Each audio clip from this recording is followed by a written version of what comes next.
Wuthering Waves.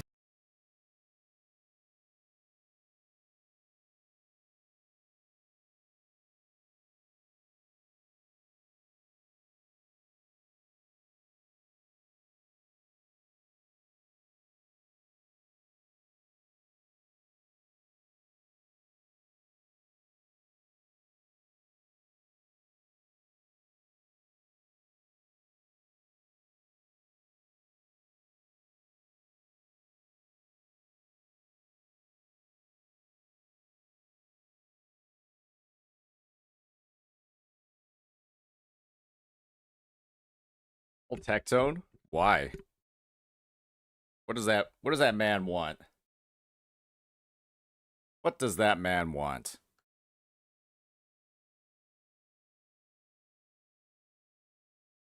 Oh shit.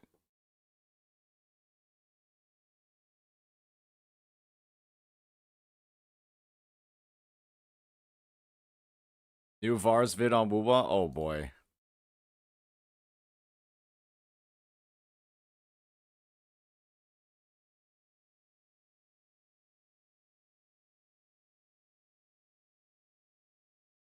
To abuse shared viewed on Twitch? What? What the heck?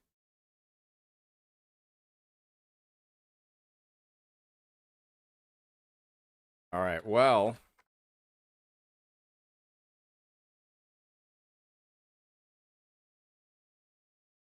Let me just see here.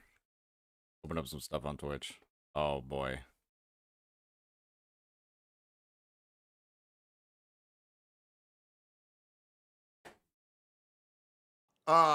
Yeah, they won't, because the thing is they know they're in the wrong, right? But their communities won't also acknowledge that they're in the wrong, which obviously is the problem.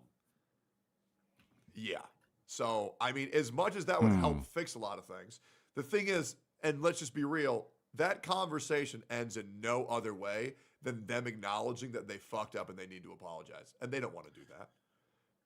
True. But imagine how much that would fix and how we can live in peace again in the gacha gaming world. I will be real. Once that's settled, there's pretty much no issues.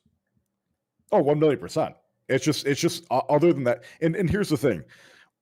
And I think I mentioned this, is that like the content creators in specific spaces or games really set the tone of how people act and how, like, what's okay for the community to act, right? Yeah. And if content creators just started acting right, if they stopped this fucking bullshit, if they stopped this virtue signaling nonsense, it would be so fucking good.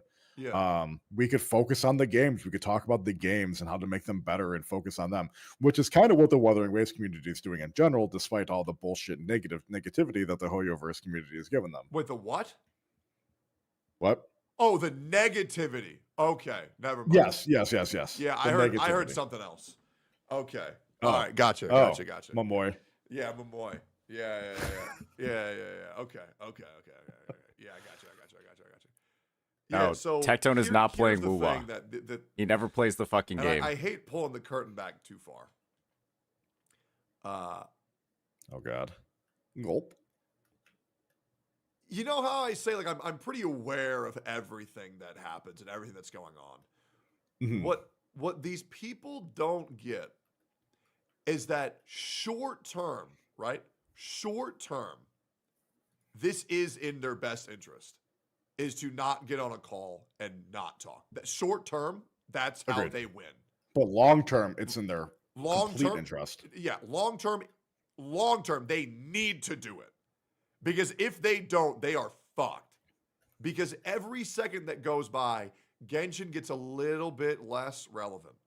It does. Every patch, everything gets a little bit smaller. And this is documented. When Genshin's over, they're over. And if they don't have to be able to show people outside of Genshin that they actually have mental wherewithal, that they have a backbone, that they're willing to own up to their mistakes, they are going to live and die with that game. That's it. Oh, 1,000,000%. And here's the thing as well.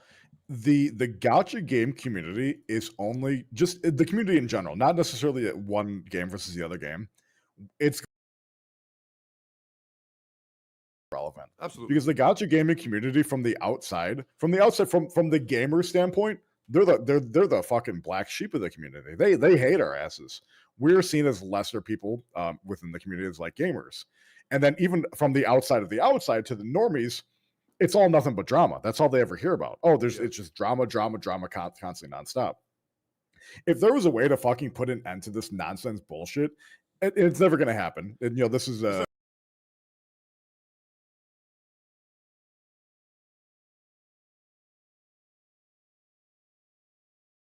think that if me, Fob, Ziox were all to get on a call, it would probably be one of the most beneficial things for the entire space. And I've been advocating for this for years, by the way.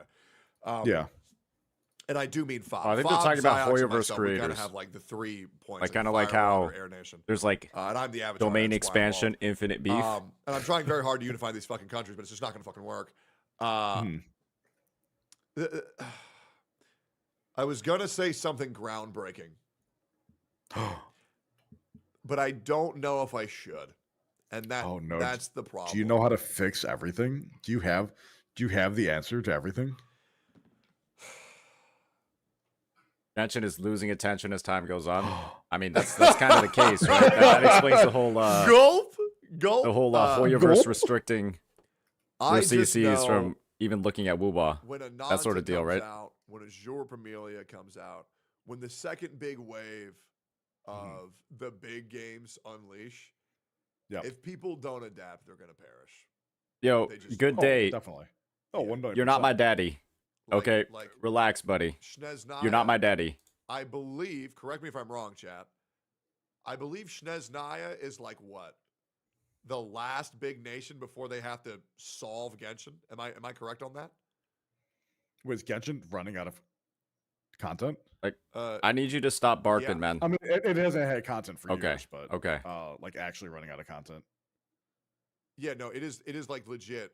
Yeah, it's literally Shneznaya. Then Okay, it's like you were and then typing in my Nobody. chat, and I It's thought you not. were talking to me, and I was just like, "What did I even do, bro?"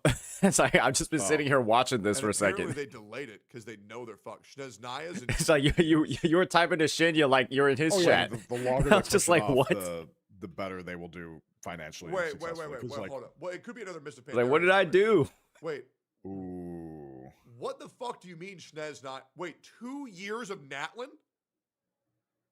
Wait, Go type that in no his chat. fucking way. No way they're gonna get 2 years of Natlan. Wait, what are you talking You're about? trying to talk to him. They can go to another planet. Yeah, they're gonna go to another planet. Supposedly, there's a filler cycle tectone. They're gonna release extra maps for all regions. They're gonna cataclysm that shit? Ooh. I mean, there was a reason why there was such a huge fall off in Cataclysm. Wait, send after this? Lich King. Oh, it was so bad. I might get in trouble. I might get Yeah. banned. Wait, if they cataclysm, 6.0 is filler. Where are you all? Okay, then what Oh, I happened got to filtered. 6.0? Shneznaya is in Got 2 filtered by parts, the part auto 1, mod. Part 2. Oh, this sounds so bad. Ooh. It's leaks? Talk, I don't care. You think I'm sponsored by Genshin? I don't give a fuck. I don't even play that. Oh, I gotta get my Hoyoverse sponsorship, guys. I gotta get my Hoyoverse sponsorship, guys. Let's see this. I'm not going to show this on stream. Yeah, Okay. yeah. Nod Cry will be released at 6.0. The top comment is, I don't believe it. It doesn't make any sense.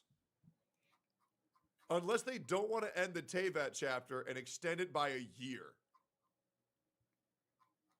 Oh, that's like gaming suicide. So they're gonna have an entire year of filler. Is that what's happening? How could the travel trailer lie to me like this? Wait, no way. A year of filler is crazy. Dude, Doro's going to cry. What are these Genshin CCs gonna do for an entire year? There's no way people will watch the same nonsense for a year, right? Surely.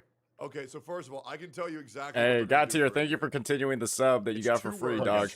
No, it's 2 words. The first word is pick. I'm actually not they're in gonna the pick call. their I'm just watching right Nah, now. they're gonna pick mint. No. Yep, they're gonna mint pick for 2 years, man.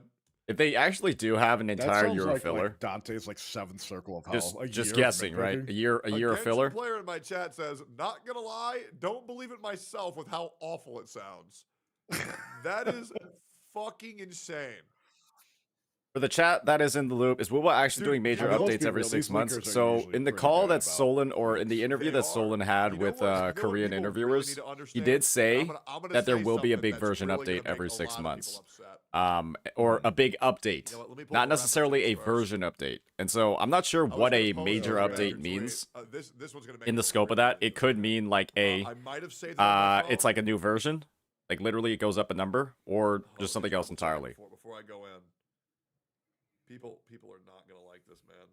So we don't know okay. yet. I don't have it saved, unfortunately. That's okay. I can pull it up on the internet right now. Genshin. Where is it? Yep.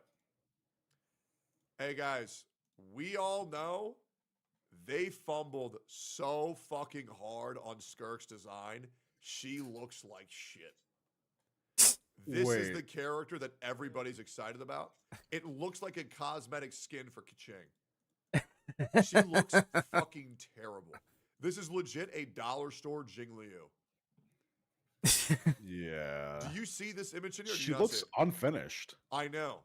She looks so bad. This is the character that everybody's hyped for. Hey man, Arlecchino? No. Arlecchino? when your audience is easy to please, man. When your This audience is character easy to looks like please, ass. why work hard? This looks like one of these 8th grader MySpace's rendition, their OC of alternative Kaching. She looks like Honkai 3. Yeah, One of she's those not. things you find on Gaia Online or IMV. Gaia Online. For old fucks like us. Yeah, that's fucked up. You said guy online. You gave me PTSD saying that, man. That's the first time I ever got catfished. Ooh, I think everyone got catfished on Gaia at one point. Yeah, I remember there was this one chick that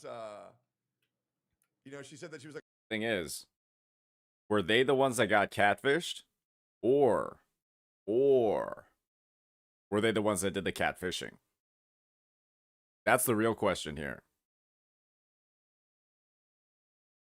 Come on. so you want me to tell you why that's wrong? Hey, because Let's I've hear been catfished by an 18-year-old girl. Wait, no, 18. No, it was a 7. Okay, so ground. What? Okay, we're done watching this. That's a crime. That's a crime, sir. All right.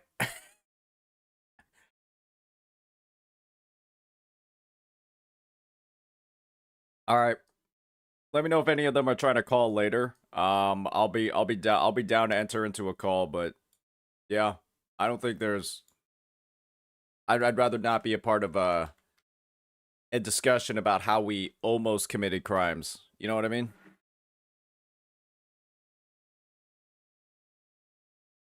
Let me see here. We got Ryuku-san's video. Did you know that Did you guys know that he lives in Japan? Did you guys know that he lives in Japan? And so, his point of view on the whole like Japanese thing, obviously, is going to be a lot more. Not pre-watched. Damn, this thing is 38 minutes. This thing is 38 fucking minutes. Holy shit. It is literally 38 minutes, ladies and gentlemen. That's crazy. FBI open up. Oh man, YouTube chat's going crazy right now. Alright, so we got this pulled up as well. We've got our tier list on the side. I guess we might as well pop open the VARS video and just take a look at that, you know what I mean? Haha, bro. Yes, bro.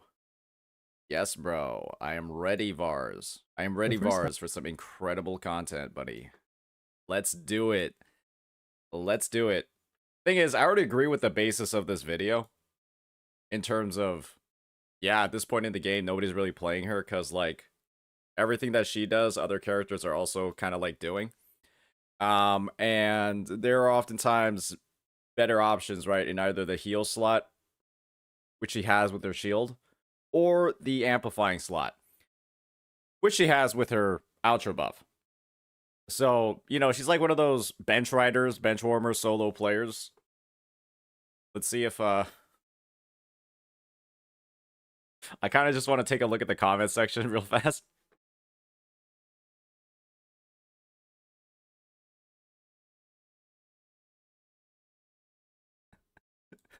This guy absolutely despises me. If you know his name, Arthur Geyer.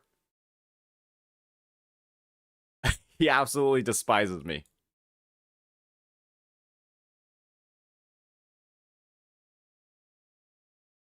Oh my gosh, he's goofy as hell, I'm gonna be honest. I think he started spamming my chat, so I had to block him. He started spamming the chat, like on a daily basis, so I think I had to start blocking him, from my channel. It's unfortunate. Wonder if he's gonna crash out for 4 hours again? Well, let's just see here. Let's see how much misinformation first is in this video, and then we can move forward from there. I think that's what we're gonna do, right? We're gonna see how much active misinformation is in this video. I don't think there's gonna be that much, because it's about why nobody plays the character that nobody plays.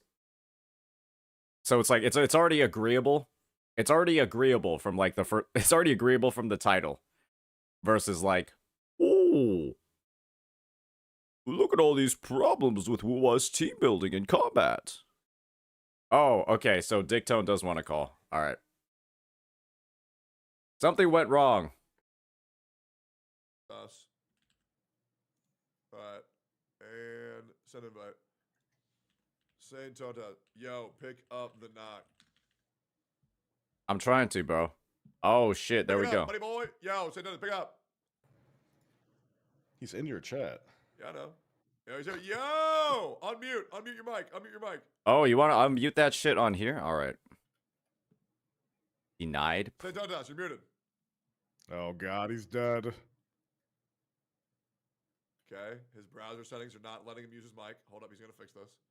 Oh, why can't we just use fucking Discord, Dude, man? Shouldn't he be really good at fixing this? Dude, I cannot believe Bobby Lee plays Wuthering Waves. That's crazy. Dude, Kuro must have spent millions of dollars I on getting know, him. man. I know. That's crazy, man. That's These fucking crazy. guys. Oh, they're goofy as hell. Oh, Google Chrome. He's doing a Gacha CC tier list? Oh god. Oh, that's wait, he's doing that really? Look at his title. Settings, privacy, and Gacha security. CC tier list. Oh, that's awesome.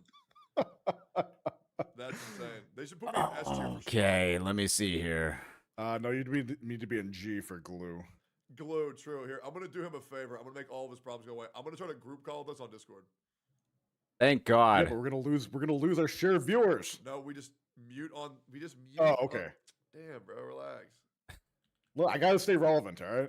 I know. Well, then stop taking 6-month breaks and we'll be fine. let me add Braxton call too. He'll probably pick up. Yeah. Okay, there we go. I love just having streams. You mute yourself on Twitch. Yeah, I did. Gee, you should. Can you kill yourself in real life? Yo, Saint Totas. Yo, what's up? What's up, man? I was, yeah, sorry for getting stun locked on Twitch. I didn't know you guys actually use the browser feature. That shit's crazy. Well, yeah, it shares our viewers. You can share, you can just mute it and then call on Discord instead. Oh, Yeah. yeah, that's what we're doing. And like, So, yeah. So I'm gonna be real, Bobby Lee. I'm disappointed in you, man.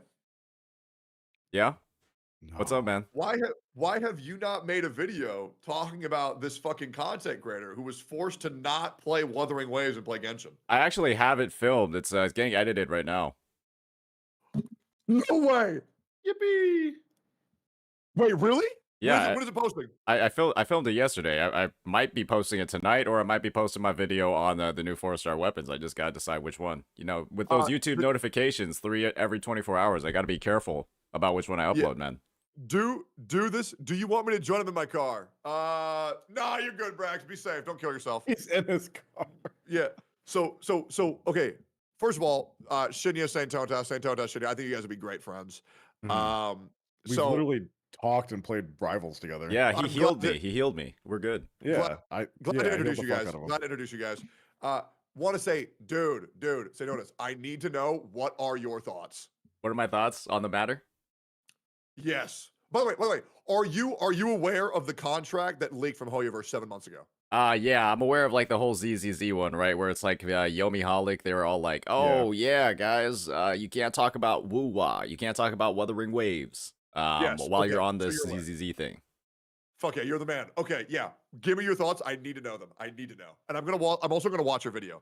I can't wait. Okay, What's going on, man? How do you feel? okay. I mean, obviously, right? When you get news like that, I think Ryuko has like a breakdown from like the Japanese side that I was gonna take a look at later today. It's just you can clearly see that there are individuals at Hoyoverse that are not very happy about full attention not being given to their game.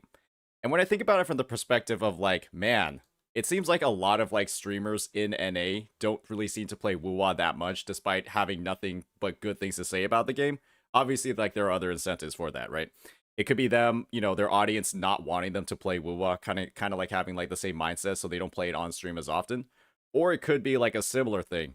All speculation here, right? Or it could be a similar thing that we're seeing over here on the JP side, where they are either contractually or just like obligated in some way by the management teams to not actually stream or talk about or play the game as much.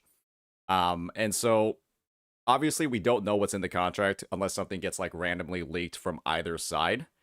But it's pretty clear that they don't like the sort of like reverse marketing that their sponsor creators might be doing if they're sponsored when it comes to Wuthering Waves. And the fact that they're willing to take away things like private server access, that they're willing to, you know, remove them from Discord servers, that basically we've seen the impact that it has on the NACCs, right? When you lose private server access, your guides will be pushed out, you know, days or maybe even like a week later.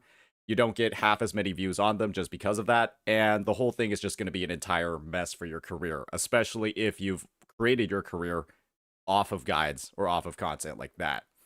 And so I think it's like a big call to a lot of people to either like diversify the type of content that they're doing so they're not as reliant on those types of benefits to actually do their job and make a living. But if you are tied in this sense to like these golden handcuffs that Hoyo has put on you through these agreements, through these private servers, then you're in a bit of trouble, frankly. In that you can't diversify. If Genshin, I think I caught a bit of your guys' conversation. If Genshin starts going down, starts losing popularity, then what are you going to do? You can't. You put all your eggs in one basket. Exactly. You can't switch. You can't move over to other games without losing a shit ton of your existing revenue. You're kind of going to have to like start up from zero. Yeah. Like, I mean, the thing that people are going to realize is a lot of people say, well, you do that, Techie. You do that. You shit on Genshin. Yeah, but here's the thing. I played like 30 different gachas. I have played 30 different gachas. The only one that I shit on is Genshin. That's it. There's a big difference between then also only playing Genshin and shitting on 30 different gachas because they're not Genshin. That's just going to lead to career failure. And also, you're just a fucking liar. There's no way anybody prefers this game that much more than anything else. When, first of all, Snezhnaya is being delayed by a fucking year. Yeah, enjoy collecting mint and berries. And then guess what? When Snezhnaya comes out, frozen mint and berries. Ooh, wow, wow, wow. It's just fucking fraudulent, man. It's just fucking fraudulent. Now, that being said, I also want to know on what your take is on region lock gliders for Wuthering Waves 2.0. Region locked gliders. So I know that this has been like a hot topic for people, especially, you know, I think especially on the Hoyo side, where they're making direct comparisons between the region locked gliders and then the quality of life of Natlan characters.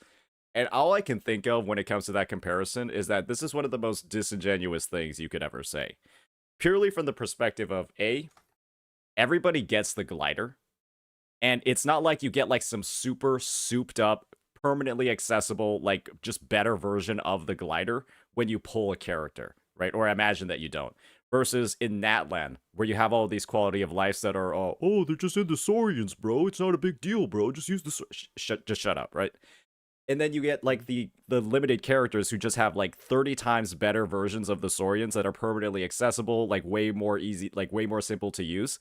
And when you try to compare those two, it doesn't make any sense because you're paying for one that is better in every single way versus like a glider, which everybody gets. It might be region locked just so that the exploration in like Huanglong and like the Black Shores and Mount Firmament doesn't get like fucked up because now you don't have to like interact with any of the mechanics in the map anymore once you get that. And to me, it's just like, it's like a balancing thing for the between the regions, and I imagine that in future regions, right, in 3.0, blah blah blah, any map expansions to Renashita, it's just going to be usable as well. And so Okay, maybe they'll go back and they'll redesign Carlotta 1.0. gets released. Carlotta gets released. When you use Carlotta, she unlocks Super Glider at 400% speed that can be used infinitely. What's your take if they do that? That would be a little bit unfortunate if she did unlock like Yeah, giga I gliding. agree. But I mean, That'll we've never already seen happen. the footage of the gliding in action. We've seen it in like both like the IGN footage and all of that. And I'm like, yo, if it goes any faster than that, you're gonna like crash out literally in game. Like it's I don't think it's gonna be usable going faster than that. It already looks pretty good. People are comparing the new glider in the new areas to like the Natland traversal stuff. Is that actually what's happening? Yeah, they're saying like, Are oh, people fucking retarded? Yes. Yes, and you should make a video on it because if there's one thing there's an infinite Jesus supply of, Christ. it's dumb fucking people on the internet saying dumb shit. That's wild. I gotta I'll say be that real, I understand why that the gliding is locked in Renacida. Everybody, the fact that people don't know why it's locked in Renacida is actually very embarrassing. I want to remind you guys. Do you guys know the Inferno Rider Zone? Yeah. Port City of Guizhou, yeah. Yep. Do you guys know the giant two buildings that are side by side each other in that zone? Yep. Yep, you can spend a while They climbing don't- up there. Yeah, they don't want players to recreate 9/11 in that zone. It already happened, bro. The city's fucking destroyed. Oh no, I know. It- That's why they had to remove 9/11 flying because that's what happened. Yeah, Right. 9/11-2 will happen. Yeah, I know. It's rough. When you, it's just like for one, who fucking cares, right? Like genuinely, who cares? Yeah. For two, the maps weren't made with that sort of traversal in mind, right? Think back to World of Warcraft, the original World of Warcraft. Remember when flying came out in the Burning Crusade and you couldn't fly in the main world? Well, it's because the fucking main world wasn't made for you to fly around in. There's probably incomplete areas they don't want you fucking. Stop laughing about your 9/11 joke. It's not even I that thought funny. it was so funny. I'm sorry. I thought it was so funny. He's Yeah, American. sorry. It's okay. It's okay to Sorry. say that. My dad was also, his friends died at 9/11 and he worked at construction site. It's fine. I have the map. Yeah, you have the 9/11 pass. Yep. Fair. Yeah, I don't know. It's just that's such a non-issue comparing like a paid like character, like it being unlocked beyond the character between something that everyone gets. It's such a disingenuous argument. It's unreal. True. Hey man, I agree. Here's the thing. They so got nuts. a bitch about something. But yeah, Shitty, you keep going. I'll be right back. Ignore me. Yeah, what's up, man? That's pretty much my end of it. Yo, what's up, man? How you doing, dude? I'm chilling. Getting back into streaming and shit. Yeah, man. Are you gonna start streaming a little bit more like regularly? I know Techie was talking about some of those big old breaks. Yeah. I mean, my last stream was a month and a half ago. I stopped streaming just because some drama that really pissed me off happened. But yeah, just starting to realize how backstabby the content creation streaming world is. It's not all sunshine and rainbows like people think it is. Yeah, I mean that's why you just gotta be like me, like just make enemies with everybody, and then you can never be backstabbed, right? Because you're always on the offensive. Yeah, true. That's a very good way to put it. Yeah, totally. That's the issue though. Is I try to be friends with everyone, and I know I'm slowly starting to realize that's not possible in the CC world, just because of how many disingenuous and fake fucks there are. Yeah. So my strat is just be like unapproachable, or not necessarily unapproachable, but just don't be like super nice at first, and then see who comes to you. And if nobody does, then maybe switch up the strat after that. But for me, I was just like, let's keep it real. Let's kind of like cut the bullshit. If you're gonna if you're gonna talk a little shit about me, I'm gonna talk a little shit about you. We're gonna have a bit of fun with it. And I think throughout that process, right? As long as you look genuine in your purpose, or I honestly not even look genuine, like are genuine in your purpose and like what you're doing and how you're talking to people. Honestly, I feel like people are gonna see that and they're gonna be like, well, if I don't be a dick to this guy, then probably we'll get along pretty well. Because I feel like for me, it's a bit like I'm a bit like an open book in a lot of ways, where like what you see is what you get. I'm not like I don't feel like I like cut like beat around the bush or like say like flowered words and shit and like fuck around and then like say I'll do something and then not actually do it. I feel like I just like I commit, I follow through, and people just see that as being real. and they know Yeah, I that mean, I'm you're going to be authentic in our unapologetically- interactions. Yeah, you're unapologetically yourself, which isn't necessarily a bad thing. It does But, get people the mad at you, people- though. The Changli mains are disgusted with me because I said their character is not worth the effort to learn. Wait, what do you mean by that? Wait, Wait, whoa, Larkin whoa, Ching, whoa! wait, Why the she's fuck very did you say that? simple. Whoa! Wait, what? Oh shit! Are we gonna get into this? I've been Wait, having dude, an wait. ongoing war with a certain subsection of the player base recently. Wait, so when you say learn Changli, like she, you don't have to learn her. She has like 3 things she does. Oh, buddy. Oh, buddy. You. Okay, when you want to get into like the Wait, hold up, 0.01%. hold up. I'm gonna say that conversation for you guys because I actually don't give a fuck. But y'all can talk about that. But yeah, yo, say Donuts, what rank are you in Marvel Rivals? What rank am I? I haven't actually played competitive yet. I'm waiting. I'm waiting to hit the grind. Okay, well, I'm letting you know, man. Anytime you want to play, I'm around because I just I want you to know I appreciate you and I value you as a human being. I think you're a great addition to the content creator space, and I very much acknowledge and respect how much character growth you've had in a very short amount of time. Well, I appreciate that, man, and yeah, happy to pair up with your Moon Knight anytime. Though I'm probably not gonna play Ooh, support. about that. Great news. I don't play Moon Knight anymore. Whoa! I thought you were Yeah, on the he's little changed. the Khonshu arc. What happened? Now, I was on the Kongshu arc. However, I've been playing Iron Man and Punisher and He has been. yeah, Moon Knight. Who else? Shouldn't you? There's one more. Yes, sir. Oh, Star-Lord. Star Oh, Lord. I've seen you play Star-Lord once. Yeah, and it was fun. That shit Okay, was good. okay. Yeah, That's a- he's OP. That's a pretty Yeah. varied lineup. I think you actually have more breadth than I do. I tried playing Iron Man one time, and I was just like, this character feels like dog shit. Except when you have your Well, ultimate. the issue is, I mean, the issue is if they have a hit scan, you're just done. Like they just look at you and you fall. Yeah, or if I they mean, have a Wolverine, he just hey, jumps on you. They don't even need hit scan. They just pick Hawkeye, and he just blasts you out of the sky with 2 shots. Yeah. Dude, you know what's crazy? You know the top 20 player in Marvel Overwatch? Oh my God, Marvel Rivals? Marvel Overwatch. Okay, Marvel Rivals -1 sponsor. is actually a Jeff man. Okay, wasn't that like a little disingenuous? He has like 3 hours in Jeff. Yep, and for those 3 hours, shredded. Well, maybe he was playing that like as he was climbing up to like Grandmaster Yeah, or something, and he was just like, that's what I'm thinking. he played it like one game in that elo, and he was just like, "Fuck this! This character sucks. I'm gonna go literally play anybody else now." Yeah, because he's legitimately F tier in like top 500. Like He's once got- like you actually sit down and look at it. He got the biggest head in the game, actually. Yeah, he does take reduced damage from crits on his head. But yes, that is unfortunate. Oh, by the way, real quick, I just want to I like doing this for fun. I've done this with many other content creators in the past, just like how I predicted Envy's downfall, just like how I predicted Atsu's downfall. I just want to give everybody the timeline event that is going to occur as of now. So here we go, chat. Over the next coming days and weeks, what is going to happen is slowly the crushing reality that these Hoyo contracts are in fact very real. People are going to pivot their viewpoint from saying that they're fake to now, oh, they don't matter. This is what all businesses do. And they're going to defend these practices. Just want to make sure that that's very fair. The narrative is going to change from they're not real to, yeah, but we don't care. They don't matter. Just want to make sure that we're all abundantly aware of that. And just a little prediction here to clip that in the future. That is what will happen. I'm because this making a community is notepad of it. predictable. Predict tone. Yeah, this community is predictable. They're children. They're stupid, and that's what they're going to do. Anything other than take accountability for themselves is what is going to occur. So just putting that down. All right, with that, I feel like you guys have tons to talk about, like Changli. So I'm going to go dip. But I love you guys. Bye-bye. Bye. Yeah. Why'd I even fucking make the notepad then at this? What a waste of my fucking time.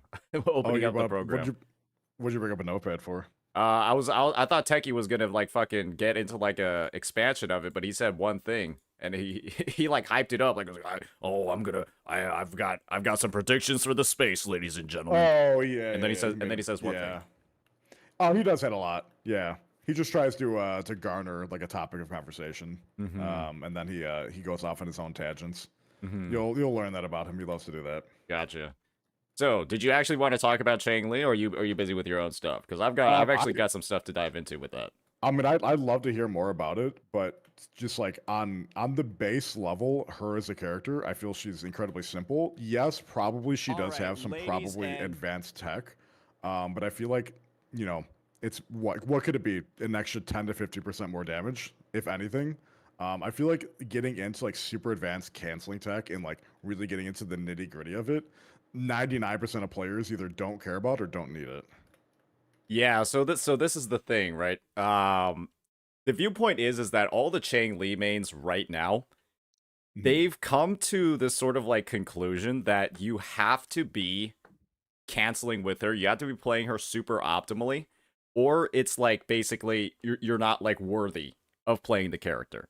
And basically, what I Mhm. did was I made like a rotation guide, and I put in the description beginner friendly with some Yeah. advanced techniques. And you're gonna see, I don't know if you have my stream open. You're gonna see that a lot of people, especially when it comes to Chang Li, are like gonna run in with the critique that like, hey, wait a second, there were like some big posts about people basically just shit talking my rotations, and they were like, basically what the people were saying was, oh, you have to go in and look up the advanced rotation guides on CN and Billy, and then you look at Uh-huh. them, and the guys literally have more APM than fucking StarCraft players. Like, Yeah. yeah, they have more APM than StarCraft players. They're doing more cancels than like fucking a fighting game, basically. And the idea is just like, guys, this is one of the most unapproachable ways to do content in the game. For the Mhm. time that you're spending to learn all of these cancels and play this character, like what you're seeing in CN or what you're seeing on like Wallenstein's or Yumi's channel, is Mhm. you basically are like spending 5 times longer, if not more, just to learn this one character in this one team comp, just to do similar damage to every other main DPS in the game. And Right. when you think about a gacha game, right? When you think about the time investment required, it's just like, what is that? Is the juice worth the squeeze for most players? And No, it never is. I would say just I mean, and this is a big kind of like a hot take I have.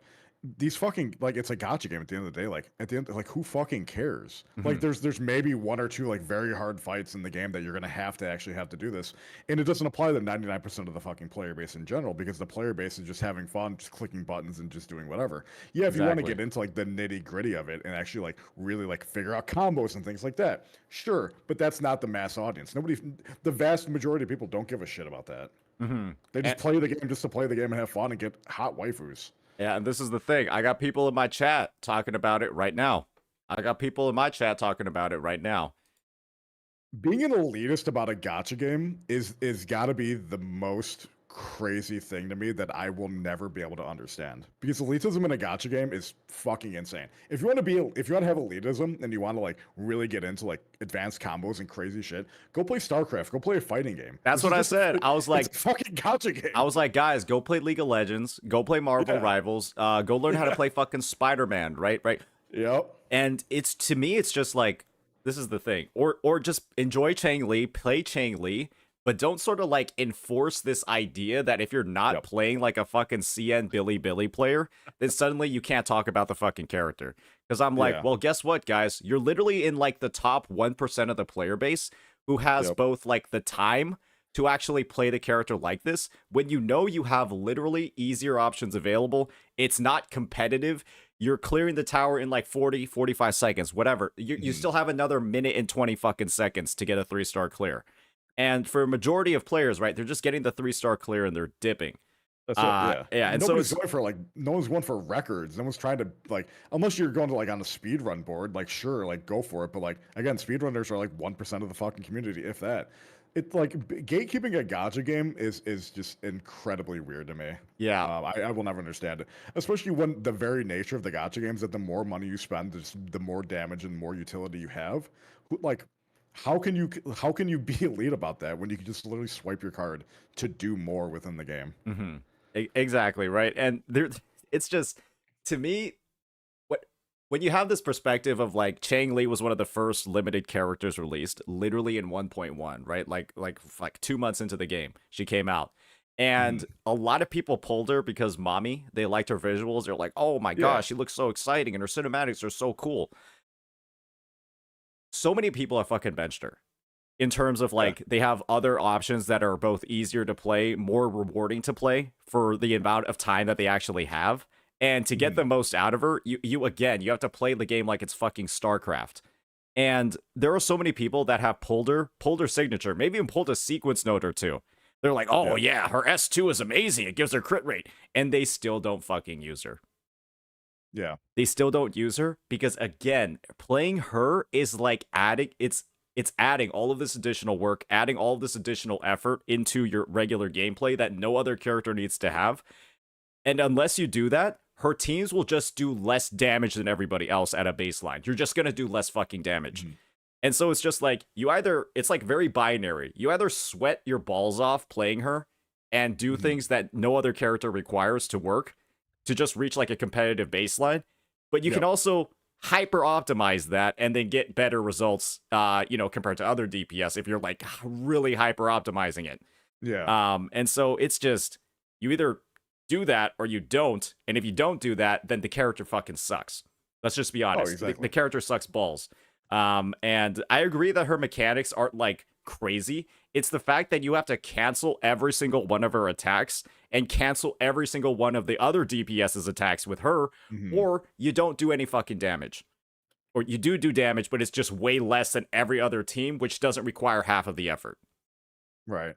Yeah, I mean that's just the nature of gacha games, right? Like she was one of the first limited characters, and she's just gonna keep getting power crept over and over and over again. That's just the reality of the situation. I feel like people really aren't really thinking about when it comes down to it. Like 2.0, like 99% chance these characters we're using now are gonna be completely blown out of the water, except maybe Jinshi, because I feel like Jinshi just does buckets of damage. Um, yeah, I mean that's just gacha games in general. Like the new and units are just always going to perform better at the end of the day. We'll see, because 7 months into the game, right, all the way up until now, Gian actually does do comparable damage to the current like Camellia and Jinsei who just came out. The thing is, you have to like use one of his cancels, his double dragon cancel, across his rotation, which is very hard to actually put into practice against a lot of enemies and a lot of different bosses. But if you do use it properly, he has comparable damage to those two. And so for a 1.0 character at this point, I'm imagining that Kuro really wants to, rerun banners are here for a reason. They don't want to like have like the fucking Sealy effect where, I mean, who the fuck is pulling on Sealy in 2025? Yeah, Right? Who the fuck is pulling of on, course. I don't know, Klee in 2025? Or maybe she's okay. Genshin doesn't have like that big of a power creep problem. But who's Well, gonna pull on Ellen? There's a few people that really likely they're going to continue pulling for her. Oh, that's true. But they probably have her C6 by now at this point in the game. Yeah, true. Yeah. But it's just like, who's gonna pull on Ellen, right? Who's gonna pull on fucking Sela? Those characters Yep. suck ass. They're so bad. Even at S6, they get outperformed, by like S0 characters. And so it's just like, I don't think Kuro wants that. I believe that because to me, it's one of the worst things you can do for a very dedicated part of your player base is like devalue all of the previous expenditures that they've had. And they've done it so much in ZZZ and Honkai Star Rail. Like Yeah. I'm actually blown away by how fucking bad Ellen is in comparison to Miyabi. Like they're both Oh, the yeah, same she's just element. completely different. They both Yeah, build she's gonna play crit, better. and I'm just like, how the fuck does an S6 Ellen do less damage than an S0 Miyabi? So, were you a PGR player? I'm not, no. Okay, so neither am I. So I'm not trying to bait you into a question or anything. Okay. But like in general, that's just how gachas have always evolved. Like that's just gacha in general. Every gacha game that I've ever played, the units a year from now are just going to always completely blow the units from the past out of the water. That's how these gacha games make their money. Is that they need to continually power creep their characters over and over again to get you to want to spend on the new banners. I feel that's just gonna happen just by the nature of gacha. Sure, Kuro could be different, but I just don't see it happening. We will see though. We shall see. Yeah. I think that with WuWa, Kuro's done a pretty good job just in terms of managing the power creep thus far. I don't feel like you could say that Jinsei is like too strong, right? And there are some ways that I could agree with you in that. Yeah. I think she's way too easy to play for the results that she gives results that she gives. It's like I've actively told players, if you main Jinsei and she's the only one you play like religiously, you will get worse at the game. You will literally like lose the Yeah, ability sure. to play the game because like she's just in the air half the time. Like you just literally press 4 buttons. There's no variation in any of her rotations, and then you just nuke Mhm. people for 400k. And I'm like, if this is the only character you're playing, you're actively going to get worse at the game because she ignores so many of the mechanics. Yeah. And you know, she's strong in that sense, but she also requires like a very specific team setup to function in the first place and has a very limited roster of characters she can work with. If you don't Mhm. have coordinated attacks, right, unless you're going to sweat your balls off, the character is going to suck ass. Yeah. And you know, with other characters, you have a lot more variability. Like people are like, oh yeah, if you don't play Gian with Mortefi, he sucks, but he has like way more team comps than you actually think. He's got some stuff with Yang Mhm. Yang, he's got some stuff with Alto, and he can also somehow be used in dual DPS. I saw a CN video of it, and I was like, well, if you can do this, like he was on like a team with Encore, and he was like Mhm. continuing his Qinglong chain through like Encore's attacks, and it was the most ridiculous shit I've ever seen. Yeah. And so like if all these characters have that potential and have that variability and how they can be used, it's just like, I mean, the sky's the limit, right? Maybe they'll just Oh, have for like sure. more dual DPSs with really short animations that can work with Gian. And I Or think that's one of the one of the really good things that Kuro has always done well is making the skill floor very low, but the skill ceiling is incredibly fucking high in this game. yep. And I think that's one of the like I think that's one of the big things that Kuro has always done well. And I've heard this in PGR as well, is that like you can use dog shit characters and still get decent clears. It's just a matter of how well you play them, how much sweat, time, and energy you're willing to put into it, Mhm. which is always going to be a good thing for the on the player based from the player point of view, not necessarily from a financial point of view, because they're always going to want to be able to sell the newest unit that does more damage. But having a high skill ceiling in a gacha game that's really what drew me to Wuthering Waves in the first place, is like the potential of like how much you could do within the game. Exactly, right? It's like stuff like echo canceling to shorten your Yep. rotations and like concerto matching so that your rotations are faster or that you extend uptime of buffs like Shorekeeper's Hmm. Liberation. There's just so many little optimizations, so many little techniques that you can do to both like make up for a lack of echo substats. Like there's like different rotations you do on Gian, for example, to get Hmm. as much energy as possible so that you can make up for the fact that you have like only 1 or 2 ER rules. And like being able to do these things that you know you can't really do in other games is Yeah. awesome, right? There's so many different Yeah. variations in the rotations. Oh, like, you know, random things are going to work, or not random, but different things are going to work depending on your build and your team. And you have a lot of experimental ability. And that's why I make the argument that the TOA is actually very fun, because having that kind of limitation on you of the time and then trying to figure out what you can modify in your rotations, how you can do things differently to sort of Hmm. fit the requirements for your team is pretty sick. It's pretty Yeah. awesome. Oh, completely agreed. Yeah, I do hope they give us more and more challenging content. I'm very interested to see what Rex. Have you saw the post that Rexon said about how no Western CCs are going to be able to clear the new trials and the new Oh yeah, holograms? yeah, I saw that and I was like, Yeah, for one, he's an idiot. For two, I think I want the game to have more challenging content like that. yeah, yeah, yeah. Like Inferno Rider 6, I feel like is challenging. I don't like the way that it challenges you because oftentimes it does feel like it's like a little bit RNG, but it's like also a little bit Mhm. like, okay, like great. I'm like, now there's like 50 minefields, and like the RNG is whether or not he decides to walk into them as he's Yeah. attacking you. Because if that happens, it's just like you're fucked. You can't do anything because it's just gonna Mhm. explode around you when you try to damage him. Or sometimes he decides to like go on his little zippy motorcycle and just go like do like a complete 180 and just leave all the minefields, right, for his Yeah. attack. And then now you're like, okay, now it's like the minefields don't even fucking exist anymore in the fight. Mhm. And so to me, it's just like I don't like where the difficulty in Inferno Rider is really gated by RNG. Like sometimes you just get like an easy ass clear because the move set is, you know, it's just generous to you in that run. And sometimes it's almost impossible because he just decides to fucking camp out. Yeah. Camp out on the explosions for the entire fight. Yeah, I feel that. Yeah, I mean, RNG is really really fucky, and when it comes to most like competitive things, like most high end things. Mhm. I really hate when they add RNG elements to fights. Which I guess makes it interesting, but ultimately at the end of the day, like just RNG is always such fucking bullshit. But nobody wants a completely scripted fight either. That's Um, true. That's true. Some could say some of the existing like bosses, some of the existing holograms are a bit scripted, but yeah, I mean, as long as the bosses are using different moves, there should be some variation. I'm a little bit yeah, scared of the fallacy, and I guess this new Sentry boss, which I believe that's the one that Rexlin is talking about, the Sentry boss. okay, And apparently that one's got some I guess it's got some wacky mechanics into it that I guess us Western CCs are just gonna get overwhelmed by. yeah. Our Um, brains are too small for it. yeah, we're not. Yeah, clearly we're not Asian enough to do it. So I mean, if anyone is, you are. I mean, you got it, man. We're all relying on you to clear this to oh make us yeah, Western yeah. CCs look good. You're gonna get a Korean guy to represent the West. Is that what we're doing now at this point? You know what? It's like it's like picking for dodgeball and like football, right? I mean, sometimes you just got to make the pick that makes the most sense for the team. Okay, I got you, man. Well, I mean, hey, we'll see. We'll see. I think Brax has got his little hologram tournament ready to go, and Yeah, I'm pretty sure he might be choosing one of those bosses. yeah. That Oh that hell yeah, that Rexlin is talking about, and then we could just see how it goes from there. yeah. I'm looking forward to it. I can't wait for him to put that together. Yeah, awesome, man. Anything else you wanted to talk about? No, not really. I'm hoping we could set our differences aside.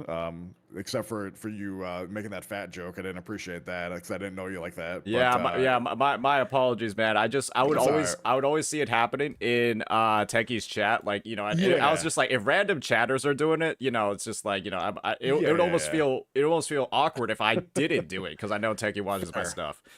Yeah, yeah, yeah. No, no hard feelings about that. It was just caught me off guard because it's like it's like if you don't necessarily know someone, right, and Yeah, like they sort of start with that, it's like, oh come on, man, that's a cheap shot, it's a low blow, but yeah, no, it is what it is. All's fair in love and war, man. yeah. Sounds good, man. Yeah. All right, man. No, that's it. I appreciate you hanging out, and I'll let you get back to it. All right, sounds good, dude. Yeah, All right. just yeah. Let me know if you ever want to chat again. Excited to see you Yeah, hell yeah. back in the WuBoss scene, man. Appreciate it. All right, man. I'll talk to you later. All right, peace out. All right, ladies and gentlemen, that was a pretty fun little chat. Clearly we've made I do believe we made another acquaintance or friend in the space. Look at me, I'm just collecting buddies like Thanos collected Infinity Stones. Who still has beef with me? Well, clearly a lot of people will after this shit. But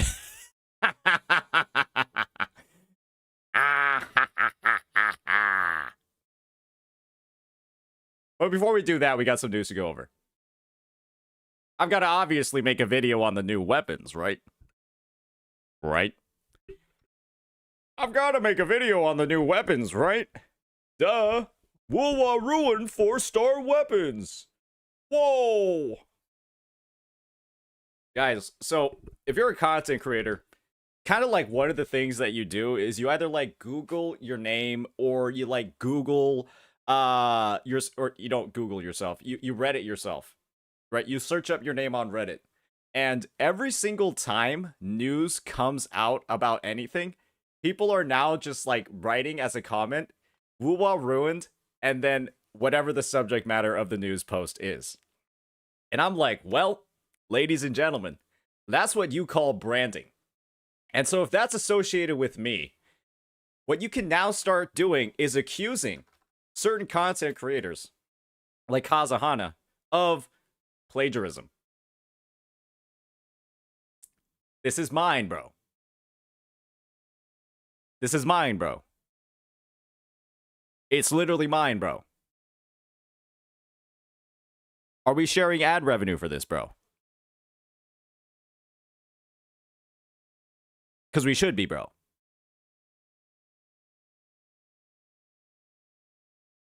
Bro's just absolutely thievery. Look at this. Look at this. Just look at this. Look at this. 1.95, 4.8, 3.75 steals mine. 16.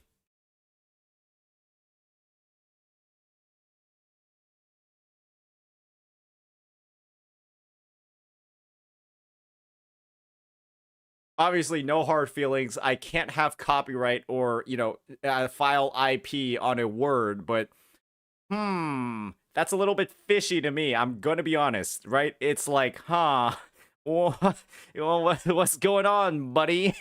What's going on, buddy? Anyways, people are perfectly free to use the word. It's just, I'm gonna use the word better. We can start moving on from there. So there's a couple of things. There's a lot of stuff to react to. More Hoyo drama. That's actually why I have it in the title. Believe me when I say it's not actually clickbait, ladies and gentlemen. It's not actually clickbait. You can clearly see over here what's going on. We got more Hoyo drama with the full Japanese context. Oh my god. Yeah, okay. The full Japanese context. But before we do that, I'm actually going to record a little bit of a walkthrough on the video. And before I do the walkthrough on the video... before I do a walkthrough on the weapons, I need to go take a piss. So I'm going to go do all that. Be back in like a minute.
Well, all right, ladies and gentlemen, we are back at it again with some more news on Wuthering Waves. Hands are washed. Hands are washed. So, Kuro has finally released some information on the new 4-star weapon series, Poetry and Paiyane. I am hoping that I'm pronouncing it correctly. And this green series of weapons will be actually 4 stars. And from what I've heard from some rumors later on in here, not actually rumors, not leaks, it's stated in the article, these are going to be craftable weapons. And so hopefully the idea is that some of the previous crafting materials that we've had, those gray boxes you get from clearing weekly bosses, hopefully they'll carry over into Renashita, right, into version 2.0, and we'll be able to use those to actually craft these weapons in the future. Or it might be that they're going to require a different material that it's only going to be gotten for the 2.0 weekly bosses. So we'll figure that out as it comes through, and we're also going to take some time to actually see what the weapon effects are and whether or not they're worth crafting, and most importantly, raising up to level 90. Because as we all know, as we're all familiar with at this point in the game, leveling weapons is fucking expensive. It costs like close to maybe like 1 million shell credits. It costs like a lot of different materials, takes, a lot of resources to actually get there. And it can be something where you don't necessarily want to do it unless the weapon is really, really, really good. And so with that, let's go ahead and get on into it. The poetry and pain, or poetry and pain, poetry and paella, whatever the fuck it is. Let's keep going. So, first off, we're going to see what the sword is looking like. The Fables of Wisdom. And my, oh my, this thing is really, really green. I'm not sure which color scheme it's supposed to fit into. It doesn't really look like it matches any characters on the roster, and not any of the characters that have been released thus far. Some could say this is the ugliest weapon in Gacha gaming, or the ugliest weapon series in Gacha gaming, simply from the perspective of it doesn't really seem to fit any character's color scheme. So with that, this is going to be, again, a 4-star weapon. It draws its design inspiration from the play. We're not really going to read the description. What we're interested in are the stats. And this thing is going to have a very high base attack. This is going to have a base attack equivalent to weapons like the Somme Noir Anchor, that, you know, that pink cat thing that we all got from the 1.4 event, as well as the Endless Collapse, that weapon series from the Black Shores that was released in 1.3. You go ahead and you see it has a high base attack, and it also has a relatively low attack substat. So what this means is that buffs from your team, buffs from characters like Verena, buffs from Rejuvenating Glow, as well as Moonlit Clouds will be more effective on this weapon compared to some other 5-stars. And wait, Black Shores were 500 attack? Let me just double check. Endless Collapse. Chatter, if you're wrong, you're banned. If you're wrong, you're banned, buddy. I hope you're right.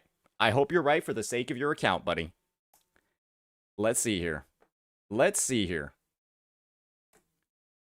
All right, chatter. All right. You're banned. Who was it? Who said they were 500 attack?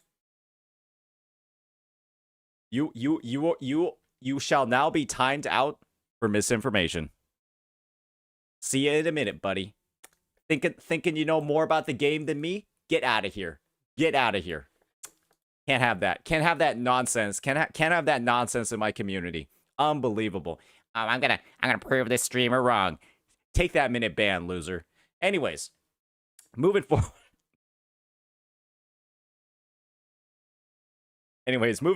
Now that we've clarified what the base attack of this weapon actually is, it is the highest base attack out of all 4-star weapons.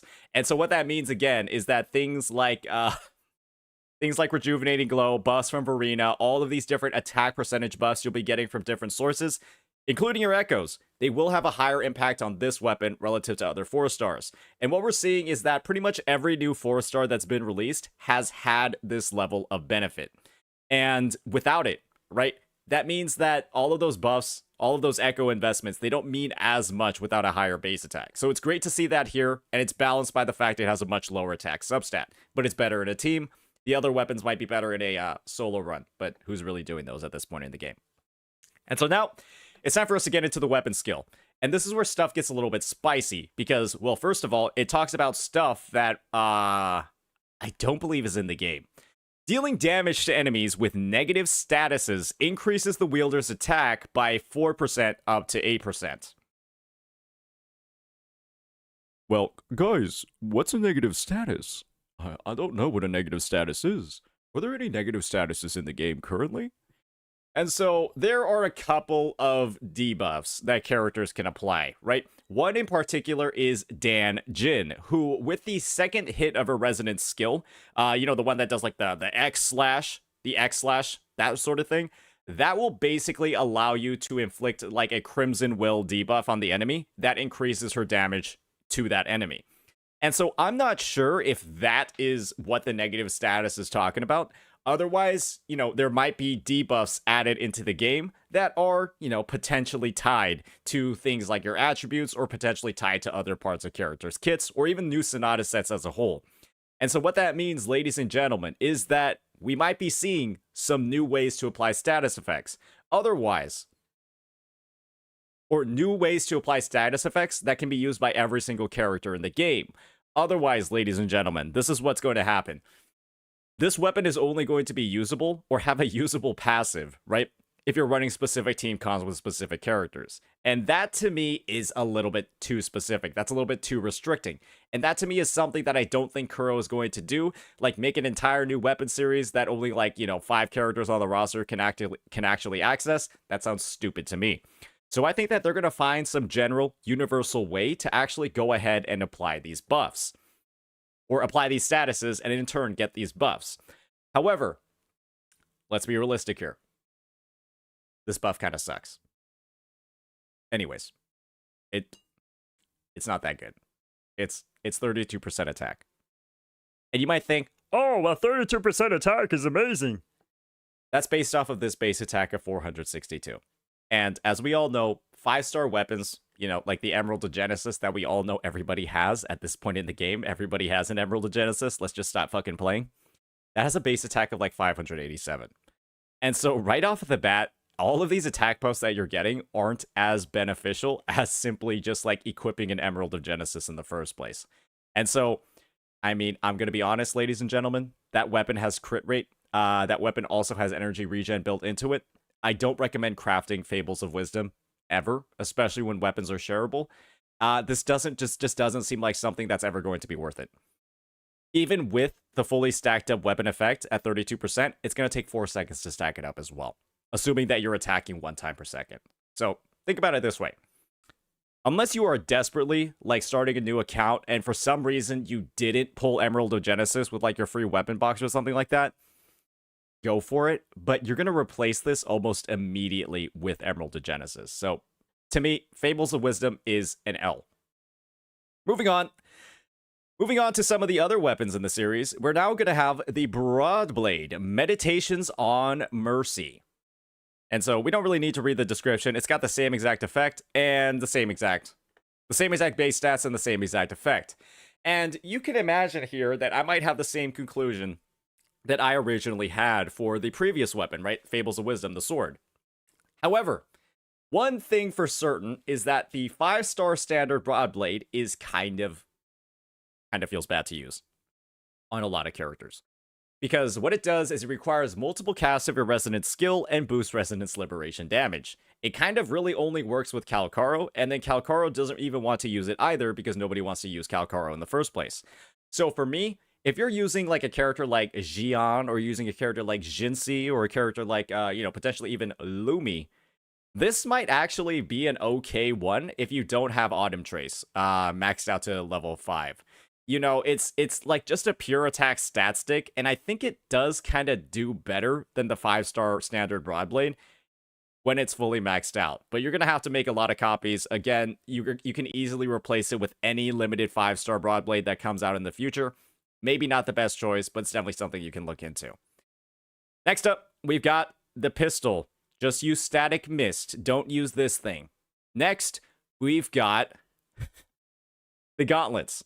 And this is where it might be a little bit tricky, because it's basically the same exact situation as the 5-star Broadblade, where, again,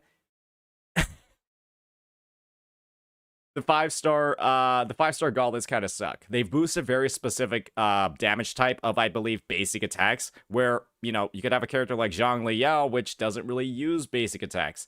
And so Zhang Liao oftentimes has better performance overall with the BP weapon. And if you don't have the BP weapon, you know, you're completely free to play, and you don't want to waste your pulls or waste your standard pulls on the 5-star standard, this might be fine. Think of it as the same sort of situation as the Broadblade. And so lastly, last weapon in the lineup is going to be the Rectifier. And ladies and gentlemen, let me just say that this one could be one of the most usable out of the bunch, because the 5-star Rectifiers are kind of known for having not the highest base attack. For example, Stringmaster has a base attack of 500. This has a base attack of 462. This quite literally has only 38 less base attack than the 5-star weapons. And so it doesn't have nearly the same level of drop-off as, in this stat over here compared to even the 5-star premium options. And so with that in mind, this is going to be probably the best bet in terms of, like, bang for your buck for all those materials, all of those expenditures that you're going to be making. And at least on the base attack side, it doesn't fall much shorter than the other weapons in the category. And, I mean, just thinking about Rectifiers, they're kind of like the mages of this game. Who knows if they're going to be the best at applying status effects in the first place? And it does look like this could be applicable off-field, this effect. And we all know that Rectifier users do typically do a lot of off-field damage. So, you know, we got characters like Yinlin, we got characters like Jeja that might be able to use this, but, you know, if you have String Master, you're never going to use it. So, kind of think about it that way. If you have 5-star limited weapons available, you're probably never going to need to use these. You have the ability to share weapons. These are craftable, though. And so if you have, like, a bunch of the materials sitting in your inventory at any point, and you're like, hey, I just want to build one of these, or I just want to be green, go for it. But at the end of the day, these aren't groundbreaking. These aren't really that ridiculous or crazy. The only thing that seems to be interesting here is their synergy with negative statuses. And so hopefully we can see more weapons in the future that kind of build off of this. But you have to keep in mind that you have to apply the negative statuses in the first place. And so there's a good chance that this buff doesn't even activate until like the end of your rotation when you've done all your damage. So do with that what you will. All right, ladies and gentlemen, but that's going to be the new 5-star, or sorry, not 5-star, 4-star weapon series, Poetry and Paella. I think they're a little bit mid. I think they're mainly used to advertise the new mechanics. I would say it's like a decent free-to-play option if you've just started out the game, but if you're 7 months in like me, and you've built up quite the inventory and quite the arsenal, don't waste your credits, don't waste your mats building these. But if you're a new player, go for it. And you haven't, yeah, if you're a new player, go for it. All right. And with that, hopefully that was helpful. See y'all later. Peace out. Yeah, these new weapons are kind of doo-doo water. I'm going to be honest. But let me just get that sent out to my editor, and then we can start looking at some more fun shit. It's a good day one player sort of situation. It's a good day one player sort of thing. Oh, give me 1 second. It's a good day one player sort of thing, guys. Not bad at all. If you haven't been playing for the game for a long time. But it's just, I don't see any reason you would ever touch these with like a 30-foot stick. Unless you like, you know, literally have nothing else. But how do you not have anything else at this point in the game is more so my question. And it's a fair question to have, right, ladies and gentlemen? It's a pretty fair question to have.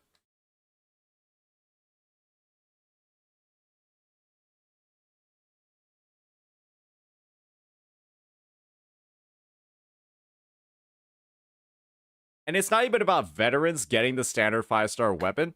It's about the fact that you should have at least one crit weapon for every class at this point. Unless you just don't care about building characters, you should have at least one crit weapon of each type.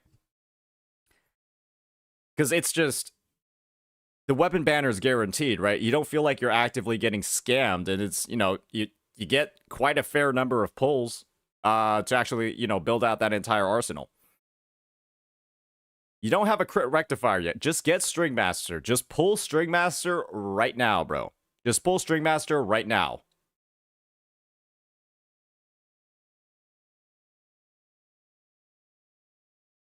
All right. So now, we've got some more exciting things to look at, ladies and gentlemen. Some more exciting things to look at. So we can decide how we go here, right? We can either go with Ryuku-san's massive video about the Hoyo scandal in Japan. Or we could get into some Vars 2 content. And let's see if the man is coming back with some good takes. Do we want to see if Vars has improved his takes in recent days? Shall we give him another chance? Shall we, ladies and gentlemen? Vars 2 and chill. All right. Ladies and gentlemen, it appears the man, the myth, and the legend, Vars, specifically Vars 2, is back at it again with another Wuthering Waves video. And let's be honest, when I say that this man has been in some hot water recently, has been called out by quite a few content creators, even those, even those in the guide making scene, for some of the validity when it comes to some of the takes that he had in some of the recent days. Specifically his video about team building in Wuthering Waves. And so he's back at it again. You know, maybe we'll hit the sub button, maybe we'll hit the like button for this content. And it's talking about specifically why nobody plays Genshin, Wuthering Waves. For me, I can understand immediately from this title where he's coming from, because quite literally, not a lot of people play her. Because she might have been more popular at the start of the game when it came to, you know, her ability to group and her ability to sustain. But at this point, with more and more supports out, more and more natural groupers like Shorekeeper, heading into the roster, she has dropped a fair bit in popularity. And so I'm of the viewpoint that just reading this title, I'm cool with it, right? It's very different from the previous title that I looked at before that was talking about problems with WuWa's team building. And so I'm excited to see how his takes have evolved potentially and how his content has evolved. Perhaps he's incorporated some of the feedback that a lot of members of the community have given to him. So with that, ladies and gentlemen, we will be again watching a little bit of ours. Let's see what he's been up to. Batch of 5-star characters in any gacha game. The first batch of 5-star characters in any gacha game is intended to serve a singular purpose, establish a game's preliminary class system and aim to cover it. Likewise, the first and foremost priority of an emerging gacha game is to flesh out the roster and give the players ample selection to build their teams to prepare for the eventual push to endgame and the natural progression of a gacha title's live service. During this time, it's imperative to provide units capable of performing a number of different roles. Wait a second. Guys, hey, if we can't make the B-roll, let's find the B-roll. I respect that. Hey, I respect it. I respect it, guys.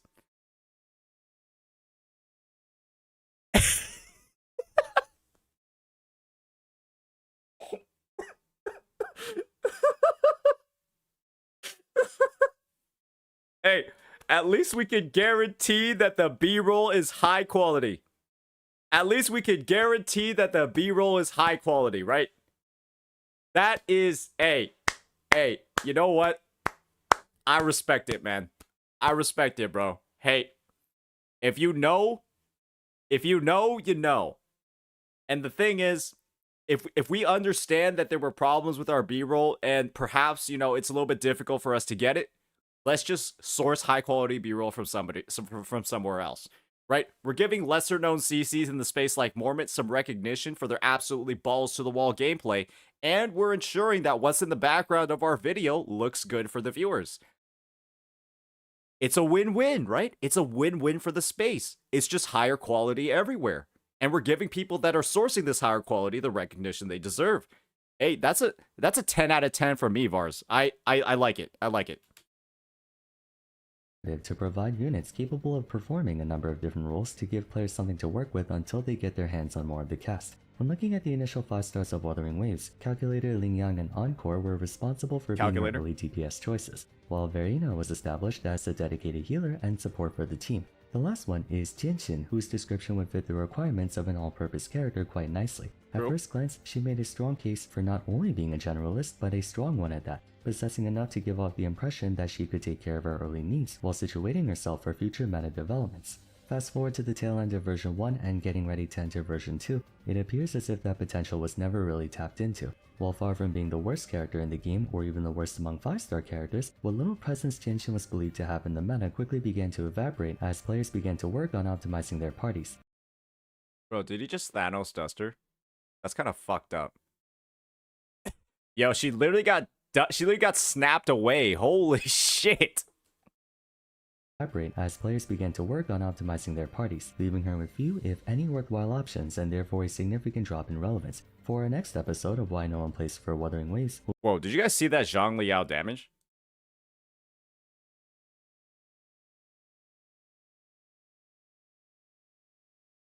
Hey, that ain't no standard gauntlet. Whoa, looks like Vars upgraded. Vars upgraded the account. And...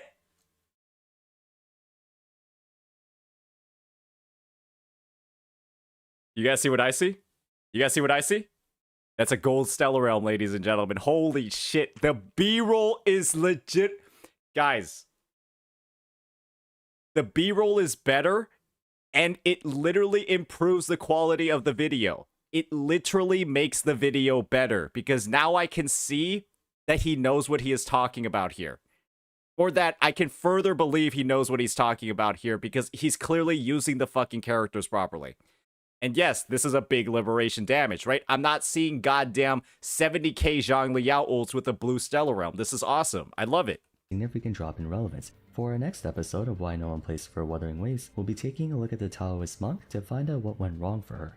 While Calcium, Encore, Lingyang, and Verena Did he clearly change had the name established again? roles and purposes, Genshin was distinguished for having a very diverse arsenal of tools that could allow her to handle all types of situations, from offense to defense. Again, characters of that variety are a welcome sight for players during the early days of a gacha, due to the absence of a wide array of units with more definitive playstyles. In the early game, players have to prioritize coverage over everything else, and Genshin is to this day the best at that specific goal. Let's cover exactly what she can do. First, seeing as a major element of WuWa's combat is parrying and dodging, Genshin offers an easy way for players to understand the basic defensive fundamentals of the game. You can either strike an enemy just before they're about to attack to stagger them out of it, aka parry, or dodge and buffer an attack to perform a counter. As a sort of beginner-friendly way to go about it, Genshin's resonant skill has her enter a stance wherein upon being struck by an attack, she nullifies all damage the attack would have dealt and dishes a blast of arrow damage in return. Technically, unlike a normal parry, this doesn't deal bonus damage to enemy vibration, nor does it cause them to stagger. However, the ability to cancel any and all damage from attacks, with the exception of grabs, can be critical for your survival, especially if the boss has a massive attack you're aware of but not certain of the exact parry timer. Additionally, achieving said counter generates more energy, Forte, and Concerto, so landing her counters is conducive to her playstyle. I really like that he's using B-roll from one of the more annoying attacks to dodge in the game. Let's be honest, ladies and gentlemen. You have died to the Ix's laser bullets, to like its little spines. Not the laser bullets. You've died to the Ix's laser and its spines a bunch of times, right? Those homing missiles are an absolute nightmare to a shit ton of players. And again, him using those attacks as like a way to represent this this counter ability is awesome. Unfortunately, her skills where people began to notice a glaring flaw with her kit, which I'll further elaborate on in just a moment. Her Liberation is a unique attack. It doesn't do that much damage compared to ultimates on other attackers, but what it does do is pull enemies within range towards its epicenter, making Genshin one of the few crowd controllers in the game. Early uses of her in the late epicenter, making Wait a Genshin second. So look at where the enemies are. one of the few crowd controllers. Look where Zhangli. Look at where he's going. The enemies are behind him. The game.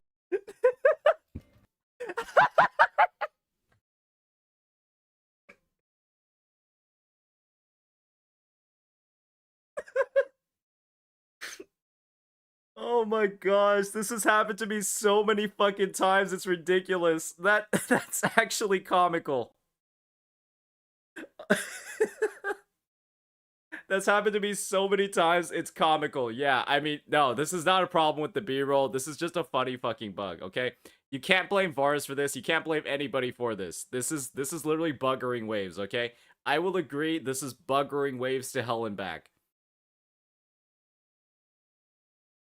I've never had this issue, because if you use WASD while switching, it'll guide you. What? You have to... Now I have to put inputs for my intro skill?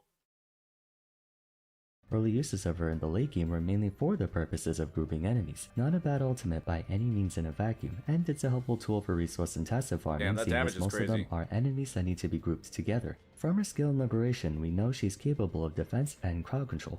What's next? Genshin's forte circuit, like most other characters, is her shining virtue for better or worse. Upon reaching full, by holding her basic attack, she begins to channel for up to 6 seconds, continuously damaging enemies in a wide radius with a pulse every so often that does even more damage at later stages. At the end of the channel, you get a shield depending on how much It's you a big absorb, shield. and it's not a small one And by it scales any off means. attack. Genshin's full power shield is actually quite impressive, and it's accompanied by a periodic heal for as long as the shield holds. On paper, her forte carries immense utility, big AoE damage followed by a shield and regen. It's damage, coverage, and defensive utility all in one. Last but not least, she can also provide a substantial buff through her outro skill, to the tune of 38% bonus liberation damage on the inbound character. Considering many DPS characters in WuWa either have humongous damaging ultimates, or certain ones have their whole kit deal liberation damage like Shangli Yo, Genshin once again appears to be a sensational companion character. She has a whole package: defense, offense, utility, healing, basically everything. If that's the case though, why is she regarded as one of the weaker characters in the game? In that case, why is she regarded?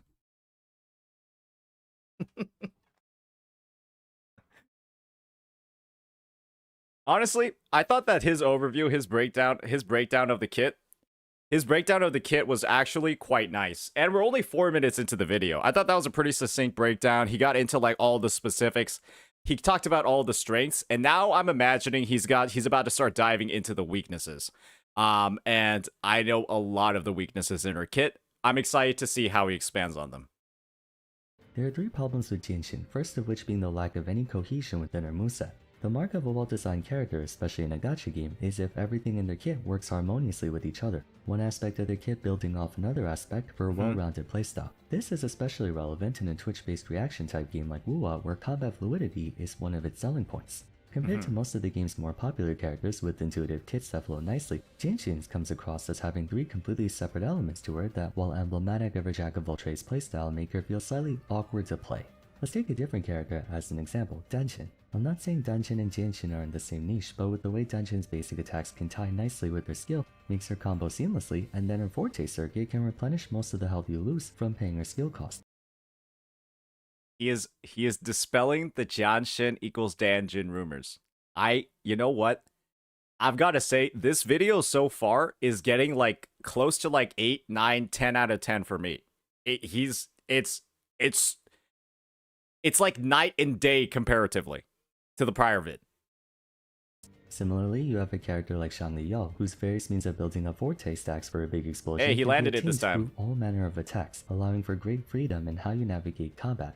Genshin's skill, liberation, and forte all accomplish different things instead of working towards a specific goal. To be clear, not every character needs to have long elaborate combo strings to feel good to play, but without a clear through line with all of Genshin's abilities, it makes it difficult for players to identify synergistic components with other party members. There might be one character who really appreciates the grouping offered by her ultimate, but couldn't care less about the rest of her kit. There might be another who can provide super armor to themselves, therefore enjoying the shield and regeneration supplied by her forte, but that's about it. Genshin's in a situation where, in light of everything in her repertoire trying to do separate things, there's an almost non-existent chance of her finding a situation that expressly demands all of her kit, and in WuWa's landscape where the combat ceiling is quite high, optimization is a natural direction of the game, especially as we begin to get more units who can push into more specific roles.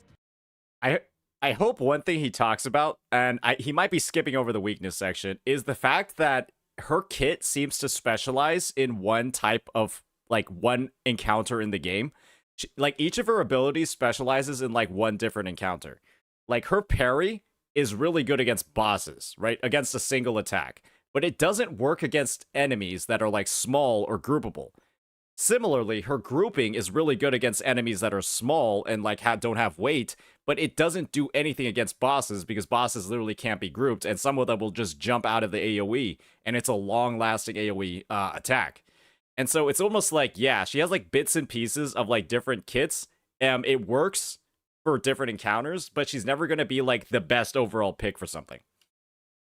The second overarching flaw with Genshin, and it's a glaring issue I mentioned in her skill, is that every aspect of her kit comes with a caveat that can potentially nullify all practical benefits they offer. A major plus about Genshin is that she has a way to completely negate the damage dealt by a single attack through her skill. Her parry stance automatically activates upon taking any instance of non-periodic damage, reducing it to 0 and striking back. The kicker is that this can block anything, with the exception of grabs of course. Several bosses have key attacks that are strong enough to practically one-shot you, so in theory her auto parry sounds appealing. For her to get any substantial value out of her skill, she would need to parry something that poses a meaningful threat to you. However, that requires you to know what specific attack from the boss meets that criteria, and you also need to know when they're going to use it so you can time your parry. But if you know all of that, then it defeats the purpose of needing an auto parry when you can just manually parry by attacking them right before they're about to go through with it, or alternatively time a sprint to dodge the attack. Waiting through the generous time frame of her skill parry is hardly efficient as you...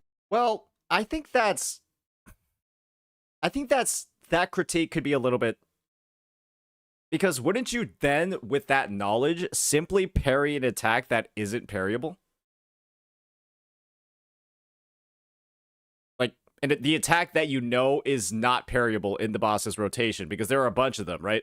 That have no parry window at all, and then you would just save Genshin's counter for that. You'd literally just be standing there waiting to get attacked. For the Forte circuit, the pros of the utility and coverage offered by this attack are cancelled out by the time it takes to complete it. Achieving the full value of Genshin's Forte mandates you to stand totally still for 6 seconds. During this time, you're exposed to any and all manner of attacks from enemies. She does get a bit of armor in the sense that she can ignore most weak attacks and halves all incoming damage during the channel, but it's not super armor. Strong attacks, notably from bosses, grabs, or crowd control of any kind will disrupt her channel and reduce her forte to 0, regardless of the remaining duration left. Under no circumstance in the endgame will you ever have an opportunity to make the full use of her Forte circuit. The only time you can is when they're stunned from depleted vibration. In that case, however, your priority should not be to get your shield and healing up. You should be focusing on dealing as much DPS as you can within that window. By extension, that is a universal win condition of endgame content. Break enemy vibration and then burst them as quickly as you can. Setting up shields is the last thing you should be thinking about. Well, one mechanic that he didn't talk about, which I think is actually quite important, at least for her character, especially in content like hologram bosses, is that Genshin, with the Bellborn Geoch alone, right, active, and she's charging her Forte circuit, she will have 100% damage reduction. Literally 100%. She will be actually invulnerable. Like, she cannot take damage for 3 hits.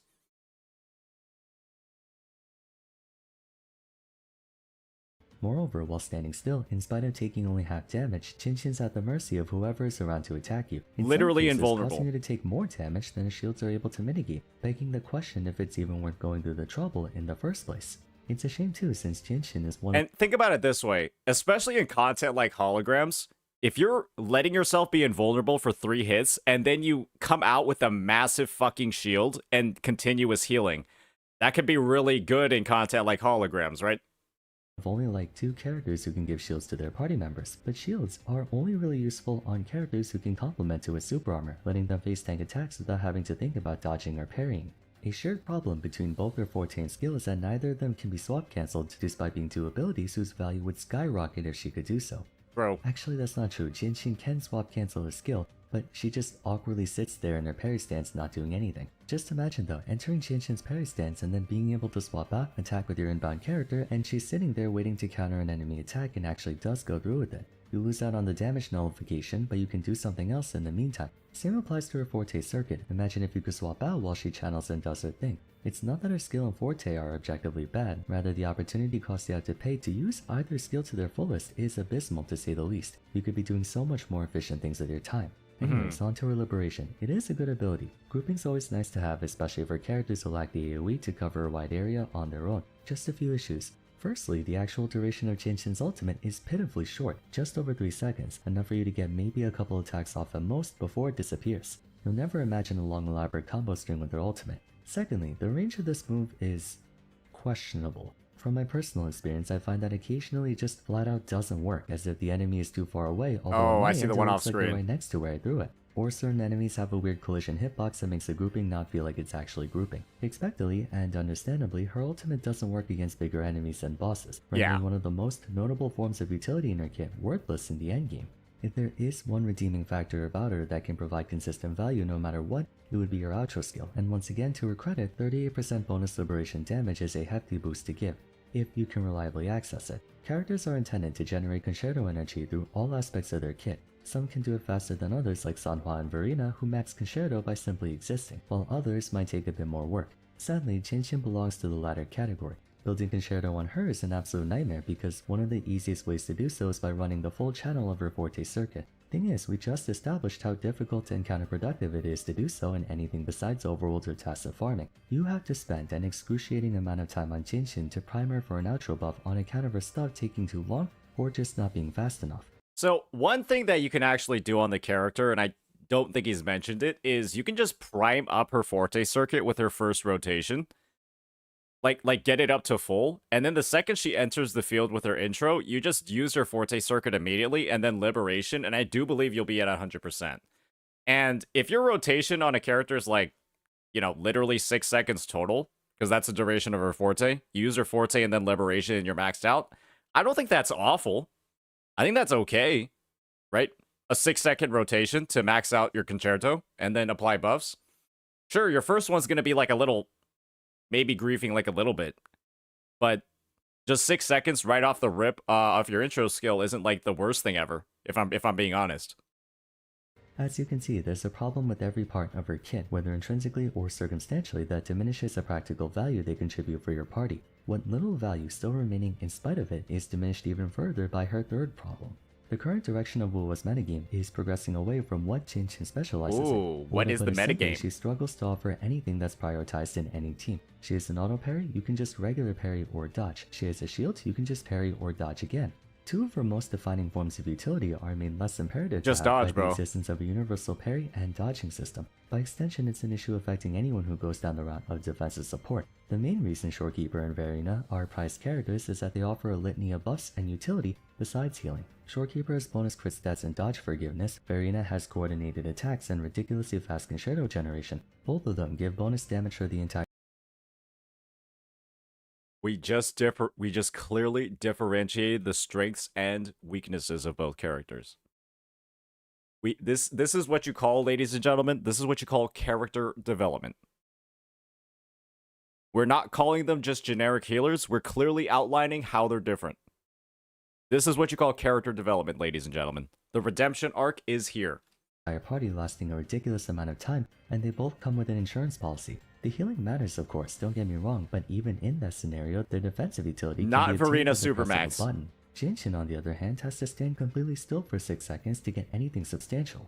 Ultimately, the big reason why no one plays Genshin anymore is that she just doesn't do enough of anything. She's spread far too thin. Instead You just made her thick AF, bro. What the fuck was that? You made her thick as hell. far too thin. Instead of being a dedicated sub DPS like Mortifi, or a dedicated healer like Verina, or a dedicated quick swap attacker like Yang, Yo, he didn't say backup dancer either. Yo, he said sub DPS. Genshin has a bit of everything. She has to contend with the fact that in virtually any team you would think to put her in, she will never be able to efficiently tap into her entire kit, putting her at a permanent disadvantage in the realm of opportunity cost. Genshin is defensive utility, but you can use Shorekeeper or Verina who carry defensive utility and offensive buffs. Genshin has an auto parry, but you can use a character with a high attack count like Camellia, who not only gets off parries like nobody's business, but also shits out damage. Genshin gives bonus liberation damage on her outro, but so do Yinlin and Changli. Granted, theirs is less, but they make up for it by buffing something else, not to mention they themselves contribute more for the team in the DPS department. The only place she's incontestably the best in would be for grouping the first wave of enemies in tower floors before they get a chance to scatter. I really believe she could stand to get reworked if Kuro was ever willing to do so. Genshin has the potential to be an outstanding unit with a ton of party utility. It's just that they gave her too many restrictions and made her feel really clunky and unforgiving to play. Even a simple adjustment like what I said earlier about being able to swap out her Genshin while she's channeling her forte and you can keep it running throughout the entire duration would make her feel much less intrusive to play. Or being able to cast her skill during her forte channel, and if you parry something it instantly gives you the full explosion and shield as if you cycle through the entire 6 seconds, anything that can give players the ability to optimize their kit through skill expression and pattern recognition. Presently, she's a jack of all trades, master of none, and in a gacha game, if you want to be a jack of all trades, you still have to specialize in something.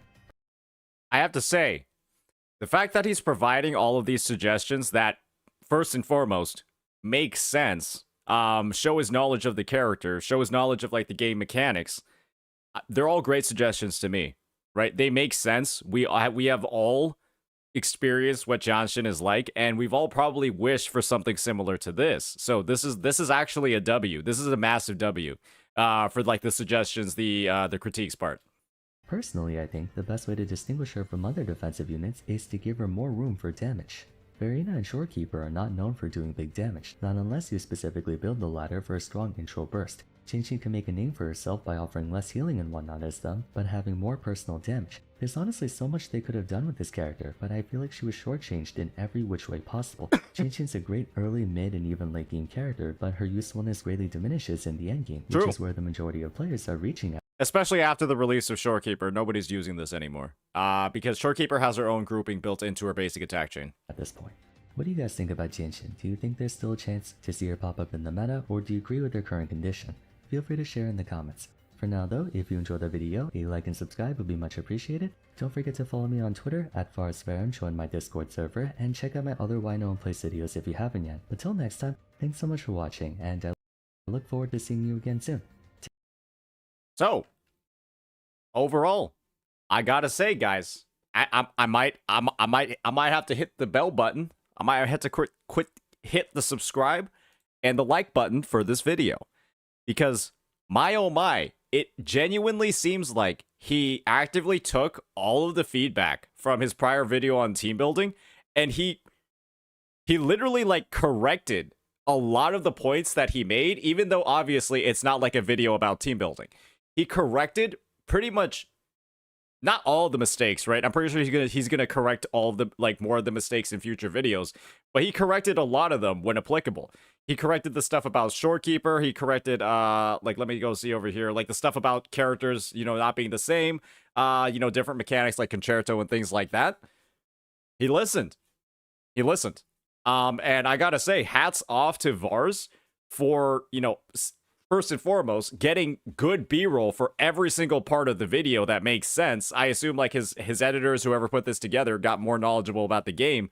He sourced B-roll in situations where maybe he couldn't get the right ones for it. And the quality of the video, guys, is... I know people like to call me the B-roll police.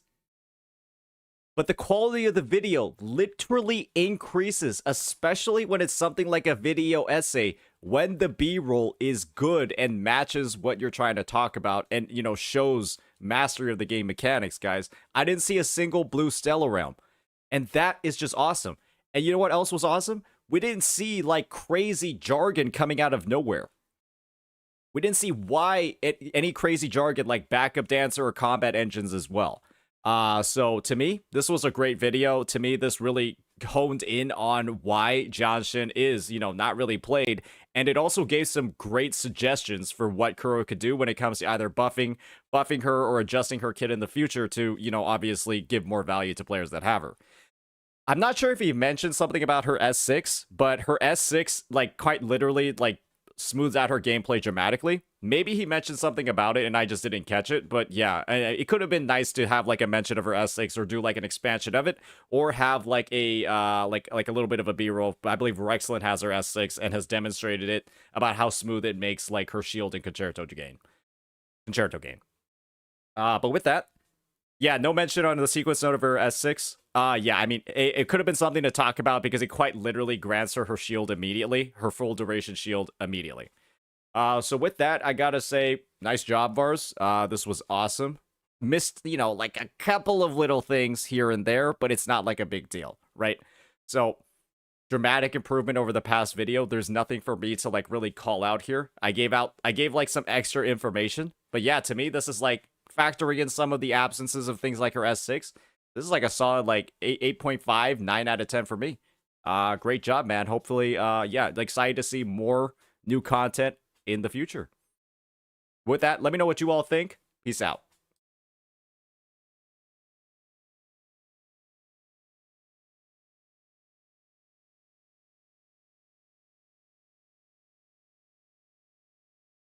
What do you mean by come on, man? Was there something disagreeable with what I said? Was there something wildly disagreeable with what I said? What I gave him like an 8.5, 9 out of 10. Well, what's the come on, man for? You do realize you say come on, man, when like somebody has done something that like you're not pleased by.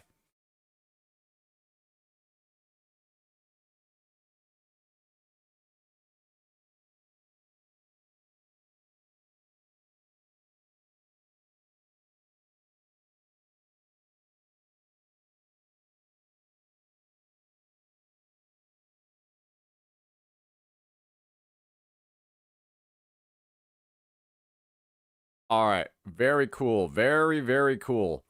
So that was a good video.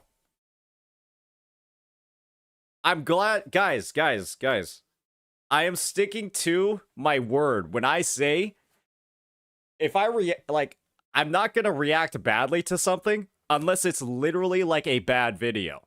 And you all know my history with Vars, right? I had absolutely no reason to react well to that, but I'm not gonna react badly to something that's done well and has good information and is like clearly sourced from like, you know, stuff in the game and makes a lot of sense. I have no reason to react badly to that. And the cherry on top, that B-roll was actually pretty fucking good. That B-roll was actually pretty fucking good. It's not that Vars is improving. Wait a second. It's not that Vars is improving. He made the same kind of videos with Calcharo and Ling Yang. The team building one was just really bad. All right, well, Well, he stopped his downfall then. And you know, that deserves. He was headed down a dark path and he corrected it. So it's fine. You know what I mean? He was heading down a dark path and he stopped his descent. That's great. He was about to bury the light deep within. But he did it. He didn't bury the light. All right. Alrighty, ladies and gentlemen. Let me go grab something real fast. And then we'll be back. Grab a snack or two.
Why do I see messages about lingering tunes in my chat?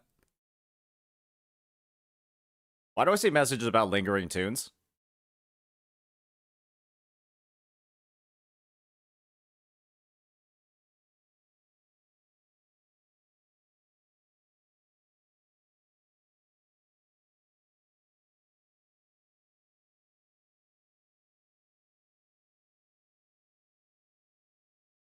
Take those 30 seconds, buddy. Take 30 seconds to reflect. Take 30 seconds to reflect on your sins. How about that? How about that, buddy boy?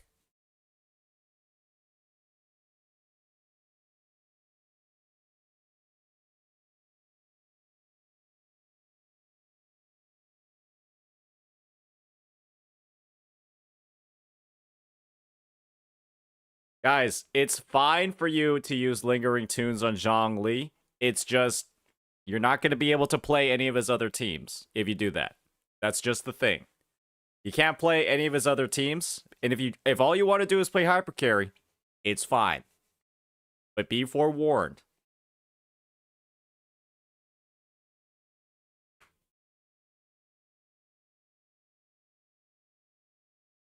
All right. So now we've got the next absolute banger of a video here. This one is going to be by the good old Ryukyu-san. The Ryukyu-san situation. And as a Japanese person, he's one of the only individuals able, at least in North America, well, he's in Japan, but he makes content for North America, right? Because he knows English. He's one of the only people that can provide the context here. So, what we'll be doing today, ladies and gentlemen, is taking a look at the point of view that a real Japanese person, or somebody who speaks Japanese, has on the Hoyoverse scandal situation, right? Where content creators are basically explicitly being told that they cannot make content or cover Wuthering Waves without risking their livelihood, without risking their careers, without risking their content as a whole. And that is a very slippery slope. That's a very dangerous situation for the gacha space to be in, where a company is just like, hey, you can't cover this game. You can't do these things. Otherwise, we're going to pull the plug on your livelihood, on your money, and your ability to basically live. So with that, let's go ahead. Let's see what Ryukyu-san has in store for us. I mean, that's pretty shitty, you've got to be honest. Nermo doesn't deserve this kind of treatment, in my opinion. Not by another person in the community, but actually by Hoyoverse themselves, which I think is even worse, to be honest. Okay, guys, there's been a bit of a massive scandal in the JP side of things for their Hoyoverse official content creators. You might have seen this post here on Twitter. It currently has 16,000 likes with 4.8 thousand bookmarks and over 4 million views here. And with a quick translation up here, it says, so they were officially told not to play Wuthering Waves, after all. So I want to get into this. I want to really dispel what's true, what's not true, and just explain what the whole timeline of things is. So let's just get right into it. So first, I'm going to listen to this clip, and then we're actually going to check out the context of what led up to this, what he said before, what he said here exactly, and also what's said after as well. So let's go into it. So when he started playing. Extra context. He had a Discord server back in early 1.0 that covered leaks, and someone in his server ratted him out to Hoyo.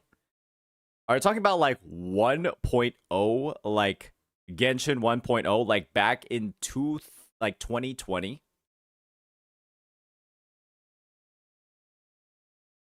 Like 2020, is that what you guys are talking about? Playing Wuthering Waves? あんまり名称やらんでほしいです。って話があったんですよ。Yeah. So what he just said there is that he was contacted, because I've seen the entire context of things. That this section here, he was asked, or rather, this is a bit of a lost in translation thing with Japanese. They said, we would prefer it if you didn't play Wuthering Waves. But this is a thing with Japanese where there's a lot of subcontext into what they actually mean about things. Like if I ask someone to do something for me and they say, that's a little bit difficult. I mean, they're not saying no, but effectively saying, yeah, no, go fuck yourself.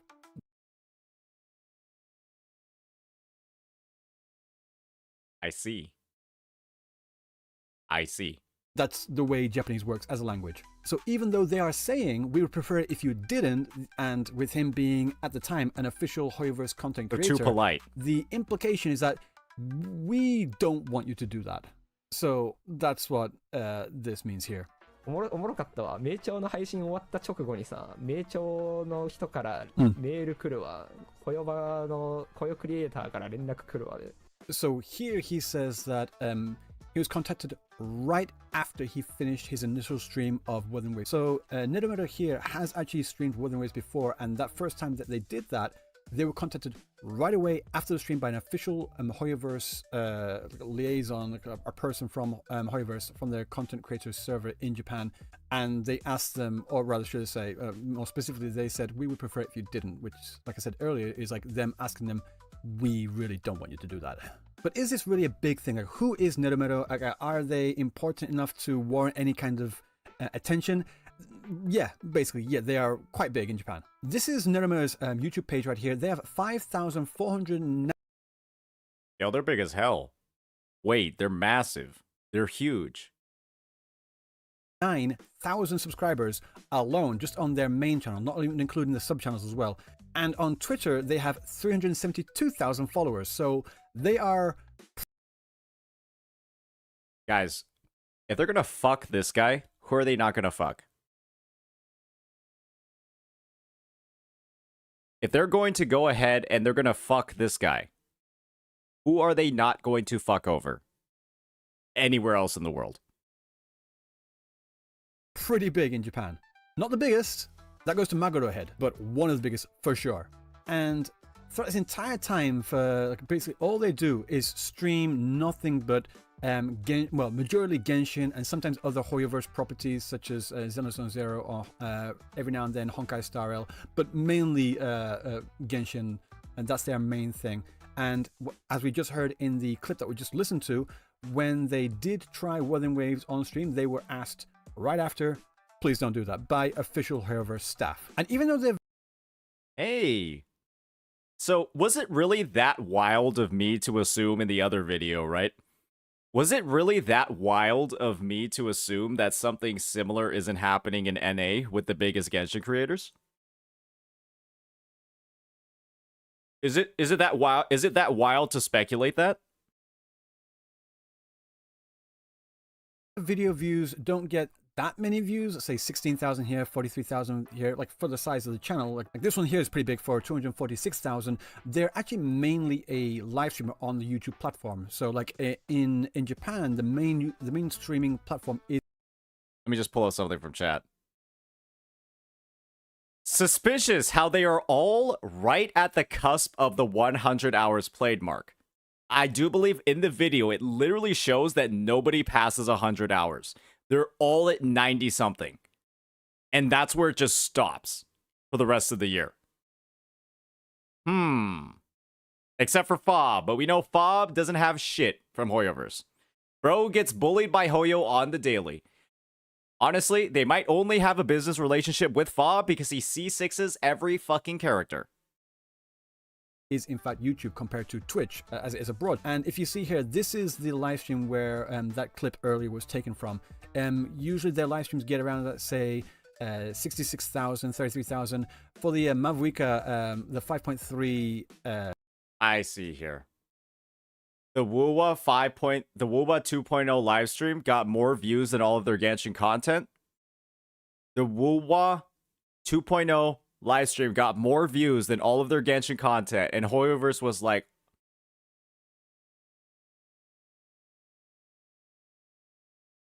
live stream, they got 247,000 here just on this 2.5 hour live stream by itself. 87,000 here, 54,000 for live streams here, but... Oh, I'm blocking it. There. You see that shit? 91K. Everything else is getting like 60. Actually, fuck it. Their WuWa video got 66K. Their Genshin vid got like 33 over here. Holy shit, they've been doing too much WuWa. 1, 2, 3. Maybe I'll make myself a little bit smaller. Boom. That stream from 20 hours ago got 129,000 because it caused quite a stir.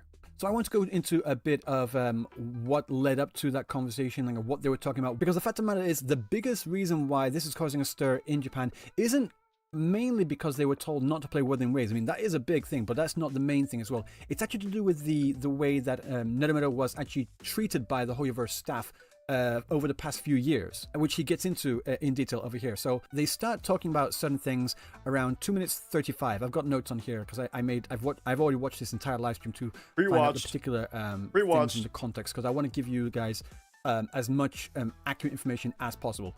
So around 2 minutes 35 here they say スメールが一番なんか好き。スメールが一番面白かったな。その期待を超えてきたっていう意味では。He's playing with Julon here. He's actually saying that his favorite area was Sumeru, and then they continue on soon. They might have kicked him off. They might have kicked him out because of that. Even Hoyo knows Sumeru was dog shit. They're probably just like, okay, you can't be saying shit like that. We know Sumeru was bad. Stop fucking lying. in about a few seconds. そうなんかね、名調にはね、変装スキルってものがあって、 He's talking about the intro outro skills from Wuthering スキ Waves. ル、まあ、原神はさ、スキル、必殺技、 Okay, so まあ saying in 元素 Genshin 爆 they 発 have 元 the 素スキル skill 元素爆発 and the ult で通常銃撃があ and る then normal で attack. ここプラスなんか音外スキル But と in Wuthering Waves they have であと this キャラクタ and ー also なんかね、爆 echoes. 発キャラクター切り替えた時にスキル Okay, Ryuku-san, I do think, low-key, you could have just put the subtitles over the fucking video. And then just sat there with your pretty face. I'm not even joking. I think that would have been low-key better, because like you're kind of like talking at the same time that he is, and it's a little bit hard to follow. なんか Yep, 別の it's スキ talking ル about the intro 特別な outro スキルが skills 発動してさらに from 別の Wuthering 爆 Waves. が原神に輸入しちゃっていいと思うんだよな Yeah, and that's really interesting if you get the timing right. Well, you just... What the fuck?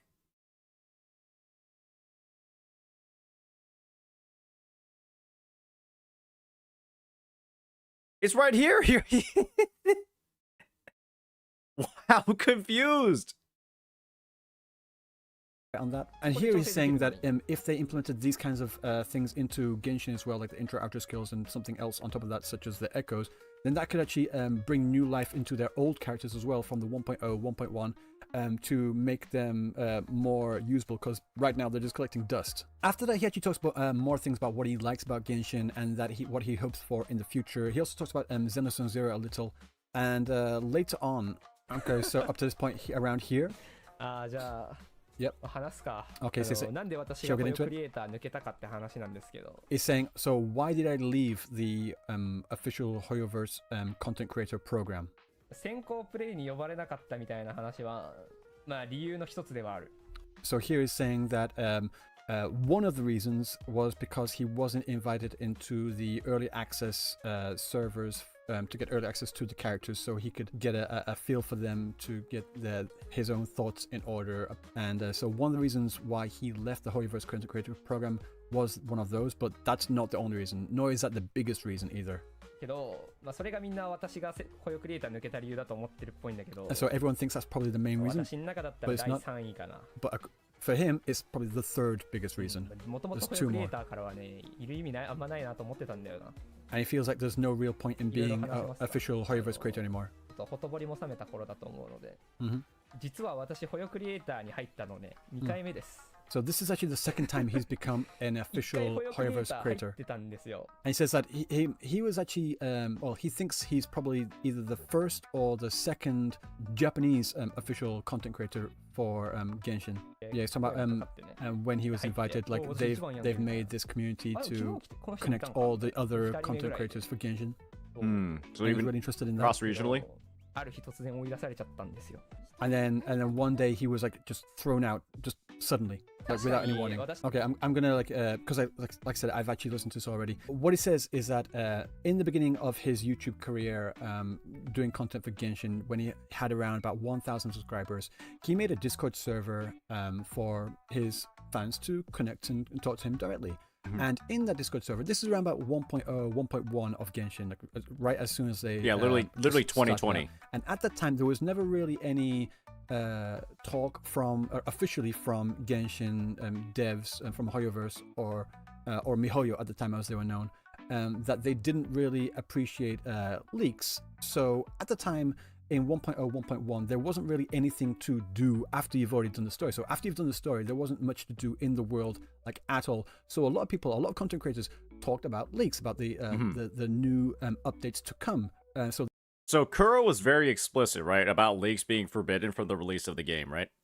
And I guess the framing here is that Hoyo never really made a stance about leaks, and people didn't even know that like leaks were bad until partway through the life cycle of Genshin. So I guess the situation of the framing here is that nothing was actually explicitly done wrong on Nerumeru's end, because that was like a time before people knew leaks were bad.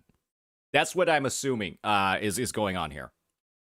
They were talking about things like newer things in Liyue, and they were talking about other things in Dragonspine as well.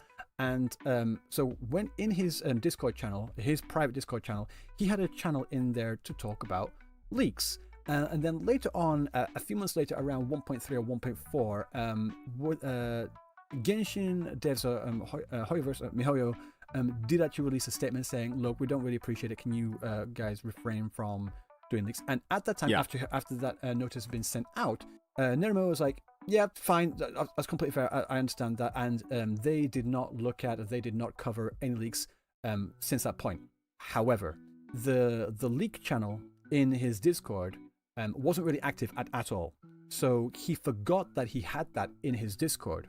And what happened later on is that someone, like after he had gotten into the official Hoyoverse content creator program, someone went to the miHoYo devs and was basically complaining and saying, oh, you don't like leaks, but this Neromero guy over here, he's got a leak channel in his Discord. Aren't you going to do something about that? But the thing is, though, like he was made a content creator after having this leak channel. So, and he was invited by an official from miHoYo at the time. So he thought like everything was all forgiven, regarding the past leaked content that he had made in the past during 1.0, 1.1. But then later on as well, around the time of the Nahida trailer, there were those old rumors that Neromero used to have this leak channel being like kicked up again. So this old history was being dragged up, and then they started getting like some negative attention. And then because of these people complaining about, oh, he used to cover leaks, so why do you have him in your official content creator program? They complained to Hoyoverse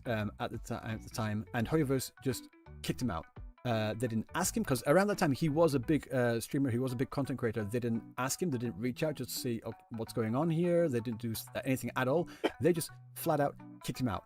No word, no nothing at all. And so after that happened, he actually he didn't know what happened. So he was like, oh, I'm not allowed in the channel, in the Discord server anymore. What happened here? Maybe there might have been a mistake or something. So he actually reached out to his handler, which he's got censored up here.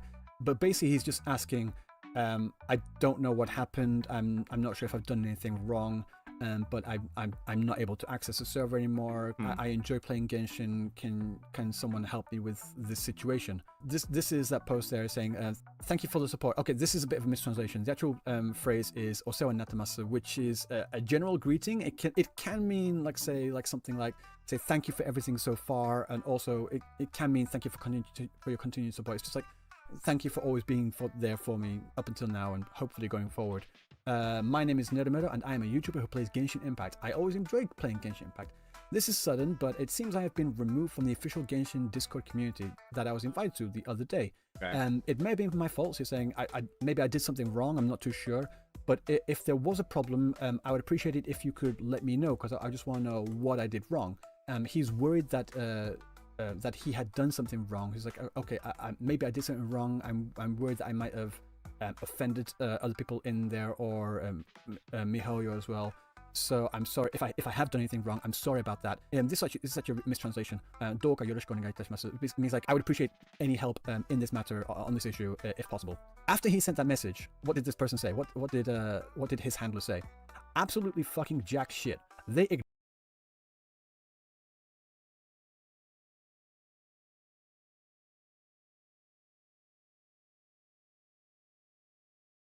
Sounds about right.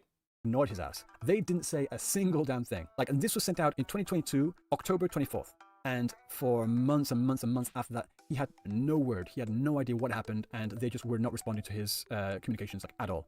And the thing he says as well is that if he was suspected of looking at leaks at this point in time as well, then he would at least have wanted them to reach out and ask him, because he felt like up until this point he had built up some kind of relationship with the Genshin devs, particularly this handler as well, a friendly relationship that he's providing all this content for them to promote their game. So he was really shocked and really taken aback that they just flat out ignored him. Like they just treated him as if he was like trash on the street. And he says it was like this for about a year until another content creator called Nagi. I'm going to show you. This is another Genshin content creator here. Nagi here. They have 253,000 subscribers on here, and up on Twitter they have 122.8 thousand followers as well. Okay, also pretty big. As you can see here, they basically stream almost exclusively Genshin content. So they're also another quite big content creator here in Japan. Interestingly, this is a bit of a side tangent. Interestingly, 8 hours ago, and they actually did do their first stream for Wuthering Waves. So the timing on this is actually quite interesting, if not a little bit suspicious.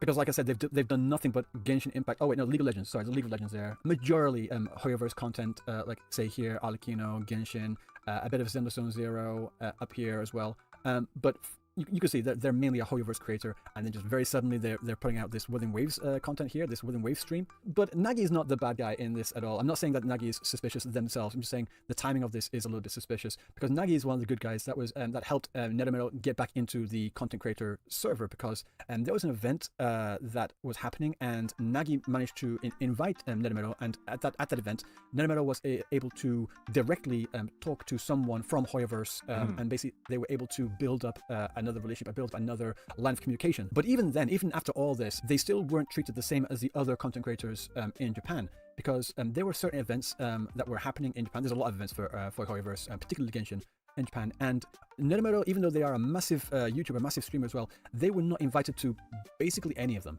Okay. アニメイト本店行ってサインのところにネルメロいなかったな。 So saying this person, this is not a streamer. This is just a random person on Twitter, I think. This is Pika. This is just a regular person. So no one go there. No one bother them, please. But what they're saying here that they went to Animate, the main Animate in Japan, and they saw the signboard for all of the different voice actors for the Japanese characters of Genshin, as well as there were other bigger streamers as well there. So just here, this is the signature for the Tignari voice actor. You got Farina's signature here. You got Kirada's signature. Setos. All these different characters here, all these different people here have been invited to this quite big event in Animate. And they're saying here, near the sign area, Nethermill wasn't there. And so he's talking about this event here. これあれか、原神の声優さんのサインか。 Yeah, talking about the 私 voice これ actor ね、 sign. 呼ばれてないんですよ。 And I wasn't invited to say. I wasn't called. I wasn't told これ about ク this. リエイターの人たち、原神の配信者とか動画投稿者さんと仲良くしててさ。 So he's saying here that he had built up a relationship with other JP content creators or Hoyoverse content creators, and he was not invited to this. But on the day of this, I'm going to let him just say this ネ first. ルメロでもう普通にいろいろお話しするわけよ。で、ネルメロアニメイトのやつ呼ばれた？一緒に行こうぜ。何時なら空いてるみたいなチャット来て。 So what he just said there is that he got a message on the morning of this event from another other content creators that were going to the event that were invited, saying, "Hello, are you up? What time are you going? We've got to go to the anime event." And he's like, "What? I wasn't invited. I don't know anything about this." 今でも覚えてるわ。つら。 And he says, "Even now, I remember that day, and it was really painful. He didn't like it. It was pretty tough." I mean, yeah, right? Like, this is like something that all the content creators are going to. Voice actors are very like famous, right? They're very big. They're almost like celebrities in Japan. And the viewpoint is that like, hey, this could have been like an excellent networking opportunity, like one of the best ways to grow your career, meet your friends, that sort of thing. And to have that not be allowed for you, or to not have access to that, especially when you're somebody who's felt like you're very committed to the game, that's not going to feel good, right? That's going to feel awful, actually, especially when this is literally your job at this point. これ。 Yeah, that was really tough. Like he's saying that other content creators for Hoyoverse were there and they also signed it, but he didn't get an invite. He felt left out by this. 原神の動画が頑張ってきたんだけどさ。 Saying, I tried my best. I put all my effort into making videos about Genshin. こんな気持ちになるぐらいなら、初めから原神の実況者とか配信者にならん方が幸せだったなって思った。 Okay, he's saying here, if I had known that I was going to feel this way, like feel left out and just completely desperate in a sense, then he says that he thinks he would have been happier if he hadn't been a Genshin YouTuber or streamer in the first place. Because he was feeling like sad and dejected that he saw all of his friends being invited to all these different events and he was the only one being left out. I mean, us in EN, we are kind of familiar with another YouTuber, another content creator that had a similar experience. So imagine that. This is the Japan version of that experience, basically. But in fact, it's even worse because it wasn't someone else in the community that was like having them, like isolating them. It was actually the Hoyoverse staff themselves. They were the ones that were isolating him, that they didn't want him to be a part of all these events, even though he was making all this content for them for free. Because there's no actual, he actually says this later on, there was no actual contract being signed, and that there was no real like money changed hands like at all like for that. So it's not like he was on payroll and he was getting something out of it. No, he was getting like literally nothing from them, and they were treating him this way, even though he was giving them all this free press, free attention, and all these videos and all this content. これこそ本格的にいる意味ないじゃん。 Yeah, he's saying being an official Hoyoverse content creator, there is actually no real point to it, like at all for him anymore, at least. 一番はやっぱりこれやな。 Oh, so he was going through the Oh, you're not losing too much three then. reasons why he left being an official content creator. 聞いて、 It's saying here the biggest reason for him is that he didn't really like being mistreated by the official Hoyoverse staff, like being kicked out without being reached out to, and then absolutely completely ignoring him, like just the complete mistreatment. It was something he really didn't like. 聞いてくれなかったことが一番。 That's the first one. 2番はやっぱり The second one? 答えたね。原神のアニメとコラボの時に私が呼ばれなかった。 And then the second one is him not being invited to all of these different events, like at all. Being ignored, being mistreated, And then on top of being mistreated, this also plays into being mistreated, to be honest, not being invited when everyone else was as well. 3番は And the third one? 先行プレイに呼ばれなかった。 And the third one So is now- what he said earlier. The third reason is not being invited to be a part of the early access beta servers to get his thoughts and opinions on characters when they come out. だったらさ、その人からは優先されるよ。 He says here, だから、なんかすごい複雑。いや、原 it, 神 it が feels complicated. It 原 feels 神っていうゲームは he feels conflicted, should I say? 好きなんですけど、 He likes Genshin 原 as a 神 game, の運営は正直あんま好きじゃない。 but he doesn't like the そういうこ devs. とがあったから Like if something happens, then they get really high and mighty and basically look down on you. Oh, like you deserve this. You deserve all this mistreatment as well. So it's not good. Not good at all. 抜けて悪い良かった面もあって Okay, he was talking about the benefits of leaving the Hello. official Hoyo creators in Japan. 名調が始まった時に Okay, this is what we got あ to んまり earlier. レベルさんあんまり Hating the 名 devs. 調やらんでほしいです。 This is the clip that っ we て just 話があ listened った to んです earlier. よ。 This is the clip where he's saying that at the beginning when he did do his first live stream about Wuthering Waves, they came up to him and as I explained earlier, they came up to him and said, "We would prefer it if you didn't," you know. So on top of on top of them mistreating him for all these years, like literally years, because Wuthering Waves came out in 2020. So they basically treated him like garbage. They basically pretended he didn't exist for a large period of time, and they were just doing all this stuff. And then they go ahead, and then they reach out to him, finally, after he does a WuWa stream, and they say, well, we prefer if you, like, treating him like he's on fucking payroll. The ego is actually insane. The ego is fucking nuts here. 24, like this year, right? So they had this happen in 2022, That's and then they had another insane. thing with anime in 2023. They had all these things. I would intentionally do everything that I could if I was Narumero to just shit on Genshin and like only play WuWa from here on out. This is something that deserves spite. Okay? This is something that deserves spite. Like, you should have spite for every Hoyo game moving forward if this is how you got treated, okay? Like, don't play, like, nah. No, you don't play nice ball with this fucking company anymore after that shit. Holy fuck. You, like, they come out to you demanding you of stuff like you owe them something when they have done nothing in return. Oh my lord. Geez, I'm like getting mad on behalf. Things happen. And no, the anime thing, sorry, happened early this year, should I say. So they're mistreating him for all these years, kicking out for no reason, not asking, not reaching out, not giving the benefit of the doubt, and then also isolating him and not including him in everything, in all the events that they're inviting everyone else to. And then on top of that, they're not also allowing him to be part of the early access service. So it's giving an unfair advantage to the other ones as well, even though he is a massive content creator for Genshin. So on top of all that, when he did want to try to play another game, such as Wuthering Waves, they come out like, oh no, we'd really appreciate it if you didn't. I mean, that's pretty shitty, you've got to be honest. Like I said, this is like おもろかったわ。名調の配信終わった直後にさ、 right after he 名調 finished の人から the high stream, メール来る the わ stream, should I say. ホヨバの原神を選びました。 And that's why he 名調 stuck や with りたかったのはこれです Genshin and he た didn't だ、 play Wuthering Waves 拘 after 束 that. 力はないです。 So they literally sabotaged his WuWa career as well. They could not stop fucking this dude. They literally just could not stop fucking him, basically. It's literally worse. This is literally worse than what we saw yesterday. It's like literally worse. Once you get the deep lore, it's actually worse. Holy shit. Bro is just trying to stay in the good graces of the company while they're just fucking him the entire time. Okay, he says here that there was no real restriction. Like they didn't implement any restrictions on him. Like they didn't have any power to implement any restrictions on him because he was not actually a part. He didn't actually sign any kind of contracts. Why didn't he say this? Guys, he was over here. He was trying to be a professional. He knew he had a relationship with Hoyoverse, and so he was doing his best to maintain that relationship. But they just fucked him.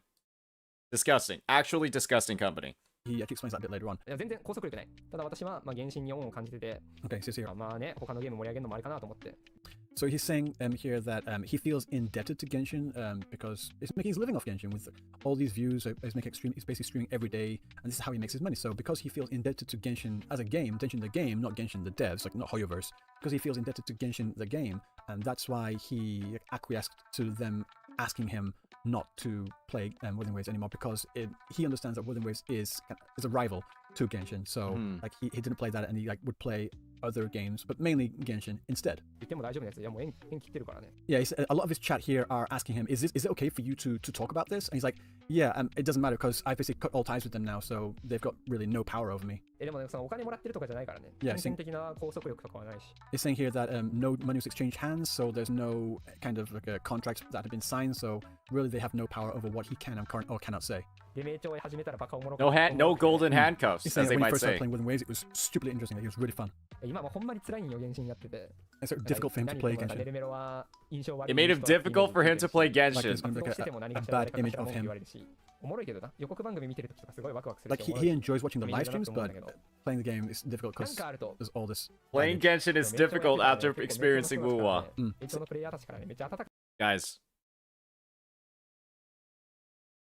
imagine how much CCs like Ziox, Doro, etc. are suffering every day when they've been running up walls, using intro outro skills, doing fun rotations off stream, and then they're like, honey, it's time to play Genshin. And just like,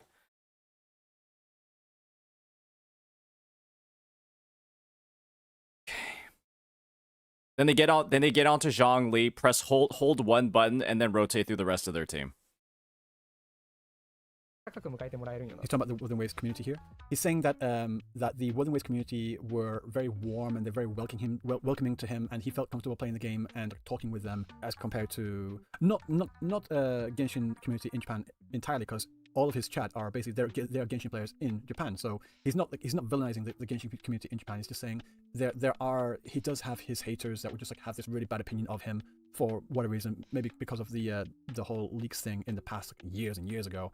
When it was okay to, for lack of a better term, and when he did try to play Wooden Waves, and when he has talked to those in the Wooden Waves community in Japan, they were very warm, they were very welcoming, and they were very friendly. So he really likes that. He feels welcomed by the community over here in Japan for Wooden Waves. 原神しないと食えないよ。 Okay, so here's someone said if you don't play Genshin, you won't be able to eat. And what they're basically saying is that he shouldn't bite the hands that feeds him. And by that I mean that he shouldn't really abandon Genshin to go play another game such as Wooden Waves, because if he did that, he wouldn't be able to earn enough money to, as a YouTuber or as a streamer to make a living. But in response to that, he says, 原神で私多分これ以上無理だなと思って。 he's saying here that he probably can't continue playing Genshin anymore, at least not to the degree that they have been doing so far, like up until now. He literally is just saying, fuck the bread, fuck the money. I'm so pissed off at this company. I'm so pissed off. I hate playing this game so much after trying WuWa that I don't care anymore. And it's not like I'm on a contract anyways. But guess who is on a contract, ladies and gentlemen? Guess who is on a contract?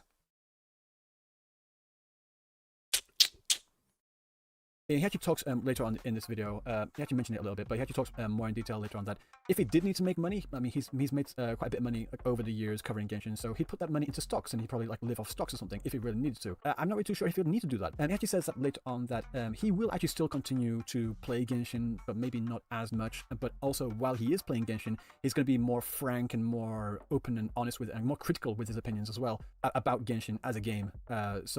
And also throughout all of this, his community were really supportive of him, like absolutely. I'm just going to go to these particular sections. Like they were like sending in a lot of super chats as well, not insignificant as well. It's like 800 yen here, that's about $5 or something. Oh, that's pretty here, good. Got another like 3,200 yen here, that's about $25. Hey, where are my super chats, YouTube? What the fuck? Where are mine? Yo, what's going on, guys? What's going on, guys? Maybe it's because I don't have alerts on. I should probably turn alerts on. 1,000 yen here. It says also 3,000 yen here as well. People just like throwing money at him. This here was a 10,000 yen super chat, which is equivalent of like, I don't know what the exchange rate is right now, probably like $50 or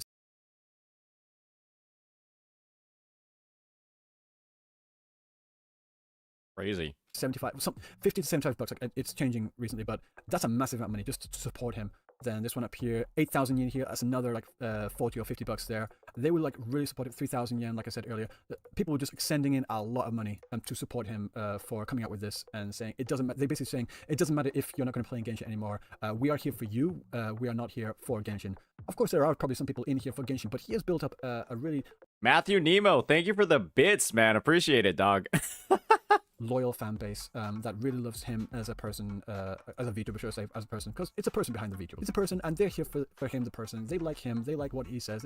They feel comfortable talking with him, and he feels comfortable talking with them. So they are. I mean, if anything, all this situation has really done is turn off everybody in his community to Genshin Impact.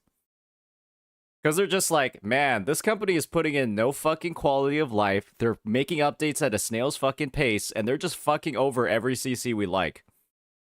Maybe we should just stop supporting this dog shit company and this dog shit game. And let's just go to Kuro Games instead.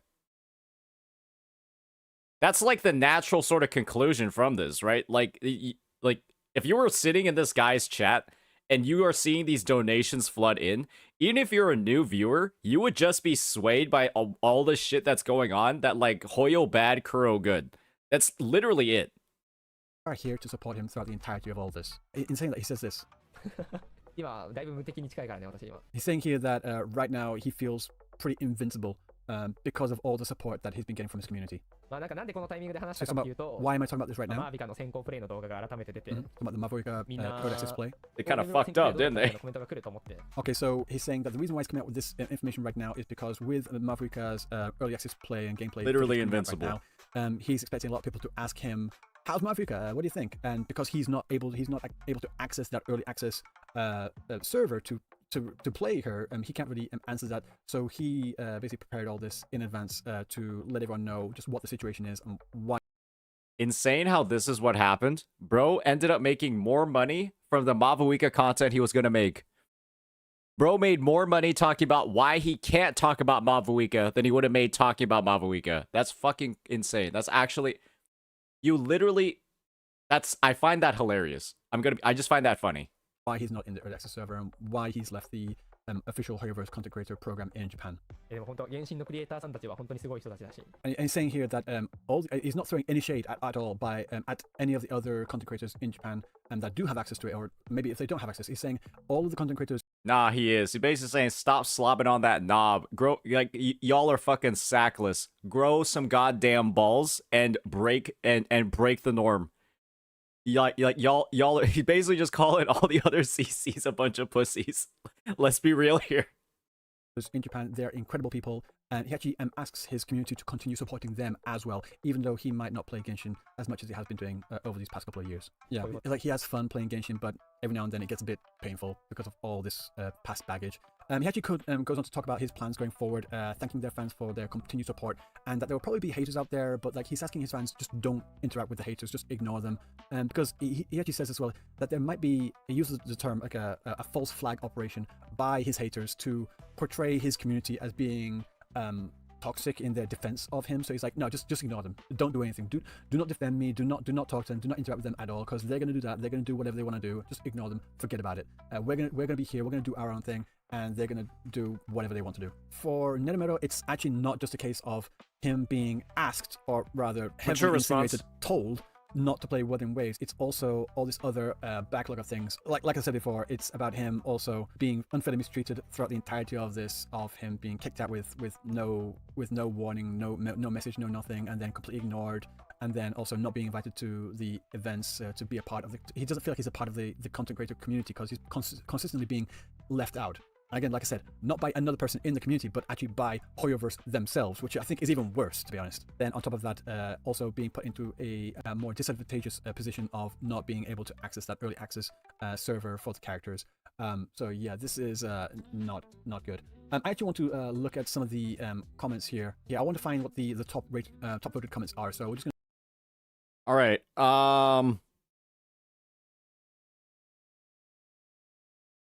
I think we might skip through this section because this has been a long ass video. I think I'm ready to draw some of like my own conclusions from the entire matter. And then I guess we can cut the react to this short, because honestly, this was just like a bunch of like, this was like a huge info dump, a bunch of extra context setting. I'm probably going to upload my original sabotage video and then upload this as a follow-up as well. Editor, we're going to need to do a little bit of cutting down. I don't think we need to do like the whole replay, like play what the guy was saying.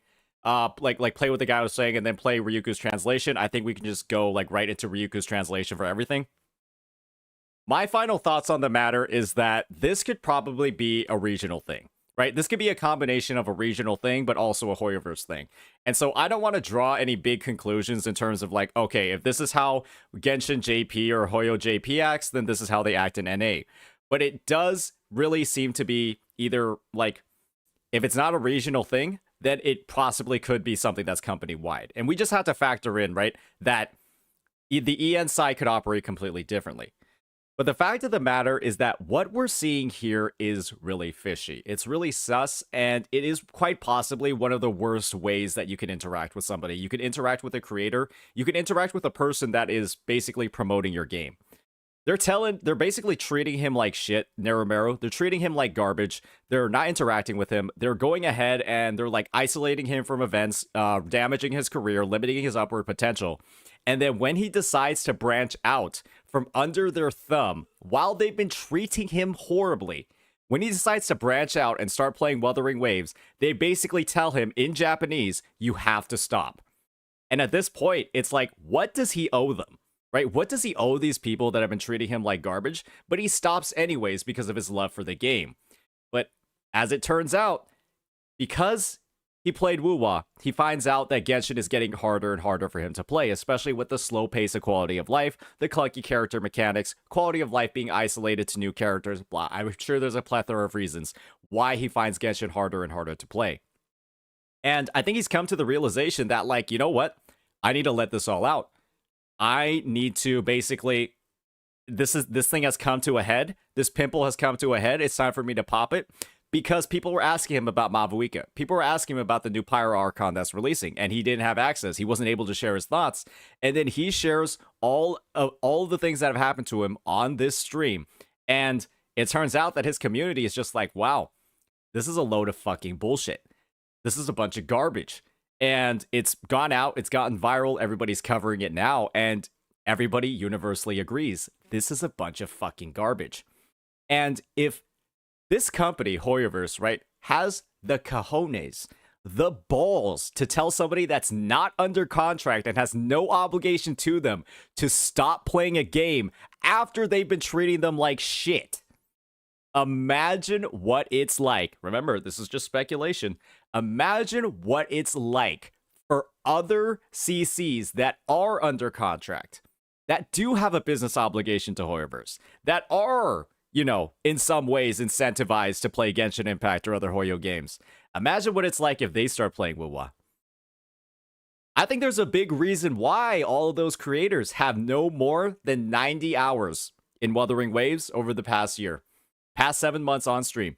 I think there's a reason why none of them have reached over 100. I think that there's somebody at Hoyoverse, maybe on the EN side or global side, that's telling them they can't play the game too much.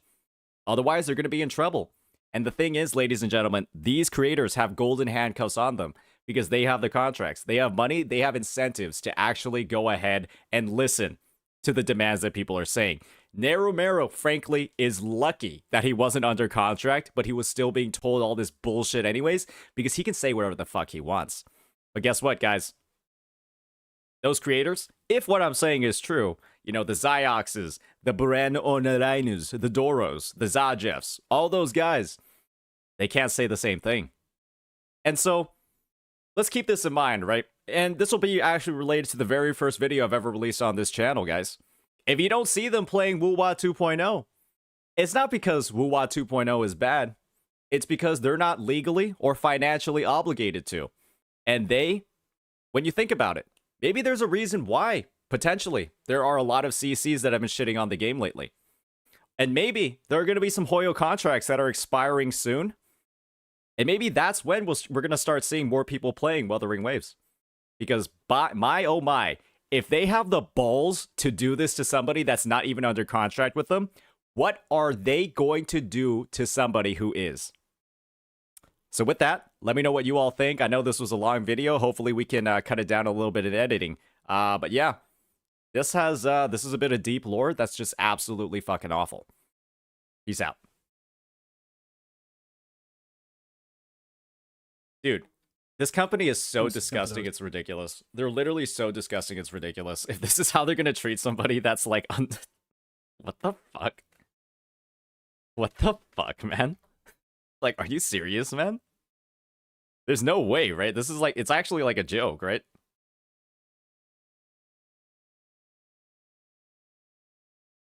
Like, actually a joke.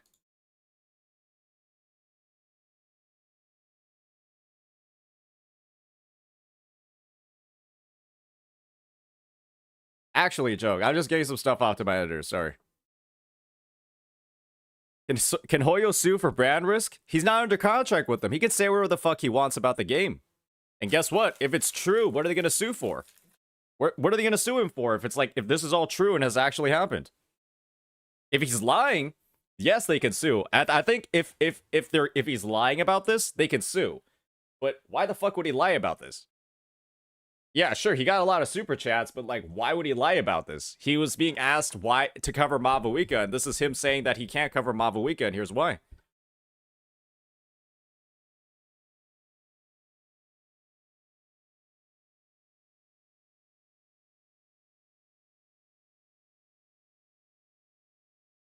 So yeah, this is a load of bullshit, guys. It's actually a load of bullshit. So with that, ladies and gentlemen, it might be time for us to get into the main event of the day. The main event of the day. But I might need to start. I think it's time for lunch. So I'm going to go prep something real fast. And then I think we'll get into the most exciting part. And I think with all of our existing knowledge about the situation, I think with all of the existing knowledge that we have about the situation, we might be able to do some of the rankings on this list with a bit more intelligence. I genuinely think so. So, ladies and gentlemen, let me go ahead. Let me take a quick little break. I'll go ahead and maybe we'll prep a little bit of something on the side. Maybe we'll bring the snowman back for a little bit. We'll bring the snowman back for a little bit. A brief period of time.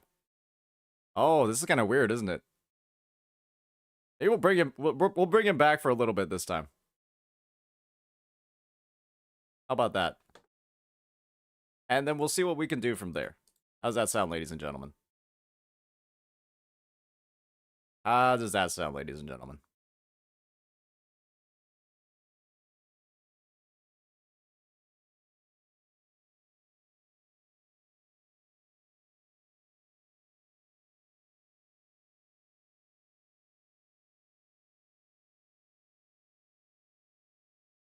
How are you two lip syncing? That's literally not how it works. All right.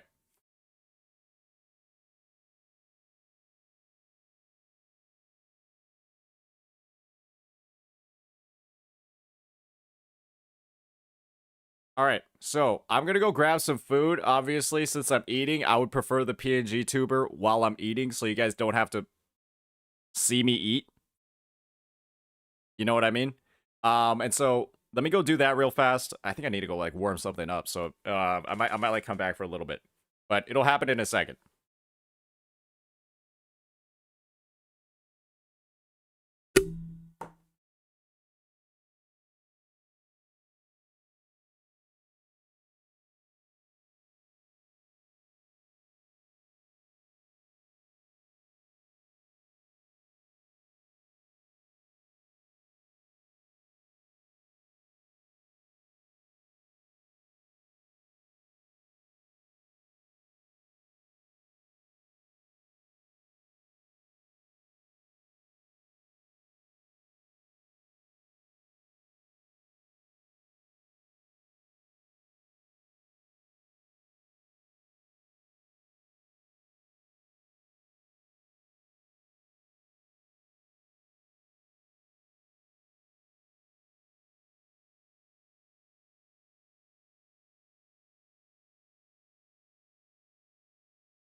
All right, buddy.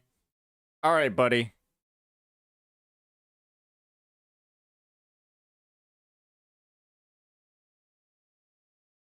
Guys, Guys, are we getting tired of Avaratros?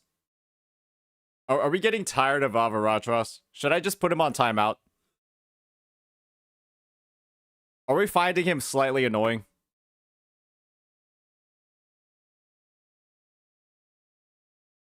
Yes, ban. All right, let's run a poll real quick. New poll. What do we do with Avaratros?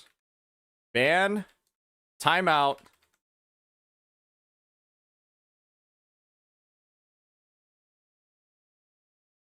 let him go.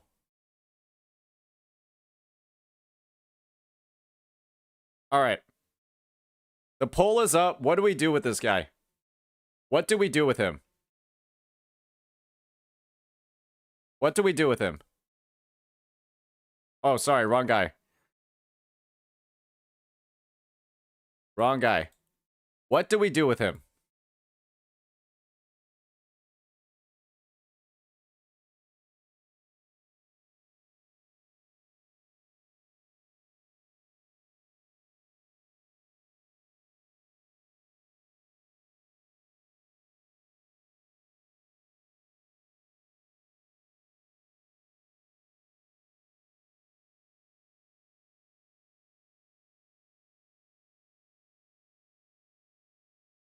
Yesterday, he posted leaks. He posted leaks? Oh boy, ladies and gentlemen, you know what that means.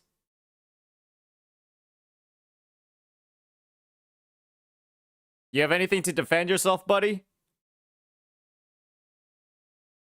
You're about to be taken out to the shed.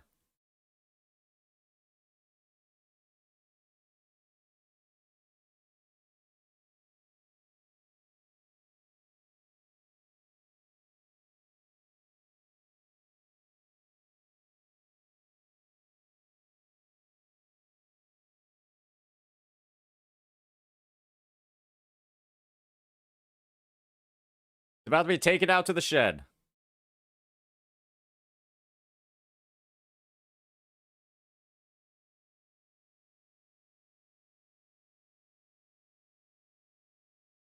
You're about to be benched just like everybody's Chang Li, buddy. You are about to be benched like every single person's Chang Li.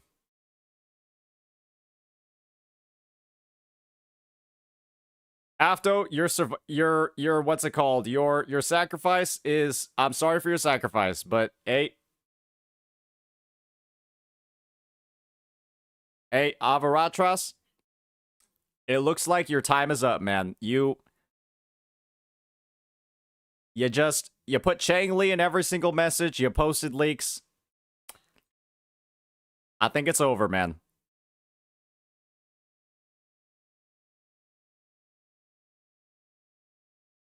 All right. If we have a new chatter that's coming in,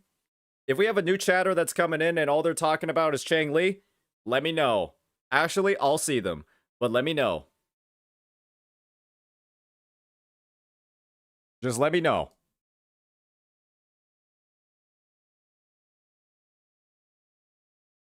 I am very conflicted on which weapon to go for, Zhang Liao or Yinlins. Well, they're both really good, but if you want Zhang Liao to be the strongest on the Zhang Liao Yinlin team, if you want that team to be strongest, then you gotta go ahead and pull the Zhang Liao weapon. But if you're looking for something that's very versatile and can be used on a bunch of characters, String Master is the most versatile signature in the game. It is the most versatile signature in the game. So yeah. That's what it is. But Zhang Liao's weapon is really good. Your Echo Luck got worse. Unfortunate, man. Well, your Echo Luck is already really good because you have double crit on basically everything. So, you got double crit on. We reviewed this guy's account the other day, but yeah. So, ladies and gentlemen, my food is currently cooking right now. I'll have it in just a couple of minutes. But before we dive right on into it, it's time for me to do a bit of a rundown on what we're going to be looking at here, why I have all of these different content creators on the screen. And that's because, let me just pull up the file. The incredibly incredible notepad. So, ladies and gentlemen, we kind of just, for fun, decided to think about the biggest punching bags in gacha gaming. And when I say the biggest punching bags in gacha gaming, I'm talking about people that have basically, been made fun of for either a take, something that they've done, a viewpoint that they've had, something that they've said. And basically, maybe we'll call it the biggest clowns in gacha gaming. Because guys, this is basically moments that people have been clowned on for takes that they've had, things that have happened to them, blah, blah, blah. And the list is long. And the reason why it's going to be a tier list, right, ladies and gentlemen, is the fact that oh my god, I'm seeing some Chang Li mains in the chat. The idea is that some people are going to be rated a lot lower than others. Because the thing that they're getting clowned on for wasn't really that bad. It isn't, that crazy of a thing. And there might be some situations where I'm going to provide some additional context, some additional, information, and there might actually be more things that aren't listed on here that, might influence the rankings a little bit. And so the thing is, if there's going to be a lot of different tiers, people at the bottom aren't really going to be the clowns. And so with that, we'll dive right on into it in just a bit. I'll grab some food, and we'll have a little bit of fun. And this is the thing, guys. This is meant to be fun. This is meant to be like a bit of a history lesson of what's gone on in the gacha space over the past, year, 2, 3, 4 years. And we're just going to have fun with it. It's not meant to offend anybody. It's just meant to, I have shit on here like Sweet Illy being Walmart Nilo. Okay? We're just having some fun with it. And so if you're offended, or if any CC is offended, well, then just don't do stuff like this in the first place. And you can't be put on the list for it. So with that, we'll be diving right on into it in just a bit. It's just meant to be a good bit of fun on your Saturday evening. And we'll have a bit of a ball. Is it too late to install WuWa? Well, it's going to feel a little bit bad. It's going to feel a little bit bad to not have a lot of the free things that have already been given out. It's gonna be bad to not have a lot of the free things like the free Zhang Liao, all the progress. But hey, you can start now. You can kind of get a good start before 2.0. There's not a huge amount other than maybe pulling Yinlin or something like that, because then you'll have obviously all of the new Astrite, all the new things in 2.0 to get started with. But I think it's fine to start now. You have a lot of content to grind through, a lot of content to do. And yeah, you can just have a blast with the game. It's a good fucking game.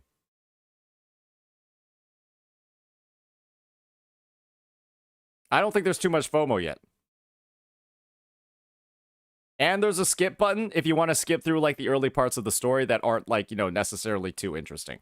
There's still a lot for you to look at and have fun with.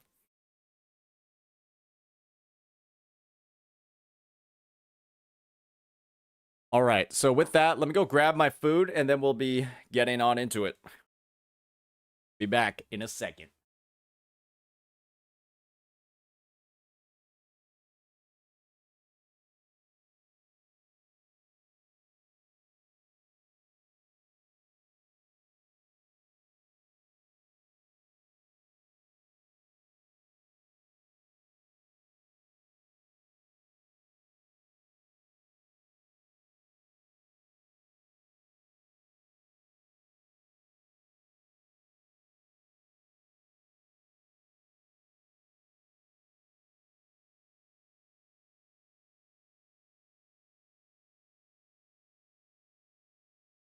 All right. Nice.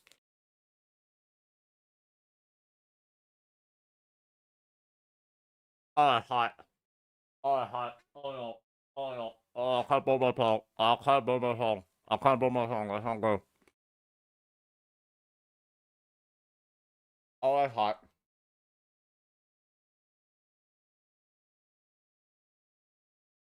Oh, that's hot.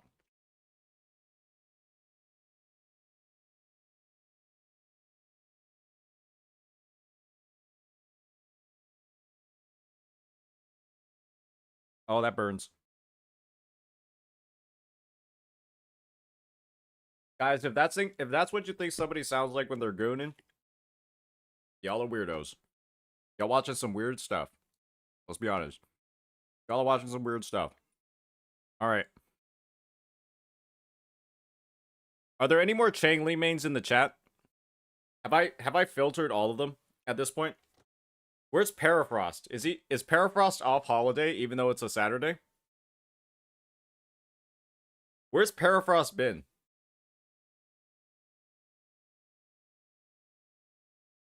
Think I scared them? Where's Parafrost gone, guys?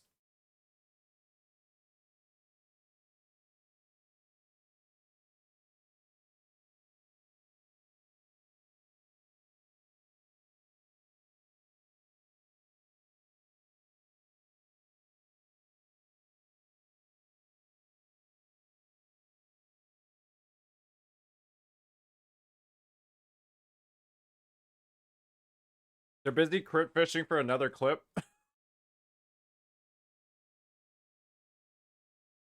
They're busy. Let's see what else we got here. Anybody in YouTube chat know where the Chang Li mains are?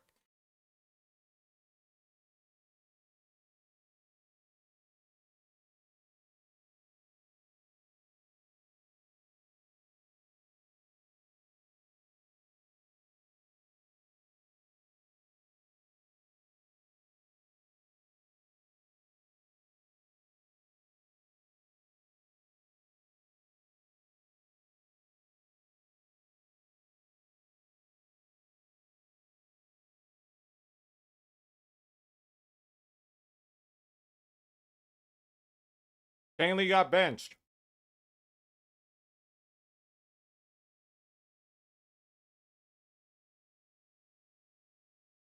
Lane Arctic, thank you for the sub. Appreciate it.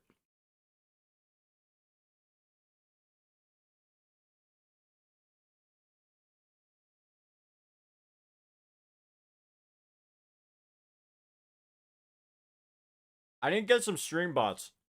What's a good stream bot?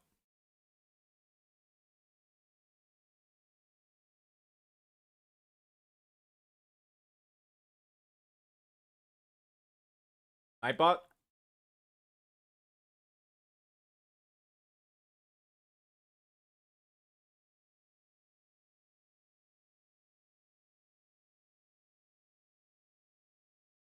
Stream Element and Nightbot. Okay.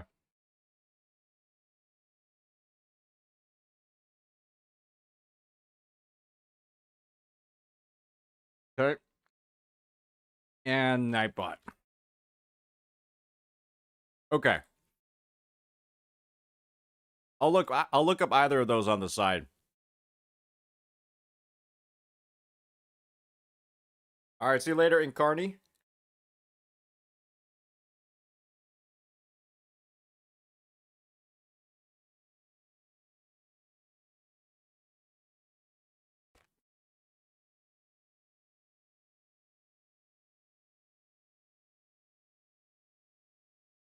You want to know the most ironic part about all this?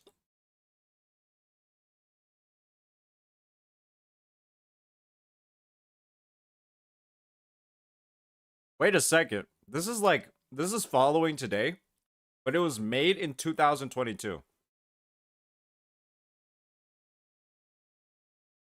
This is really interesting, actually. This is really interesting, actually. Tucky roasting Gateo Island? Oh, this might be good to watch while I'm eating. This might be really good to watch while I'm eating. Oh, okay, let's watch this. I'm excited for this. Why does creator hate Western CC so much? Another CNCC giving their Western CC take. All right, let's go ahead and listen to it. This is Gateo, right? Professional retard. Let's listen to him. Better than you. Oh my god. You hope you burn the roof of my mouth? What? That's mean. That's mean, Afto. I know. Oh, here we go. This is like, I know better than you. I know better than your own community. I know better about your game and your own community, and I need to inform you that this game is dying. Is exactly what's happening. Okay, typical entitled Western gacha CC. Like, Okay, so first of all, You wanna know the best part about this? Gateo's VTuber looks like it's about to start crying. His VTuber model looks like it's about to start crying. I think it's like actually representing what he's sounding like in real life here. I want to make this abundantly clear. Guteo, stop saying that shit. Why am I lagging? You're being weird, and you sound like a pussy. Okay? We True. all know the reason why you use Based a and VTuber true. model, Okay. and it's because you're ugly as fuck, and you can't accept that reality. Okay? You're weak. You're fat. You have no strength in you whatsoever. You're ugly as fuck. You can't face the reality because you're an insecure little pussy. So get the fuck off Gacha Smack. This whole blanket statementing all Western CC shit is pathetic. You get no viewers. Nobody knows who you are. Shut the fuck up. Nobody cares. Genuinely. Okay? Don't do this weird ass shit. All right? Why so personal? Because this shit of saying all Western CCs are like this, fuck them. I'm not dealing with Arknights again. Guys, it actually turns out when you say that an entire side of the world or like an entire region like sucks or is stupid, it turns out that pisses off that entire side of the world. Shocker, I know. I know, shocker. That seems to come as a surprise to a lot of fucking people that when you intentionally rage bait an entire region of the globe, then everybody in that region of the globe gets upset with you. And so, yeah, that's why I was saying yesterday, get Rexlet's dick out of your ass, because he explicitly called out an entire side of the globe. And so he is quite deserving of the response that people might be having towards him as a result of him basically saying all Western CCs have a skill issue. EO saying, I don't agree with tech on a lot of shit, but I've been saying fuck Gateo since TOF. Yeah, that's pretty much everybody that's seen Gateo, right? Everyone thinks he's a bit of a ding-dong. If people are going to And again, shittiest mic in Gacha Gaming. Shittiest mic in Gacha Gaming. blanket statement, everybody a part of Western CCs as a whole, well, then I'm going to go in on them. Why the fuck would I not? Genuinely, why the fuck would I not? Mm-hmm. Okay, it's a sad reality when you got to buy a $20 VTuber avatar because you're so fucking ugly, you can't bear to go on stream and look at yourself. What do you want me to say, man? Don't go after the people who I care about. That's pretty much. Guys, you all know why I had a PNG tuber? Because A, I was growing out my hair. And second, I made it a fucking sub goal. Much just it. This shit is gay as fuck. Let me keep going here real quick. oh god, this is literally Western savior syndrome. Be like, I know better than you. Okay, I'm here to save you. I'm on your side. Well, Gateo, you literally need saving. You're actually delusional if you think this is good for TOF. You actually do need saving from your own stupidity. We are not enemies, okay? Now take some freedom and some fucking bombs and shit, okay? And give me your oil. Is basically what this sounds like. Okay? And God bless your soul. This is exactly what it sounds like. Listen, man, I'm glad I'm not one of Gateo's 5 viewers, because if I was in his chat when he said that, I would have gone off. But yeah, I was too busy watching anybody fucking else.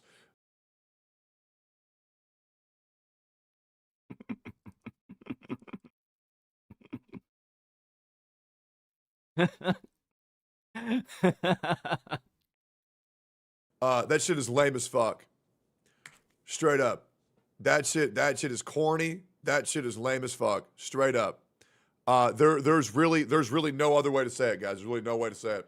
Bro crashing out because his favorite game is about to end of service. No, absolutely. This whole fuck all Western CCs thing is so fucking lame. Straight up. Absolutely. Absolutely, it's so fucking lame. It's such a cringe elitist thing. I'm not gonna lie, guys. Obviously, my respect for Kateo couldn't have gone any lower. My respect for Kateo couldn't have gone any lower. But it somehow has.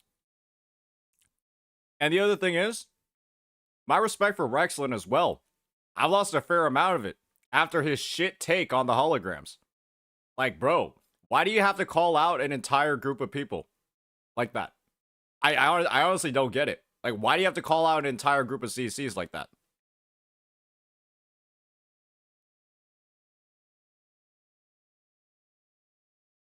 What did Rexlin say?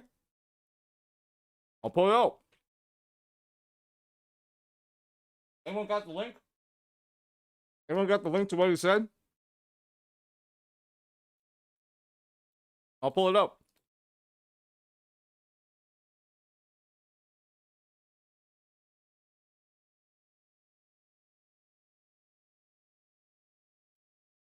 What is this?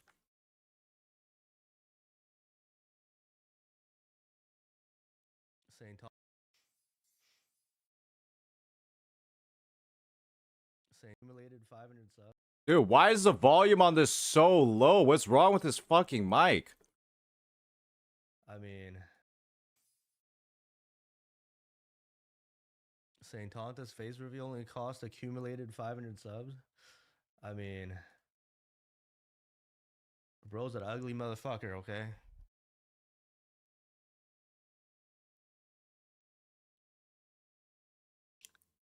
Kateo. Kateo. Kateo. Let's face the sad reality of the situation. Kateo, you would pay money to look like me, but unfortunately, you can't wail like that. You would pay money. You would wail money to look like me.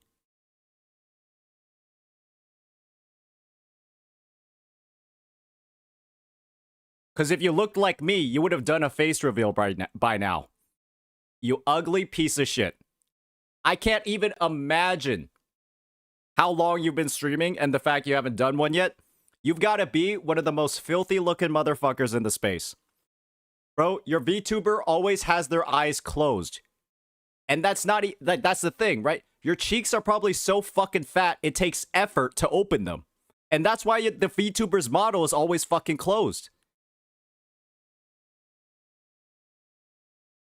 Maybe after you lose like 50 pounds, your VTuber's model's eyes are going to be more open. Jesus fucking Christ.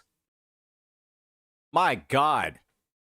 Holy shit. What a wild thing to say. What a wild thing to say when we can literally see your physical handicaps coming through on your model. What a wild thing to say. How about drop some fucking pounds? My God.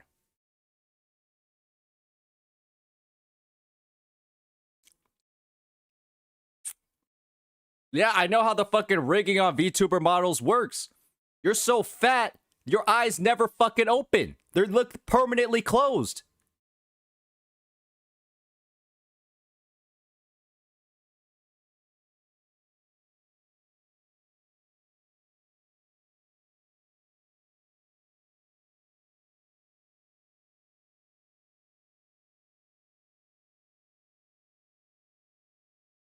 No wonder you like kids so much. They're the only group in the population that could possibly find you attractive, you fucking freak.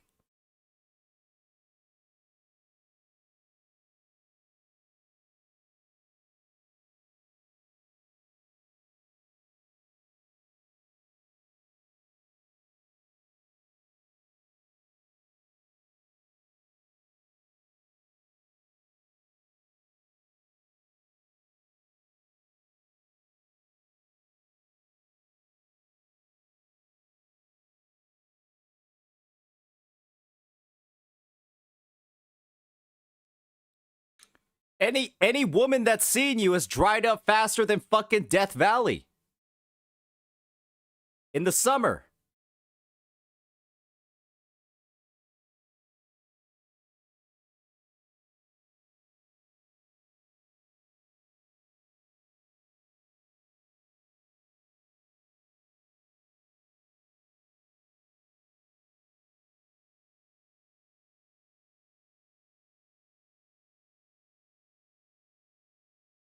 Imagine that you found the confidence to talk shit. That's crazy. That's fucking crazy. Let's be honest here. Oh, it's not an accusation. He VIPs people that actively practice it in his chat. He VIPs them. Please stop. Why? Why should I stop? Bro's been finding the confidence to talk shit on repeat for no reason.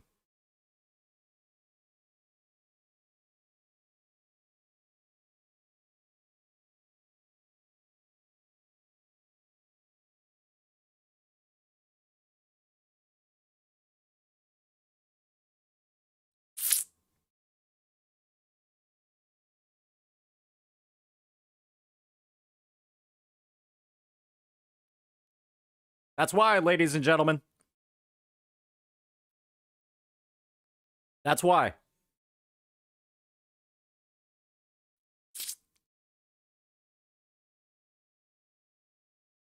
Bro has the facial structure of a fucking mooncake.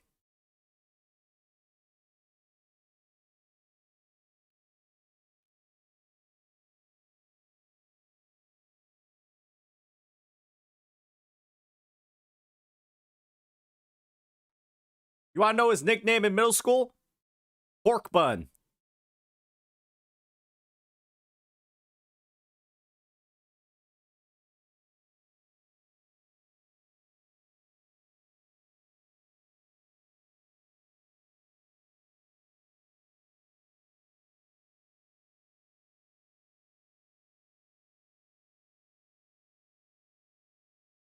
You wanna know why Gateo's VTuber model hasn't changed in years? He's saving up for plastic surgery.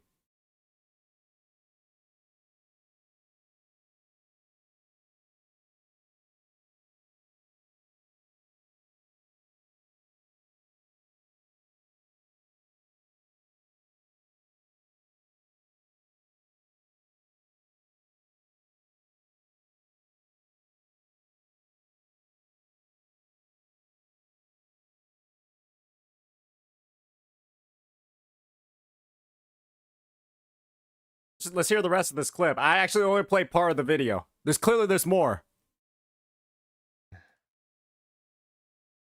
Bro's an ugly motherfucker, okay? 500 subs is all it's worth, I guess. Shit. Where's yours then? Where's yours then? Oh wait, yours is probably gonna be at a sub goal that isn't possible. So you can have the time to finally lose some goddamn weight.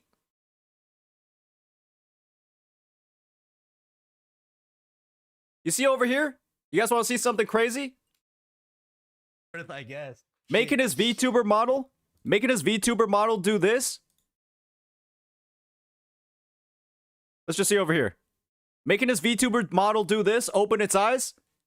That's the most exercise he's done all month.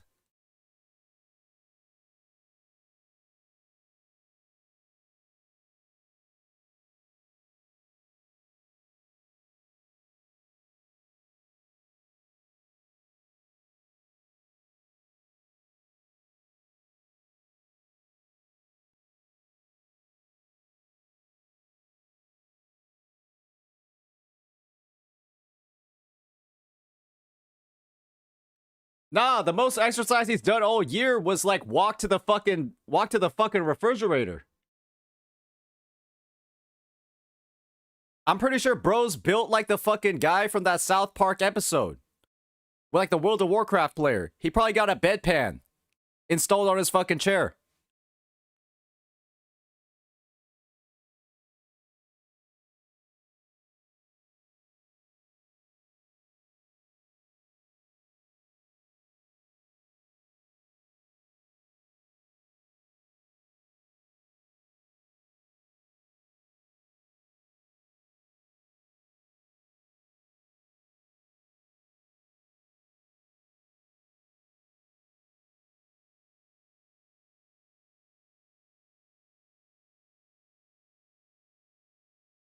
Oh, yeah? What are you going to do about it? I Tegsy. If you try to come after me, all I got to do is jog a mile and the encounter is over.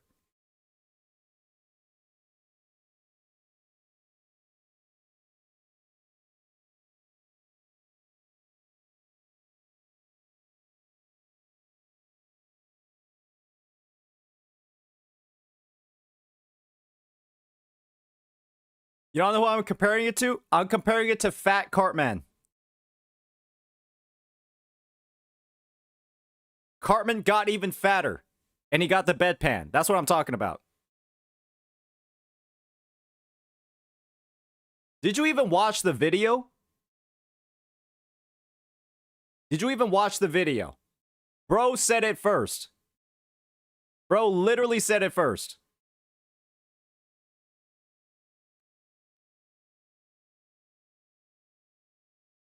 Okay. Yeah, you're just... Okay. I'm tired of you at this point. Bro just comes in here just to type dumb shit. He just comes in here to type dumb shit all the time. I actually do think he's a Gateo viewer. I'm pretty sure they are a Gateo chatter.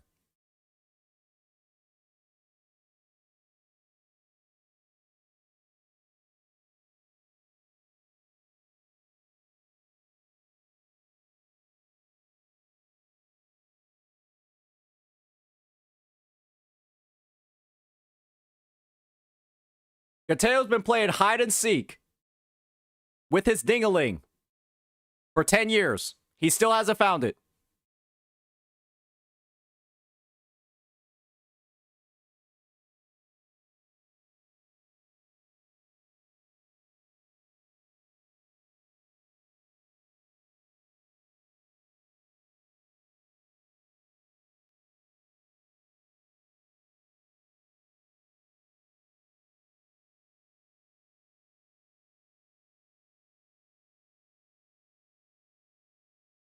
The only way he's able to pee, he's got 4 mirrors installed in his bathroom.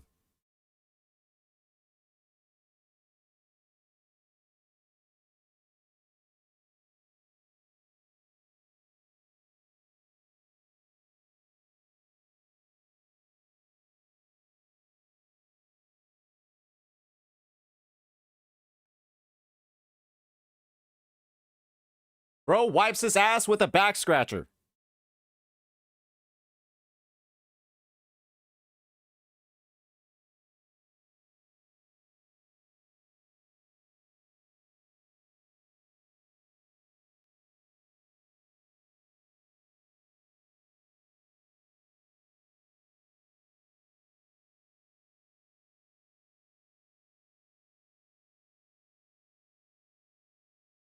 You are a TOF player. Your game is literally EOSing. And from what we've seen so far, it appears that every TOF player has a literal disease. They are sick in the head. Because the only CC you're able to watch is Gateo. And believe me, you watch Gateo for long enough, you're going to have a disease by the end of it.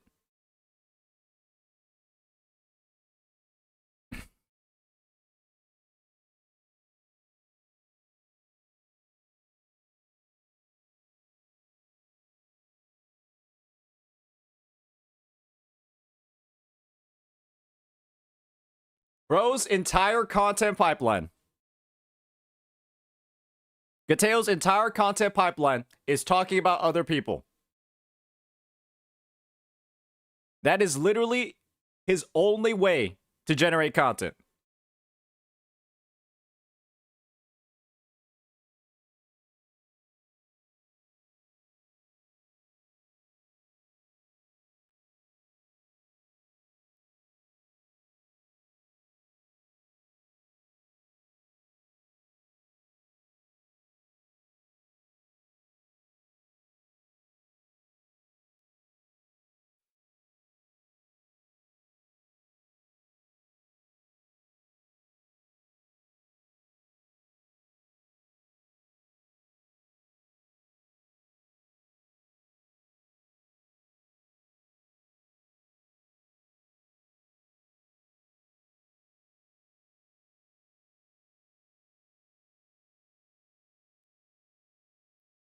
Chihei, the legendary. There's a reason why Chihei is VIP'd. There's a reason why Chihei is VIP'd, ladies and gentlemen.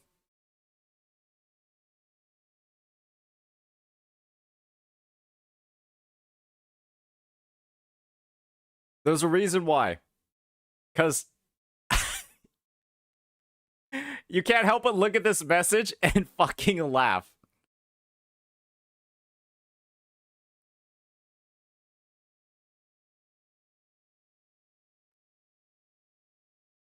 All right, what are we looking at here? What are we looking at here?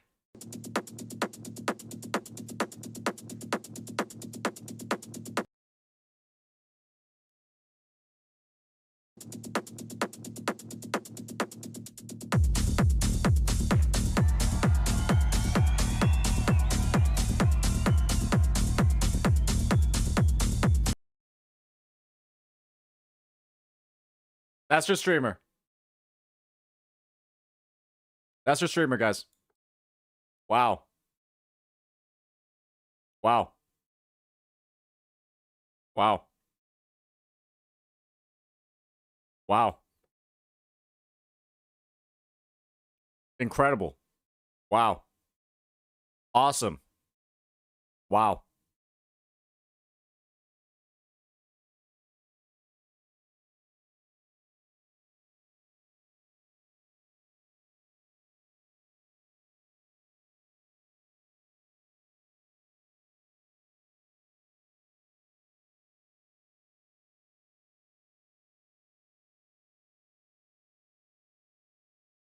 Guys, I'm pretty sure Gateo has so much body mass that when his vocal cords activate, the vibrations flow through his body and then stimulate himself.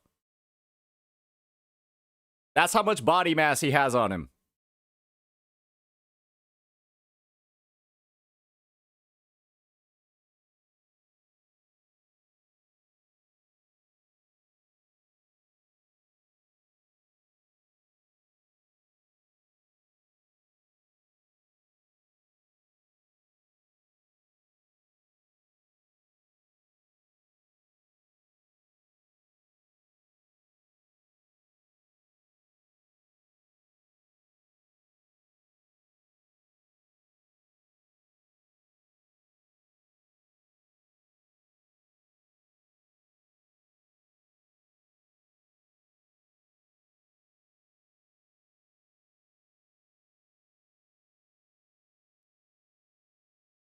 All right.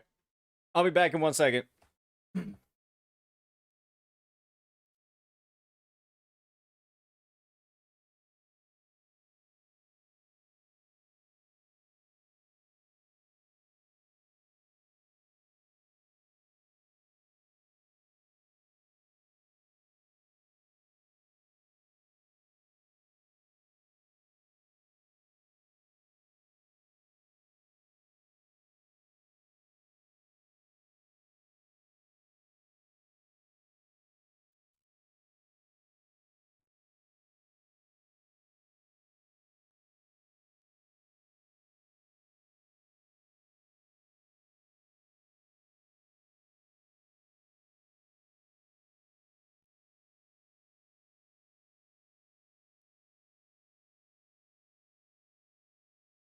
All right, let's see if Tectone has anything else to say.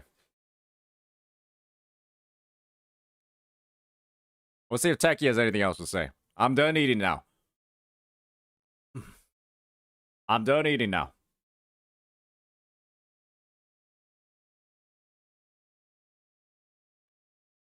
Now I get why most male VTubers get hate. Well, I mean, he's a very poor example. I think male VTubers are fine. Yeah, I think Eighth will stand and Shoto are great. And don't let him be the status quo for VTubers. These people are pussies. They would never say this shit on call. Yeah, who cares? Yeah, fuck them. They're so lame, it's insane. Could you imagine Gateo on call with me?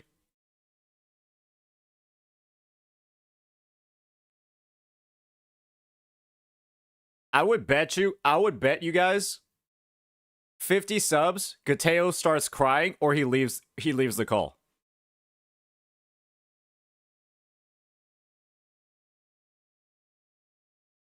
I would bet you guys 50 subs, Gateo would start crying or leave the call.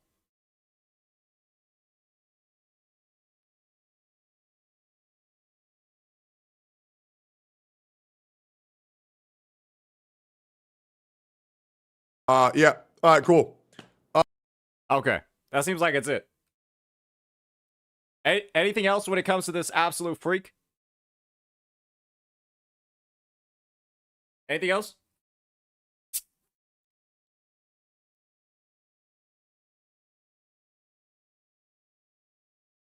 His body mass would create an EMP field, making the stream lag.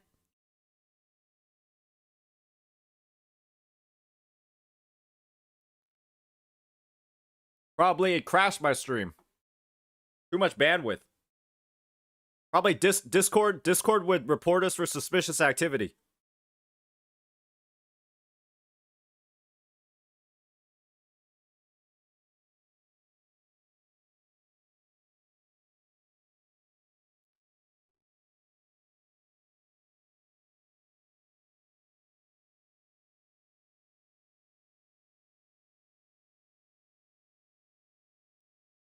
Only way Gateo can attract women is through his fucking gravitational pull.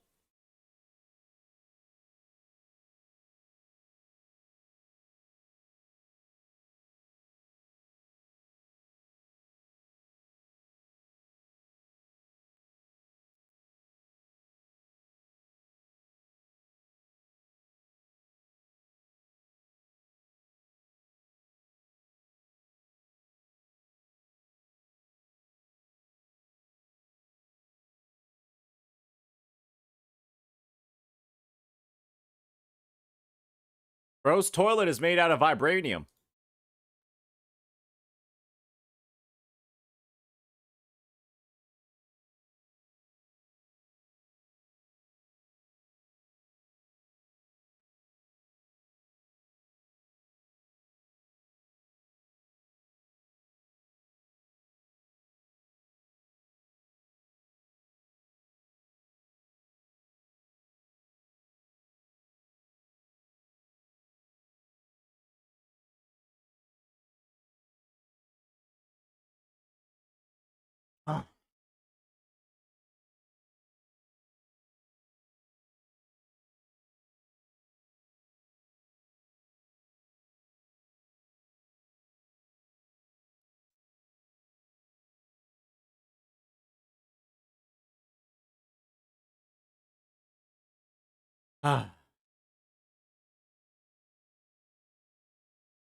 I know it's weird.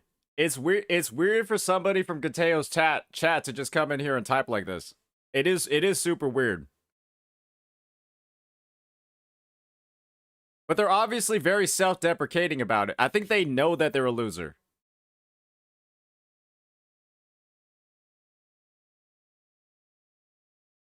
Like they're basically just admitting it at this point.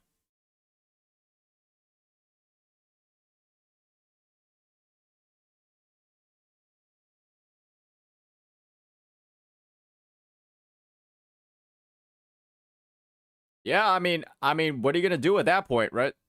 What are you gonna do?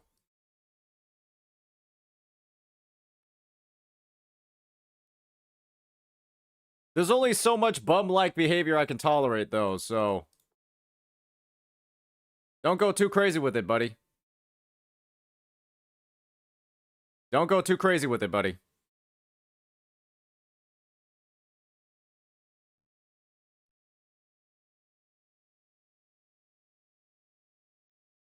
There's a reason why your nickname is Dent Ming. You realize that, right?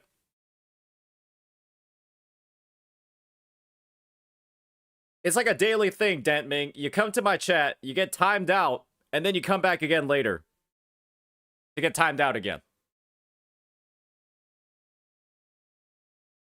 And so, I think we're just going to repeat the daily cycle. Except this time it'll be an hour. And so, you can come back right on cue.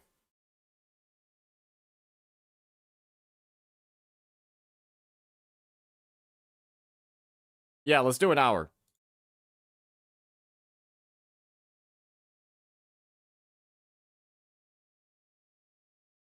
All right. Bro's there to satisfy his daily humiliation kink fetish.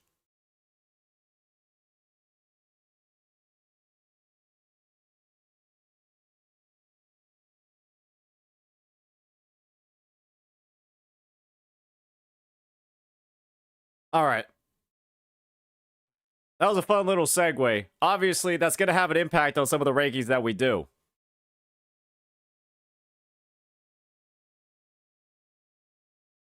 Oh. Okay. All right.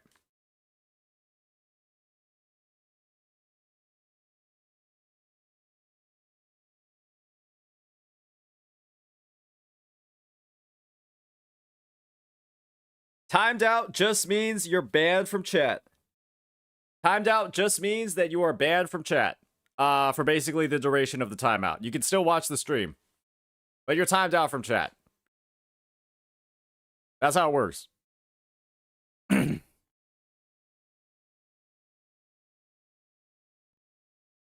All right. So with that, ladies and gentlemen, it is time for us to begin the main event of the year. And that is going to be a content creator tier list in the gacha genre. Except this time, when it comes to this tier list, we're not going to be focusing on people that are the best in the scene, the most creative in the scene, or perhaps even the most toxic in the scene. What we're going to be focusing on today is actually who has made the biggest blunders across their career and who has basically been the biggest punching bag in gacha gaming.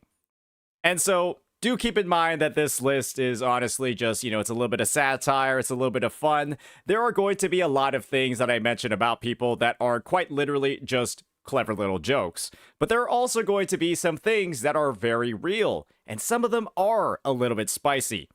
And so you can view this entire tier list, you can view this entire ordeal that we're going to be having over here as honestly just a good bit of fun. And a bit of a history lesson if you aren't familiar with what's happened. We even have some content creators in the call who've been on this list and are rightfully going to earn some top ranking positions. After all, WuWa didn't have a hymn, and now it does. So with that, everybody, we've got content creators on here that are on the list. They're here to have some fun. And so let's make sure that you all have some fun as well as we dive into, again, the tier list for the greatest punching bags in gacha gaming. And so I need to actually delete some files because I currently have no more space anymore. I've used up all 20 of my gigs, and that's not very good. So let me go ahead and start doing that. I think I've uploaded all of these things. If I haven't, rest in pieces. But yeah, turns out some things are really expensive on the file side.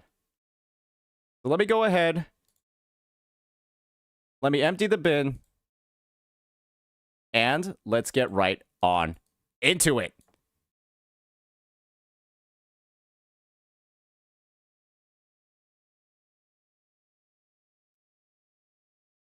All right, so ladies and gentlemen, we're going to go ahead and we're going to start from the very top of the list over here. And these are going to be some content creators that you might all be familiar with. It's going to turn out that everything is going to be in alphabetical order. We're going to provide a little bit of lore. We're going to provide a little bit of a breakdown of why I'm placing these guys in certain spots. So first up on the list is going to be Toma, or as I like to call him, Thomas. And this gentleman over here he's been relatively active in the space very recently. And the reason why is that he is making a lot of interesting content. Content that really focuses on other creators or focuses on other things. And other things like game updates. And a lot of people have thought of him as a mini version of Tectone. A mini balding version of Tectone. There's a reason why he ties up his hair in a ponytail like this. He's really trying to preserve everything he's got. And I do believe the man is not even 21 yet. So, off to a sad start in life right off of the bat. He makes some really interesting content and does a lot of satirical stuff. But he's gotten a little bit of flack for the approach that he's been making recently. And so I'm going to give him a fair bit. I'm going to give him about maybe an A. An A for now. And the reason for that is being called a mini Tectone isn't necessarily the best thing that you want, especially at this point in your career. When you're like, only at the place where you're at about, 5,600 subs, that might be a bit of branding that you don't necessarily want in the scene. And so the fact that people are calling him out for having like this level of aggressive content really this early on in his career, not really like, the vibe in a lot of scenarios. Sometimes it can make people want to, like avoid you. They're going to think you're going to like nuke them or like, insult them or something. Not that great for business relationships. But fortunately, I've had the chance to get to know him. I've had the chance to have some one-on-one conversations with him, and he's actually a pretty cool guy. But you know what? He has been making some very, very inflammatory content recently. So we'll keep him at A for now. We might rotate him around a little bit. Next up, we've got the Amethyst Abrams. And ladies and gentlemen, let me be honest when I say that this guy is a bit of a physical specimen. I'm going to pull up some information. Some context, some background info for all of you on the side, so you can actually know what he's working with here. So, I hope this doesn't get me demonetized. I really hope it doesn't get me demonetized. But I've got a picture from his Twitter. That's not the picture I wanted. Not the right one. Where is he? Where is he? That's a rabbit.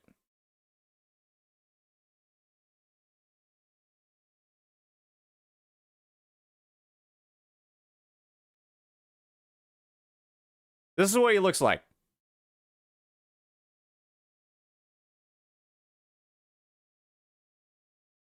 This is what he looks like in real life. Bro's built like a brick shithouse. He's got more photos too. It's a video as well.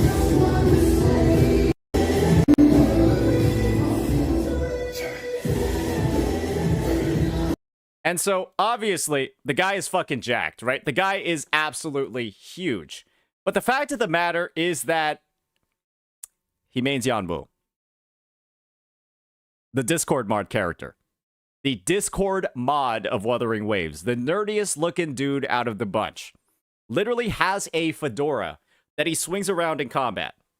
And so, because of that, because of all the balancing that's happening, really, the only thing you can use to make fun of him is the fact that he mains Yanwu. That makes him an easy D tier for me. Okay? This is not really somebody that's like a punching bag in the space. Honestly, he is the one that is punching people. So we'll keep him there for now. Next up, we've got Artaneki. And believe me when I say that Artaneki is one of the most unique creators we might have ever seen. Let me just pull him up real fast. So this gentleman over here, you might have been familiar with him from some of the past Tectone interacts that he's had. He's relatively active on the channel. He does a lot of stuff in the gacha space. But, crazily enough, he's got a video with 1.2 million views. And it's talking about KSI. And so you might be wondering, wait, isn't this supposed to be about gacha creators? Why are you talking about, a guy that covers KSI? And the fact of the matter is, ladies and gentlemen, is that, well, he pivoted. He got out. He got into the mainstream. All he does nowadays is harass Mr. Beast and KSI and, frankly, some other people like Logan Paul. But before he did all of that, he was talking about things like the Hoyoverse VA situation, the boycott over here, blah, blah, blah, racism by Hoyoverse. Oh my gosh, he's going through the entire gauntlet. And you know what? He seems like he's having a pretty good time. But it's been 3 weeks since his latest upload, so, who knows what he's up to. Maybe he's cooking a little bit longer. Maybe he's cooking just a little bit longer. So, obviously, not really too much for us to clown on him here for, especially when it comes to gacha. But I thought it was just a good mention to talk about, somebody that used to be in the space, but doesn't feel the need to be in it anymore. And so with that, because of the fact that he quit without even saying goodbye, I'm going to have to give him a C, right? I always tell him, I always remind him, I'm like, hey, are you going to ever come back to the gacha scene, or are you, like, gone forever? And the thing is, he's oftentimes told me that he keeps up with the drama, but he feels like he can't really post about it anymore. And so that is something that's worth making fun of, just at least a little bit. Alrighty. Guys, our next up person is going to be Artumbo. And you all might be familiar with who Artumbo is. Ladies and gentlemen, Artumbo is the pioneer of a phenomenon that we like to call the 4-piece thief set. And so the 4-piece thief set is basically, in terms of content creation, is when you steal somebody's idea completely. You don't credit them, and you pass it off as their own. And he was one of the first, forayers of this thievery space when he copied a creator called ZMM. And throughout some of their content, and even other content creators as well, he basically stole the entire idea of their video, all the strategies, all the techniques, and passed it off as his own. And believe me when I say that this was one of the funniest things that everybody saw in the space. And obviously, he's made a bit of a return since then. His channel seems to be doing just all right. And, considering what we've seen Hoyoverse themselves do when it comes to plagiarism, I guess people just aren't really that upset with him overall. Do as your company does, and there's no problems at all. So with that, let's go ahead. And let's give him a relatively high rank. Let's move Itoma down a little bit. Let's give him a high rank at... Honestly, are we cool with S? Do we like S, ladies and gentlemen? Because being explicitly called out for your thievery and basically being clowned on publicly in the space for the entire time, it's a little funny. It was pretty bad and pretty funny. All right, next up, we have somebody. We have somebody that people might call not necessarily a gacha creator. But the fact of the matter is that Asmongold does in fact play a fair number of gacha games. And one game that he's played quite a bit is actually, let me find it, Wuthering Waves. And the thing is, guys, The first time. when it comes to Asmongold and WuWa, it's a little bit funny. He is one of the first people that made the claim that you can't actually whale in this game and pay to win. And the reason for that is, I'm pretty sure he got his own cheeks clapped at least a little bit. When he paid a lot of money for his characters, he tried to use them in content, and he forgot where the dodge button was. And that to me is like, it's a little bit of self-deprecation. It's a little bit of self-realization. And so I can't blame him too much or make too much fun out of him. But it is always funny to see a whale not be able to clear content. It's legitimately just funny, okay?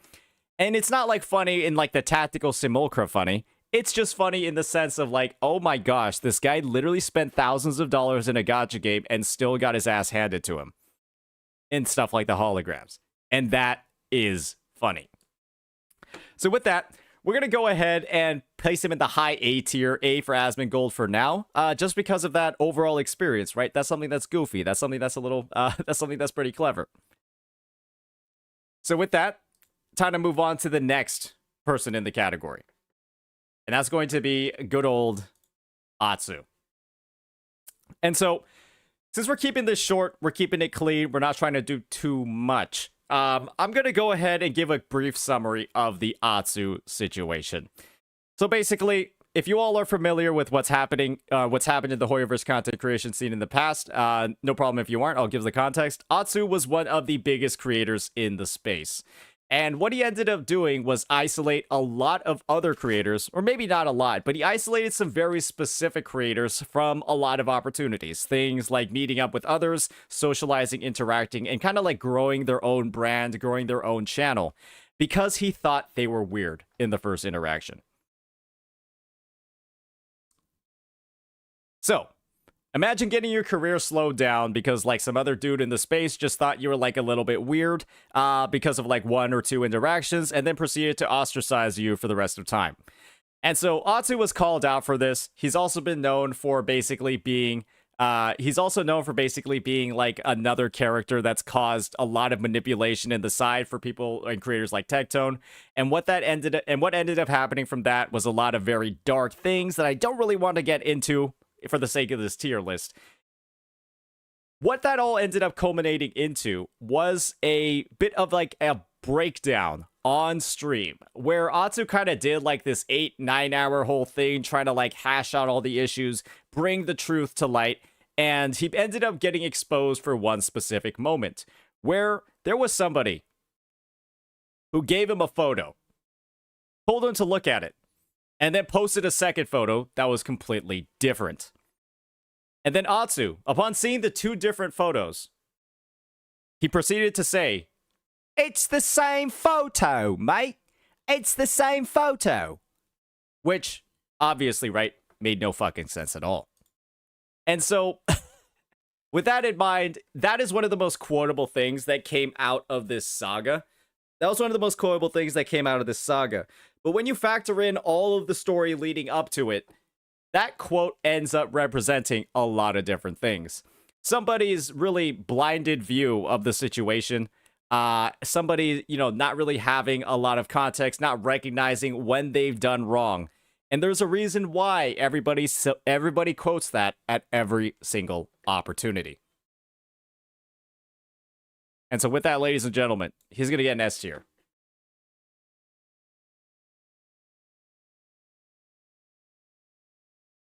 Wasn't it vice versa? What do you mean by vice versa? What does vice versa mean here in this context?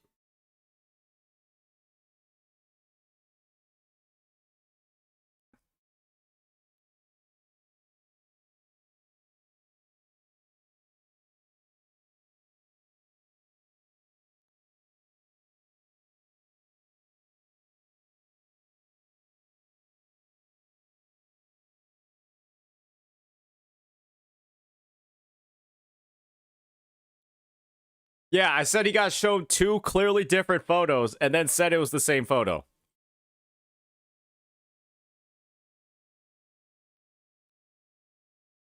Yeah, I said he was shown two of the same photo. Or two different photos.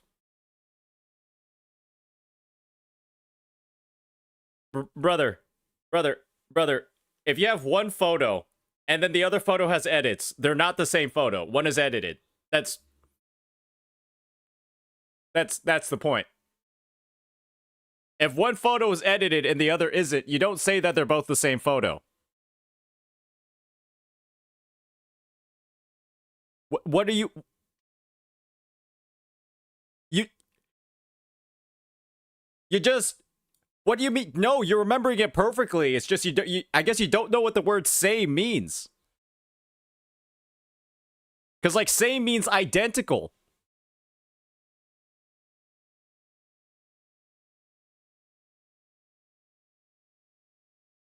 And so, if one's edited, they're not the same.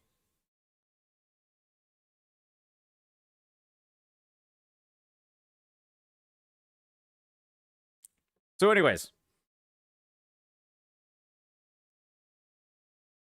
Let's keep moving forward. Next up. We've got what many call the homie B-Mal. And the thing is, we might have to save him for later, because we have some additional context of why B-Mal's on this list. And that's because of another creator on the list.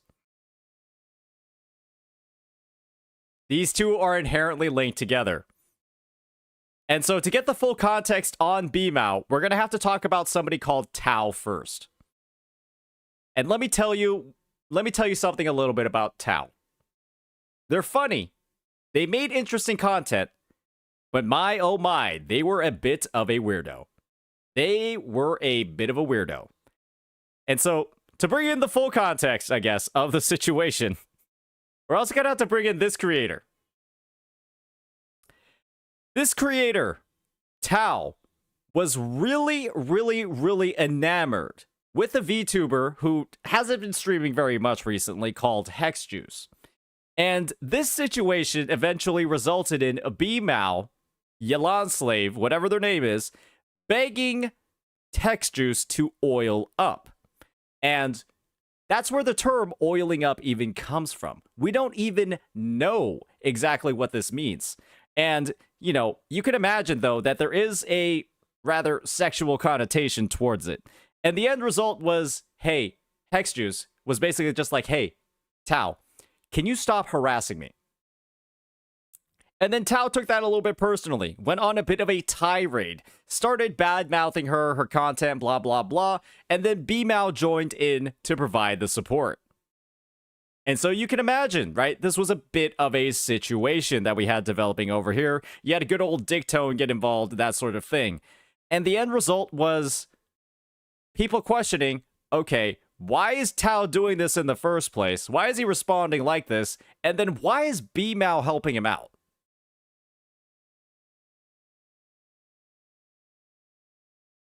And so it all ended up with kind of like, I don't know who won here. I don't think anybody won here. It just kind of ended up resulting in like people all slinging around a bunch of insults, having some crazy content made about them. I think there were maybe like 3, 4, 5, 6, or 7 different videos made out of this. And at the end of the day, most people didn't really care about it. But we did get the term oil up out of the entire debacle. And that, my friends, is a W. At least to the community. And so with that, obviously, if a dude's acting a little bit weird, it's a little bit weird to back him up, right? I think it's fair to say it's a little bit weird to back somebody up if they're acting a little bit weird. And so for that situation, I do think B-Mao gets a solid A. Not really necessarily to the point of S, because in fact, he was supporting the homie. But I would say that the homie, Tao, he does get the S.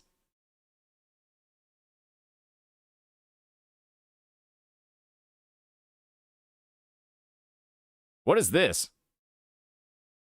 Consider going to just chatting. Oh, that's probably a good idea. Yeah, I think we'll go. I'm going to change the category to just chatting.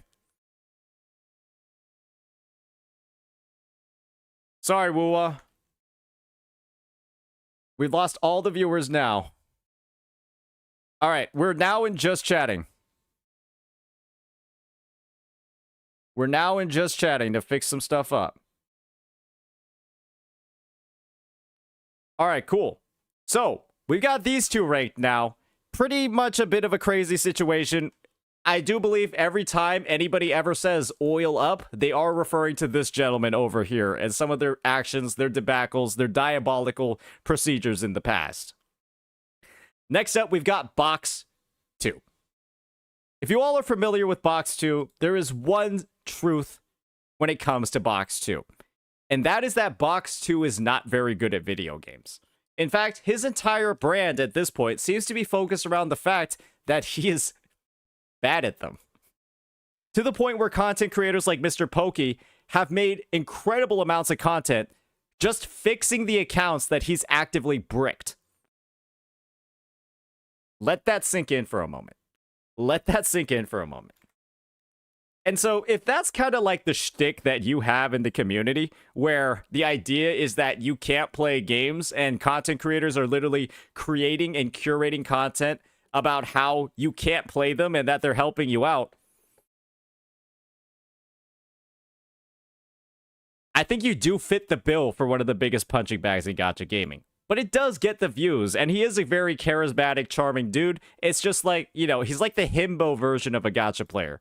If you guys know what the term himbo means. So if you don't, Google it. But he's an A tier for all of the good reasons. He's being called Brick 2. Exactly. So with that, I think he's A tier for like a funny reason. He's not A tier for a bad reason. Put him in B. Put him in B. All right. Yeah, maybe we'll put him in B. Yeah, it's like a bimbo, but a dude. Yeah, we'll put him in B for now. So with that, let's put text all the way back down here. All right. The next person that we have on the list is, in fact, Bran Online. And I think the biggest reason that we're putting him on the list is for this tweet in particular. I finally learned to just not give a fuck what others think about my opinions, and it's a freeing. It must be a really sad life to hate seeing someone else happy about a video game. LMFAO. Hope you find happiness too. Guys. We can't just say I've learned not to give a fuck and then make a tweet like this about it. That's simply just not how it works. That's just not how it works, ladies and gentlemen. If you're going to be talking about how you don't give a fuck about what other people think, then why would you make a public Twitter post about it? That literally means that you do care. Because if you truly didn't care, you wouldn't post about it in the first place. So, this tweet kind of got made fun of a little bit, right? Because it's kind of like saying, oh, you're not breaking up with me, I'm breaking up with you. That's the type of energy that it has. And so, when you keep that in mind, right, it's a little bit funny. It's a little bit goofy, right? And if we're saying stuff like, by the way, this has nothing to do with this guy specifically that I'm going to call out, it does have to do with the guy because you called him out for a reason. It's just like, the entire tweet is just like a walking contradiction. The entire tweet is just like a gigantic contradiction, right? And when you factor it all in, it's just like funny. Because you're like, bro, like if you were doing all of these things that you were saying, and if you were really thinking about... All right, maybe, is there a way for Twitch to implement an IQ check before somebody can chat? I'm genuinely wondering if there is a way for Twitch to implement like a simple IQ check before somebody has permission to type in my chat.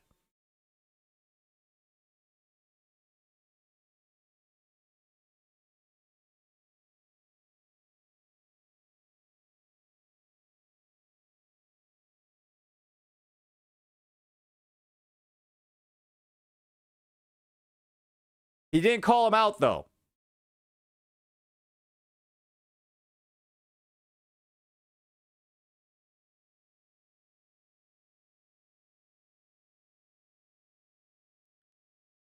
Guys.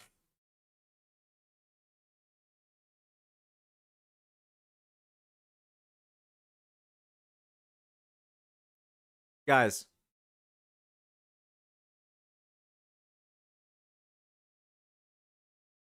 People in the comments were calling him out that he watched Tecto's vid and he responded to that. That would be the natural conclusion that 99% of people come to. Because that's probably what happened. And just because someone said that something didn't happen doesn't mean that it just didn't happen. And this is the thing. If that truly wasn't the case, he wouldn't have written anything.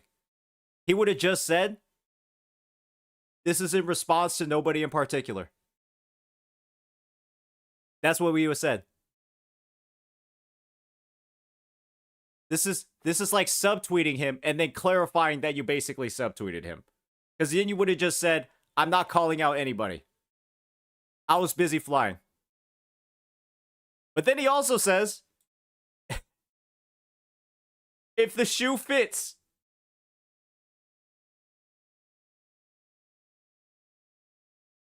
Did you just not read this part of the tweet? Did you just not read the part of the tweet where it says, well, I'm not calling him out. Well, it has nothing to do with him. But if the shoe fits.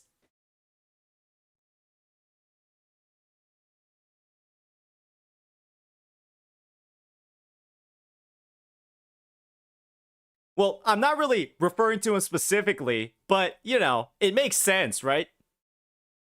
It would make sense if I did, but I'm not calling him out specifically. Just shut up.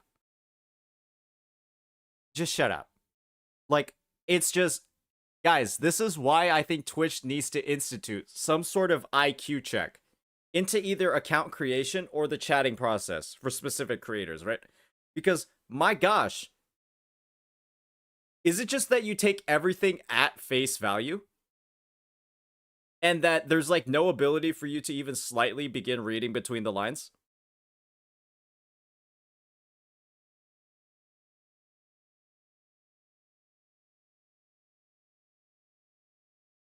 No. No.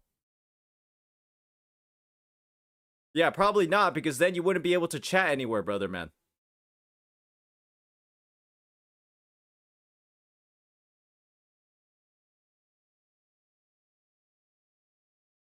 All right. I think I'm gonna.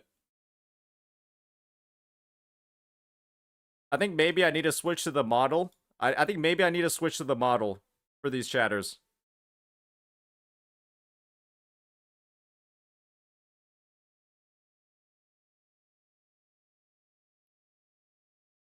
You literally said he didn't call him out.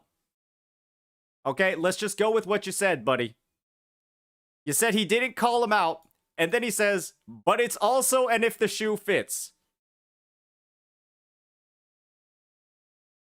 So I'm just not going to read any of the other shit that you're saying, because now you're quite literally just going on a fucking tangent. You're just going on a tangent at this point. You said he didn't call him out, and he did. So you're just wrong. And now you're going on a tangent to try to explain how you being wrong is actually right. And there's no point going down this rabbit hole, because you're arguing in bad faith.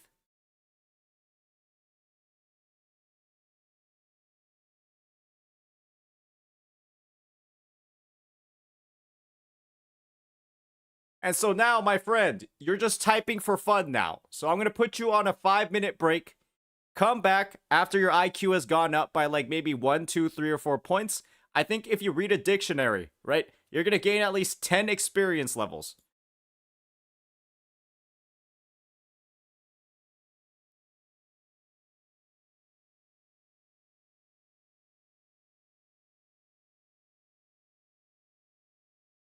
All right, let's move on to the next person. Oh, okay. So with that in mind, it was a little bit goofy. It's a little bit goofy, but I think it's just somebody getting caught up in their feelings, right? It's just being like a little bit, you know, like, ah!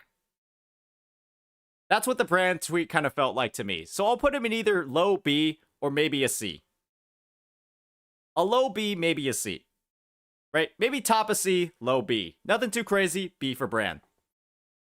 All right, next up, we got Braxophone. And let me just say, bro got beat up by the fallacy of no return. I think we all saw that moment, right? I think he made the claim that, like, oh, you can kind of just go through. You can kind of just go through, right? The Tower of Adversity. You can just face roll it, no problem at all. And then he went up against the fallacy, did not break it before it entered its second phase, and bro got handled. Bro got manhandled by that thing. Bro got slapped around like it was nobody's business. And the thing is, not a big deal, right? He was like, hey, I'm going to learn it. I'll get better. There are actually more tricky mechanics than I thought. He owned up to it on the spot. And I think just because of that, for me, that probably either gets like the lowest to B, because, you know, people are still kind of making fun about him for it. But it's been a learning experience for him, and he's only done great things since, right? He's organizing like the hologram tournament, all that stuff. And so I think like putting him like in the middle, or putting him like straight up in the middle, closer to the lower end, is a pretty chill thing to do. So honestly, big W for him, and it's led to the content scene for WuWa improving as a whole.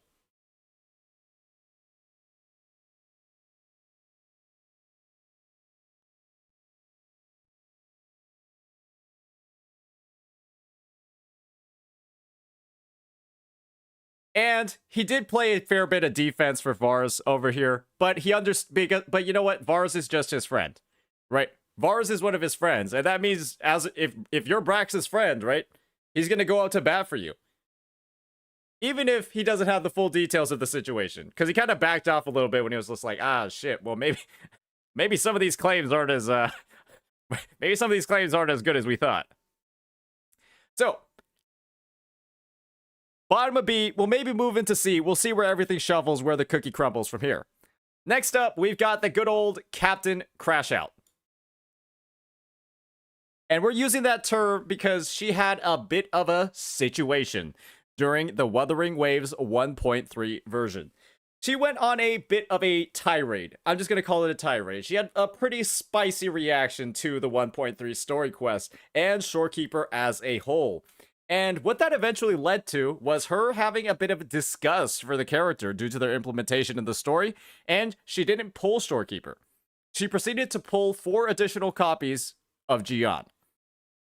And as you can tell, that's probably not the best decision to make for your account, especially if you haven't 30 out of 30 the tower yet. She's only done that quite recently.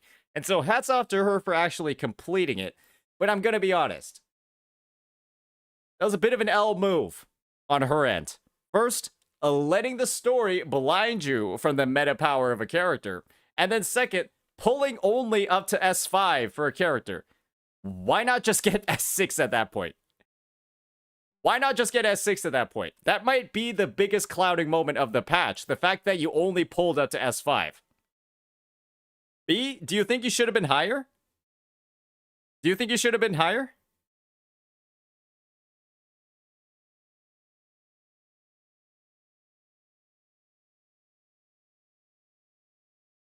Where do you think you should be then?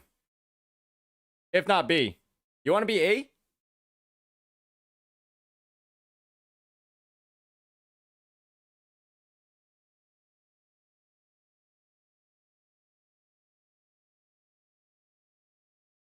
If you want to be higher, I can be convinced.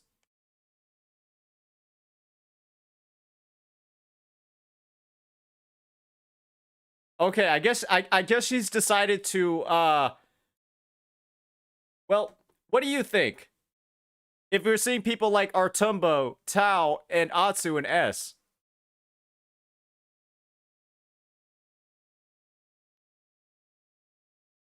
What do you think it's ranked on? I think there's enough context clues on here. Well, because Amethyst is jacked and all he really does is main Yan Wu. And so they kind of cancel each other out, you know? Like, how am I gonna call this guy a clown? Bro could beat me up. Bro could literally beat me up. How am I gonna call this guy a clown?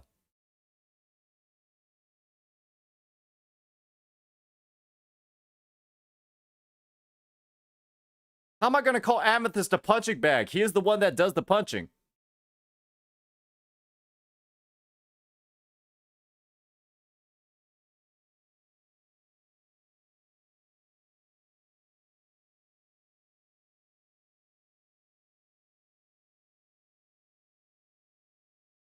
That should probably only put you higher, to be honest. That should probably only put you higher, to be honest. That's not going to offset your bad takes. That's not going to offset your bad takes. Unfortunately. When your bad takes are saying that the entirety of the 1.3 story is bad. Because of a couple of moments. And that's not going to offset you only pulling up to S5 Jian. That's not going to... Nope. That's not going to validate you pulling up to S5 Jian. And you also say that British food doesn't look like vomit and diarrhea, but it does. Let's be honest here. We've all seen British food. It doesn't look edible.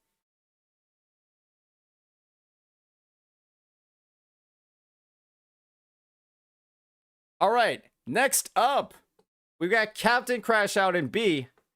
Now we've got Chaotic. And so people might not know the deep lore about Chaotic because he used to be a PGR creator. And unfortunately, what ended up happening to Chaotic was that he accidentally leaked something at Kuro Games. He accidentally leaked something in relation to Wuthering Waves, and unfortunately, there's a reason why he's not covering Wuthering Waves anymore. But the fact of the matter is that he kind of like faded away, right? He kind of faded away in the scene, and nothing really crazy happened about him. And so I think because he's... Yeah, I'm saying for the Wuthering Waves scene overall. And so because of that, I'm just going to put him low because I don't think he really made like a big deal out of it. There wasn't like a huge unnecessary amount of drama when it came to the whole issue.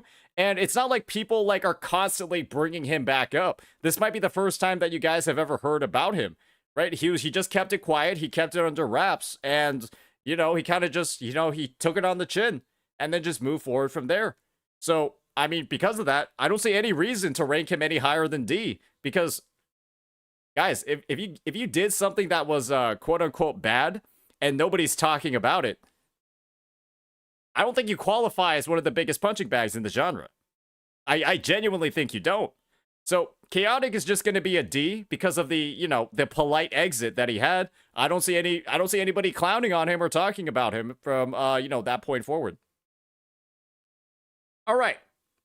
Next up on the list, we have Cheremu. And if you all are familiar with Cheremu, her screenshots from the various gacha games that she plays, they have a chance of getting you demonetized. Because my, oh my, I'll just look it up on the side. She does some really interesting things in the genre. And so I'm just going to go ahead and not even put it into words. I'm just going to show you guys what she does.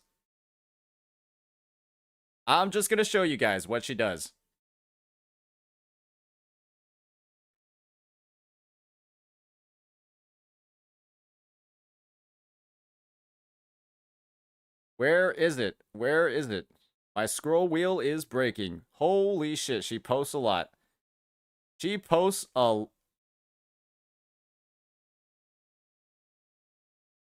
Honestly, this is a pretty safe for work one.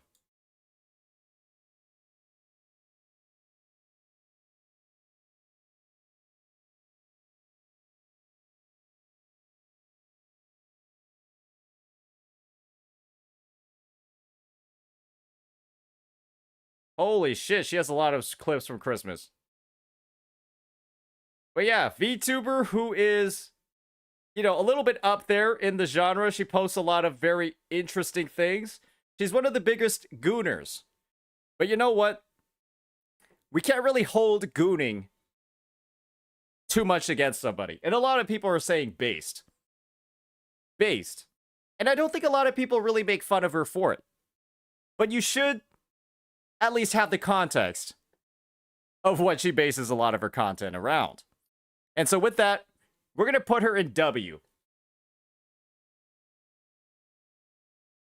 And W stands for woman. All right, moving on now.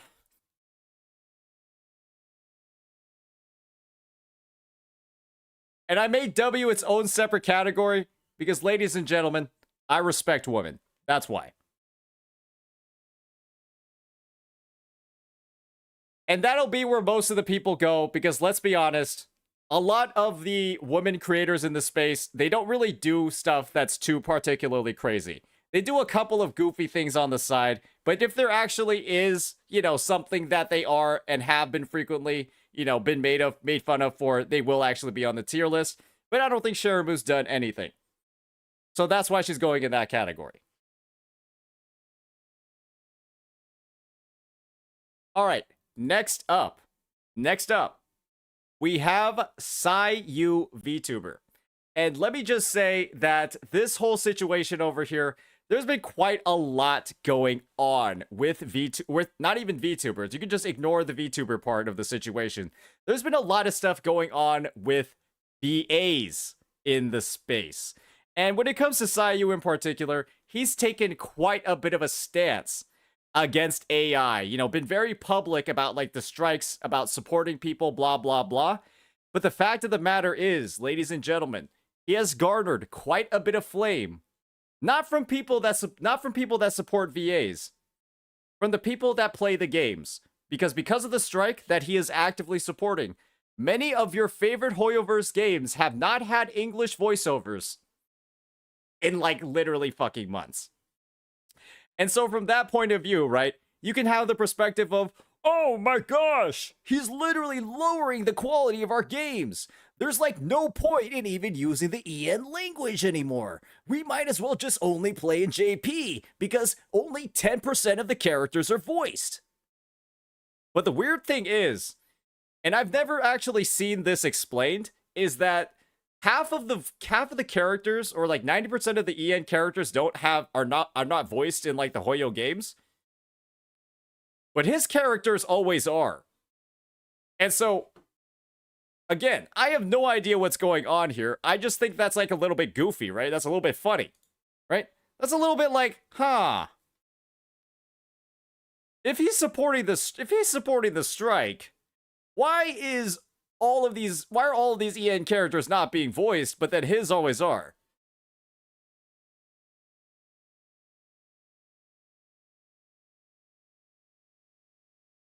So I think just based off of that slight confusion, or, you know, I guess like just like the framing of the situation, right?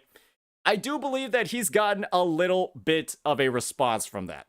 And so we'll go ahead, we'll put him in C for Sayu from now, right? Because it's just confusing.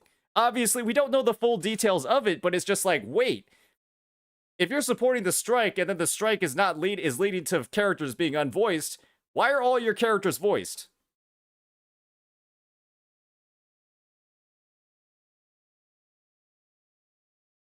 And so if you really were, you know, working on solidarity, right, supporting the strike, wouldn't you not voice your characters too? Like, wouldn't you decide to, you know, join along with your buddies and make all of these games unvoiced? But hey, at the end of the day, get your bag, King. Secure your bag, King. That's what matters at the end of the day. You know, you still gotta eat. In reality, fuck everybody else, man. You still gotta eat.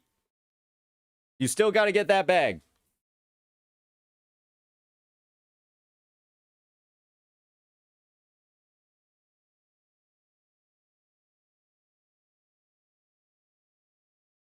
Bag first, friends later. Exactly. That's what they always say, even on the planes, right? You gotta put on your oxygen mask first before you can help other people with theirs. That's how it is, ladies and gentlemen. You gotta secure your own bag first, then you can help out with everybody else.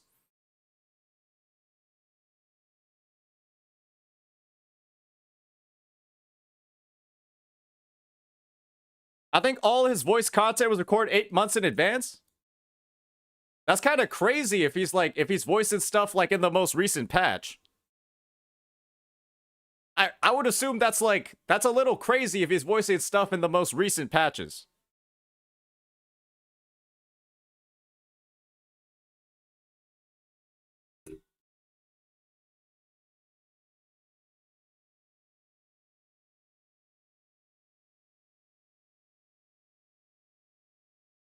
So with that, we're now going to move on to the next person.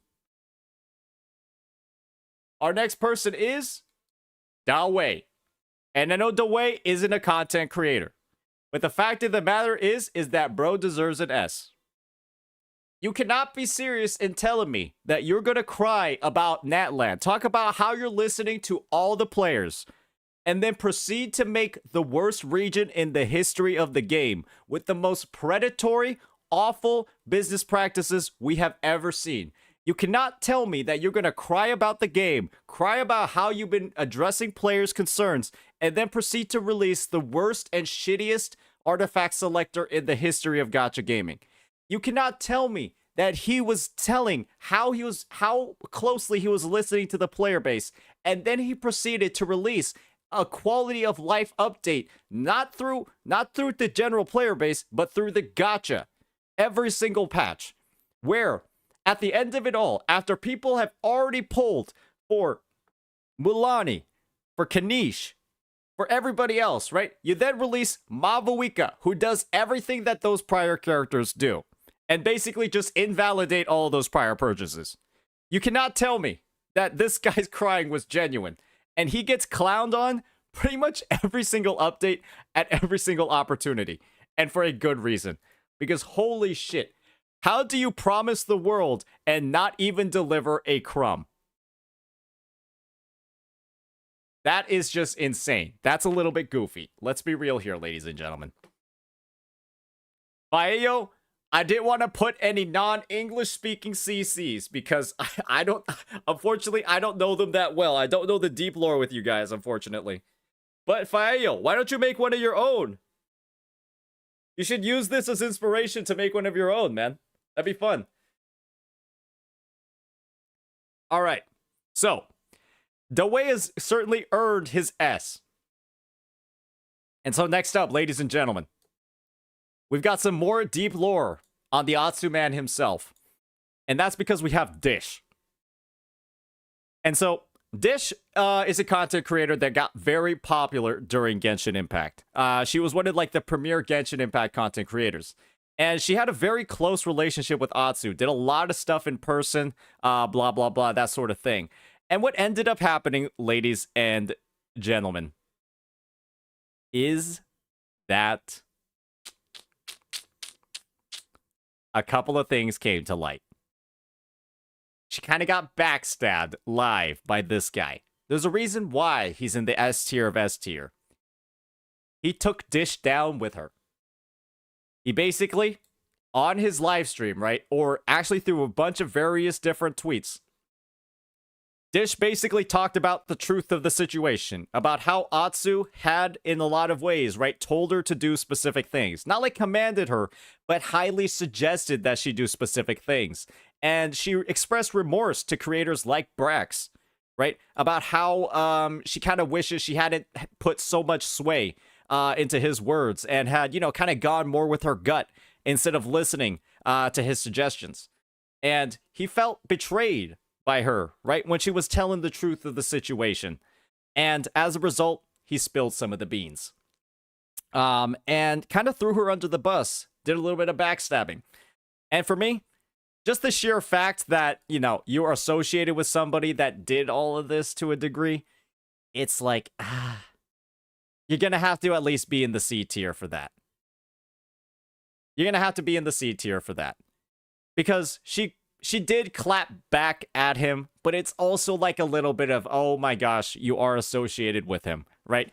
You can't, the past can be forgiven, but the past cannot be forgotten, unfortunately. And so just by this sort of like sheer relationship alone, I do think that she fits into the solid C tier, just from this perspective, right? I don't think that she associates very much with him anymore, and that's a W for me. But this isn't like, you know, something where every side is like completely blameless. And the only thing is, we gotta factor in, ladies and gentlemen, she only came out with that reply and exposed these things because, well, she was prompted to. Right? It's not like she went up and offered this information voluntarily. It was, she would kind of had to be prodded into it. So yeah, maybe we could do a C for caught. I think that's fair, right, ladies and gentlemen? It's not like she, like, exposed Atsu. It's like the issue was exposed and then she chimed in. That's also something that we gotta factor in. I think C is a fair ranking. What do you guys think? I think C is a fair ranking.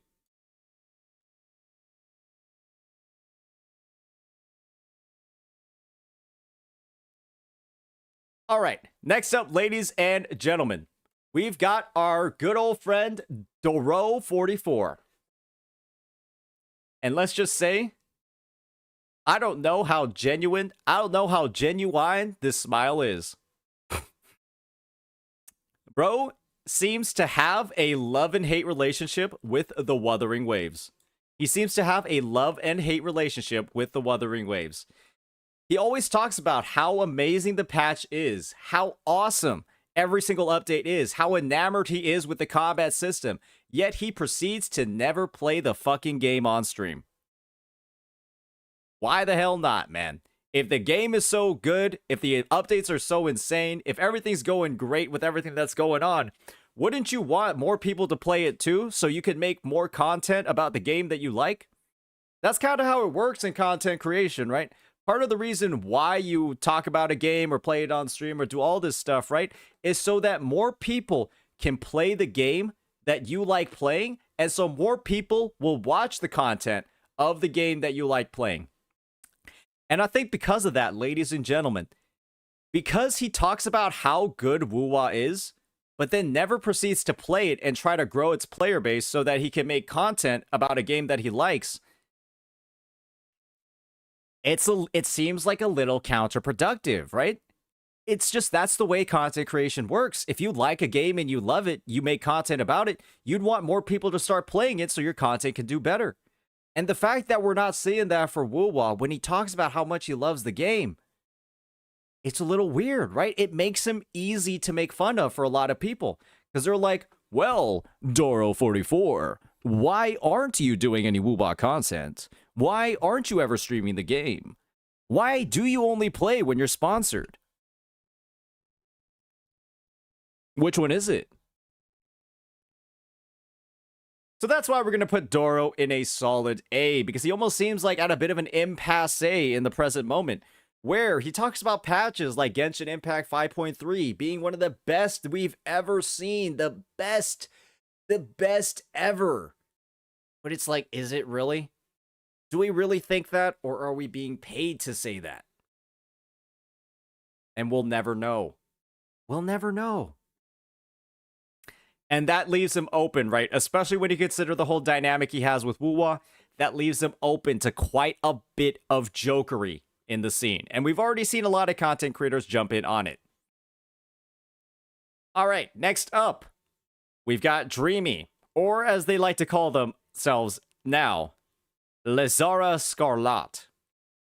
And this is a creator that has, unfortunately, they got made fun of so bad for their takes that they had to rebrand.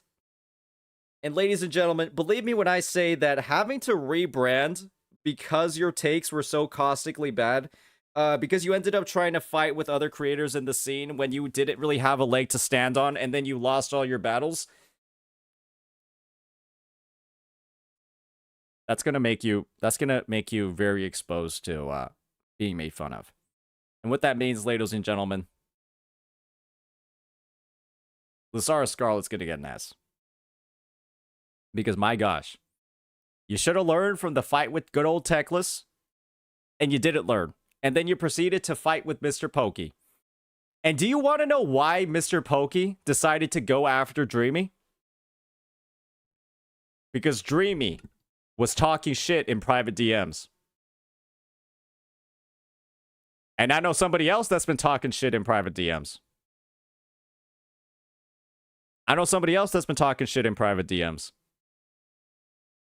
We'll get to them later. All right, next up, we've got Yango. Dude is weird. Next, all right, let me get some more context on Yango. So Yango is a creator who I'll just play a little bit of their video. I'll just play a little bit of Yango's video, and I think it'll be very clear exactly what I'm talking about.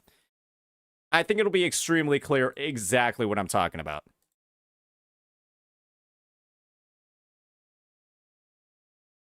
Let me just...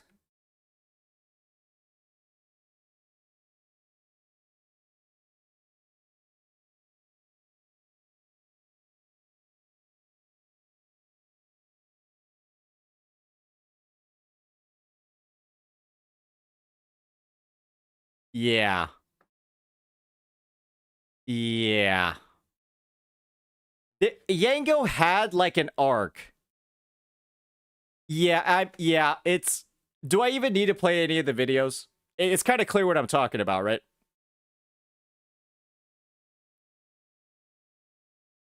Yeah. Yango had one arc in particular that was very strange, where I believe he claimed to be homeless. I'm not sure if he actually was homeless, but there was like one video where he was like plugging his computer. He was like plugging his computer into like an industrial machine. And then it like started up, and then he got like yelled at by somebody. So I don't know if he was like going homeless for the content or something, but it was just one of the most ridiculous things I've ever seen. And maybe we'll just like give one of his videos a short listen.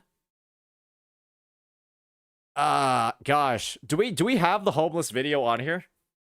This thing was absolutely nuts, if I'm frankly being honest. Okay, maybe we won't. But the thing is, Yango's a little weird. He is a little bit weird. And so we're going to go ahead and just put him in B because I do think it's like he's very open to being made fun of. This video, sure. We'll play that one. We'll play it then. Hey everyone, welcome back to the channel and another Honkai Star Rail Advanced Trailblazer guide, and this time for the newest Trailblazer, Jingli. So right now I'm standing outside of a Phil's Coffee, as actually I have not yet done any of the work on theory crafting Jingli as of yet.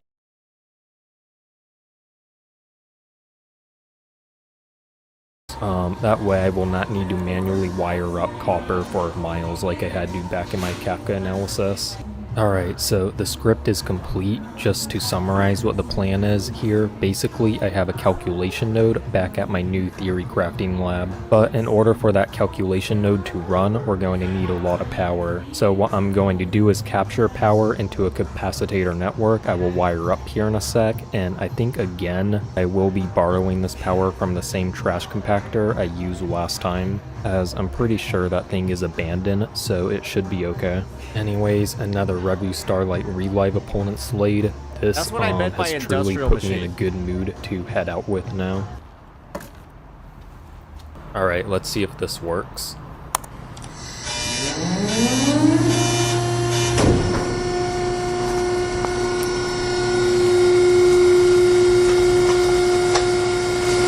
Okay, it seems to be working.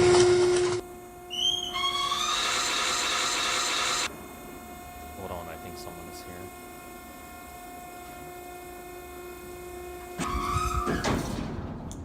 Just running some safety diagnosis. Yeah, it's a new thing. Okay, so got all the power I need. I gotta get out of here quick since I think I'm under suspicion in a major way here. So yeah, I think that speaks volumes. I think that's enough. I think that's enough evidence to just put him in a solid B tier. I don't think there's very much we need to do. Right? We're good, right?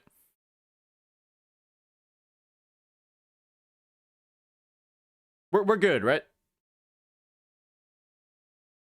Yeah, we're good. We're good. All right. So, next up, we got Emperor. And let me just say that Emperor is making some pretty banger content. Emperor is making some very interesting stuff.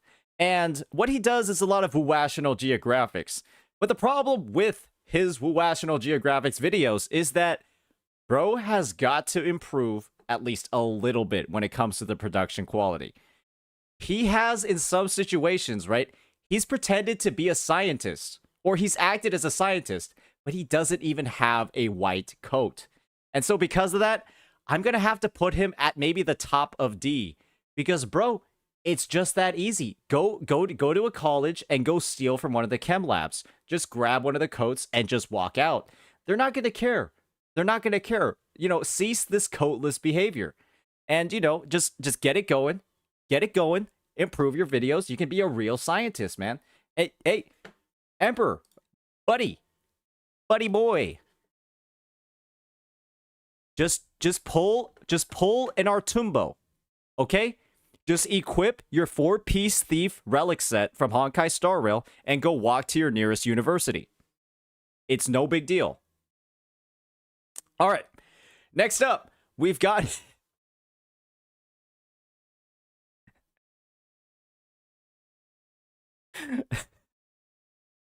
Next up, we've got Enviosity. And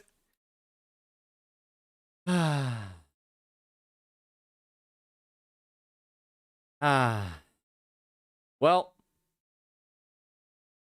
guys, if you don't know the story about Enviosity, well, basically, he's had a history of being one of the premier F2P players in the gacha space, specifically in a game called Genshin Impact. And when it came to Enviosity, there was so little to do in the game that what ended up happening was that he would spend a lot of his time just walking around the map, picking plants. And there was one plant in particular that he really enjoyed a lot and had multiple stacks in his inventory for. And that plant was mint. And what that led to was him at some points, you know, I do believe that there was a situation that led to him being called a mint picker because, well, that's kind of like the terminology that's been coined and used when you excessively spend time in a gacha game with nothing else to do.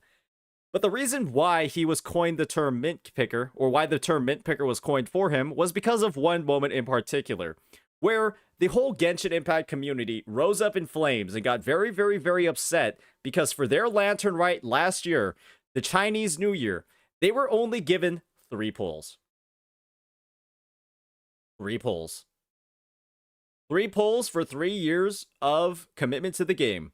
And people were pissed. People were talking about, oh, we should boycott the game. We should stop spending money. Blah, blah, blah. Like you know, we don't deserve this kind of horrible treatment from Hoyoverse. And Envy, when asked about his opinion on things like a boycott, when asked about his opinion about all of these people that were trying to like send a message to Hoyoverse, he said, I should be the only one getting a praise because I don't spend money on the game. And people didn't take that very well. People didn't take that very well. Because, ladies and gentlemen, that was what many considered a mask-off moment. They considered that a mask-off moment. And what ended up happening from that was a lot of content creators in the scene reacted to it. Good old Techless himself reacted to it. And, well, Envy got a little bit caught in his feelings and then started bringing Tectone's ex-wife into the situation. And then everyone was kind of like, okay, dude, it's like literally a gacha game talking about polls and stuff. Like, why are we bringing in people's family into the situation? And so the end result of all of that was, yeah, just a really big mask-off moment in general. Heart rate monitor, all that stuff. It's like, dude, why are you getting so worked up over a game? Blah, blah, blah. Yeah. And so we're going to have to say, just based off of the response and based off the fact that I can literally just say, I should be the only one getting praise, and literally farm just by saying that. Guys, if I'm able to farm that easily, just from saying like 10 words, that's S tier. Okay, there's a reason why I say things like 4-piece thief set. There's a reason why I always reference things like, you know, the way crying. There's a reason why people say oil up. And there's a reason why people say, it's the same photo, mate. Because that's S tier behavior. Alright? If it's literally getting memed on until the ends of time, that is an S tier moment. Because that means that people are continually bringing it up. Does that make sense? Is the S tier now clear, ladies and gentlemen? Has that defined it more and more now that we're seeing more and more people on here?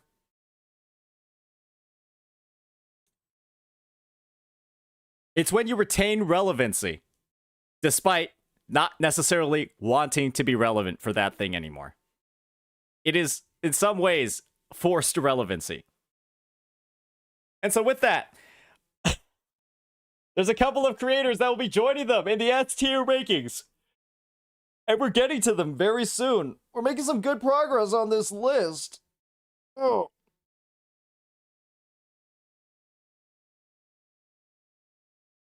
All right. Oh, man. Oh, this stretching feels good, actually. Holy shit. Oh, a little bit stiff. Oh, man. All right. So, this is a content creator called You know what? I'm going to start playing a little bit of music in the background. I realize you guys have been, like, suffering. You guys have been, like, suffering with no music, so I'm going to play a little bit in the background. My bad. Why didn't anybody tell me?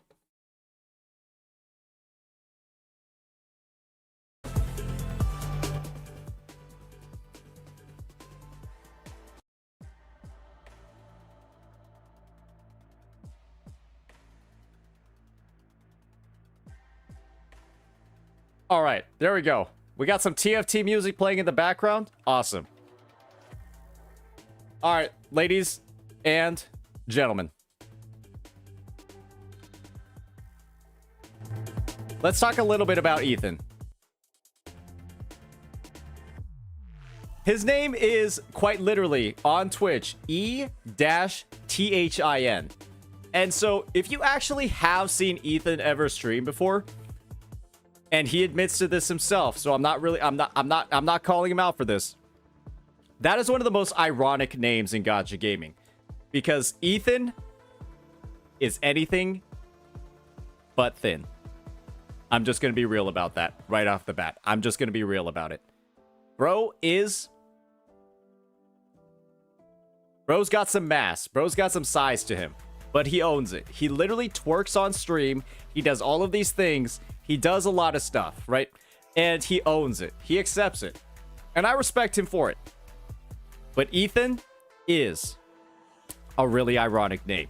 He's a big boned guy. And he's got the most ironic name in Gacha gaming. However, there's another part about Ethan that is also a little bit contradictory. And that is Ethan's approach.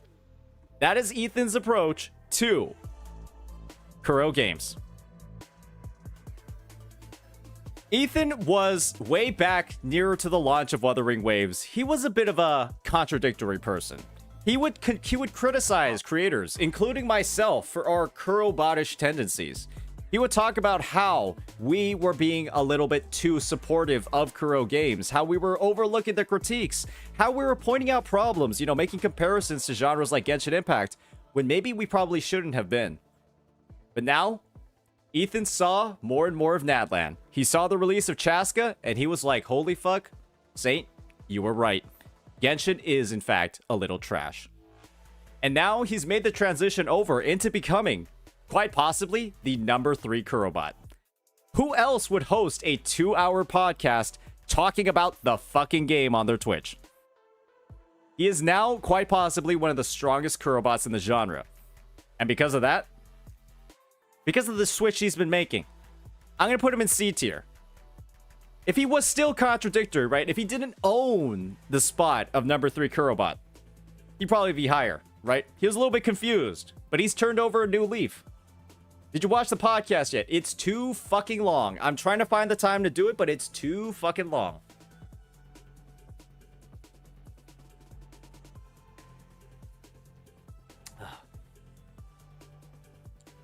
His tier list is B? Well, the fact he's making a tier list, it's fine. All right. So, next up, we've got another Wuthering Waves creator. And this one is, this Wuthering Waves creator is actually one of the reasons why I decided to make this tier list in the first place. Because Fob used to be somebody who was a little bit incognito behind the scenes, right? He was somebody that, well, didn't really do that much.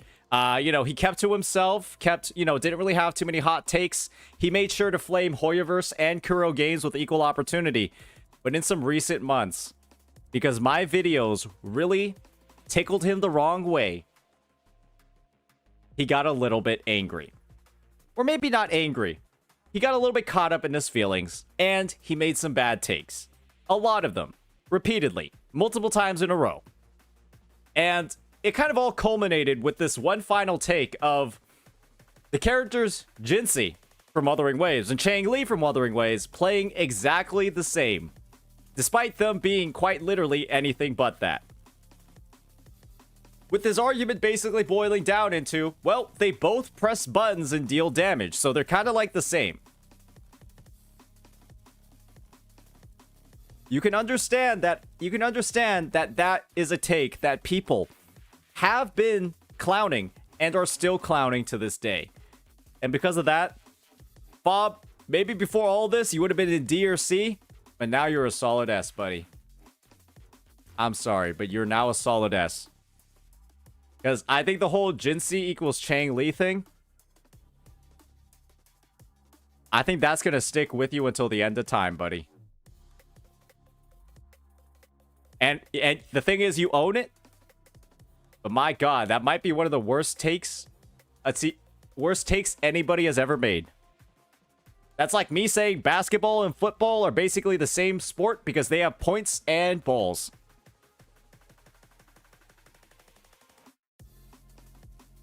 That's basically like a direct analogy to what we're comparing here. You both run, you both throw stuff, and you both catch stuff. So they're the same sport.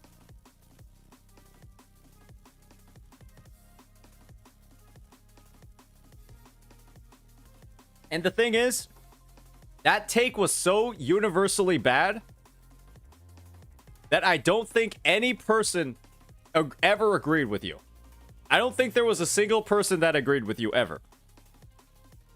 But the thing is, you owned up to it and you apologized. We're cool for that. But my God, that's going to be quoted until the end of time. And because of that alone, I think I got to give you the S. It's like a funny S, though. It's a funny S. It's the best S you can get. Because you know how to make jokes out of it, too. Bob was on my stream yesterday talking about Chang Li's thing.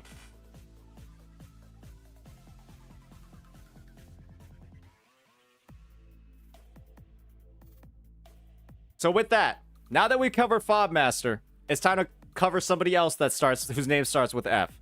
And that is unfortunately going to be Fox Soul. And Fox Soul is a creator who's had a bit of a history with me.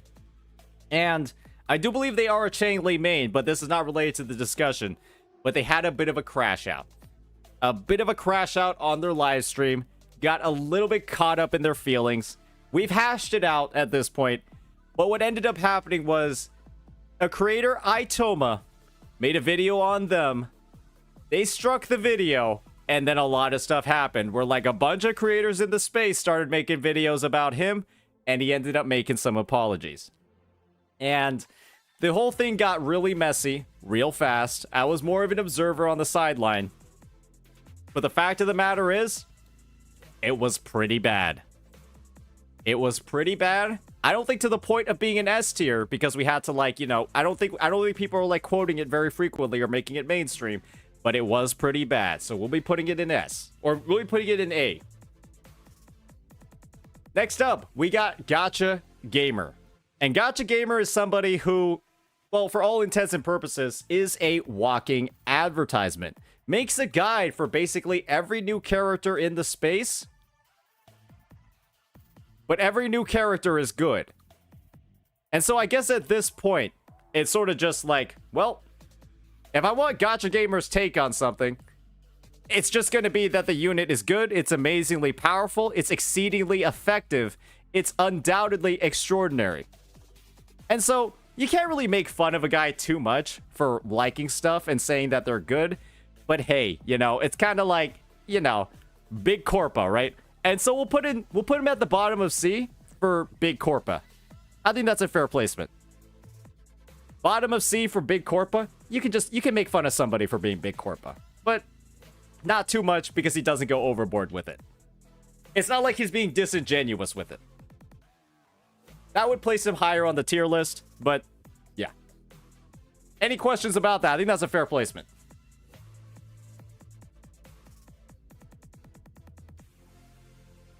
And now, ladies and gentlemen, we've got the reason why S tier isn't the highest ranked tier on this list. There's a reason why this is called Gateo Island. Because these content creators, in all honesty, should be quarantined from the rest of the populace. Because Gateo is a weirdo. Not a weirdo like Ango. Ango's weird. Gateo is a weirdo. And let's just say a couple of reasons for why Gateo's a weirdo.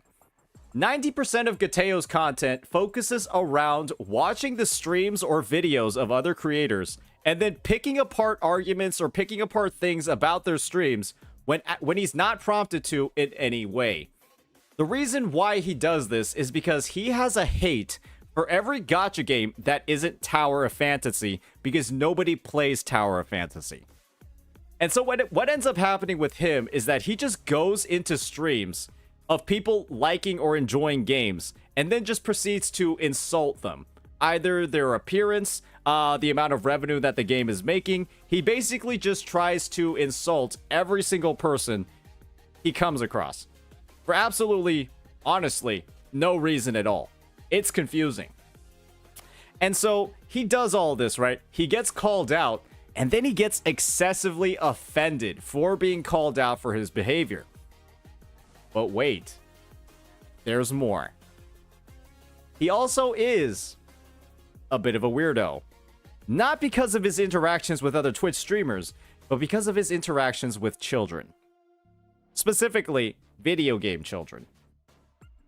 In his chat, he VIPs people who typed the phrase Encore pregnancy. Let me show you all who the character Encore is.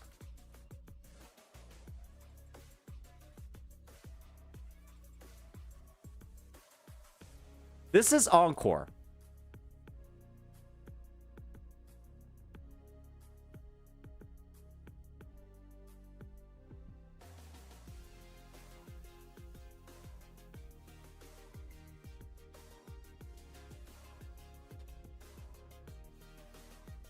He has VIPs typing this in his chat. And the game has confirmed on multiple occasions that she is literally a child. The game has confirmed it multiple times. You know for certain she is. This isn't like a situation where you have plausible deniability. And so the thing is, ladies and gentlemen, if you're openly having VIPs typing stuff like that, if your VIPs are openly typing stuff like that, and you don't un-VIP them, you don't ban them, you don't do anything about it, you are literally promoting that behavior in your chat. And you are propagating that sort of behavior in your chat. This ain't the same as like liking lollies or shit like that. This is way worse. This is fucking weird. And believe me when I say that this guy is quite literally too easy to make fun of. He has to be one of the strangest people in the space. And there's a reason why he has his own tier. An anonymous gifter gifted a tier 1 sub to Gateo.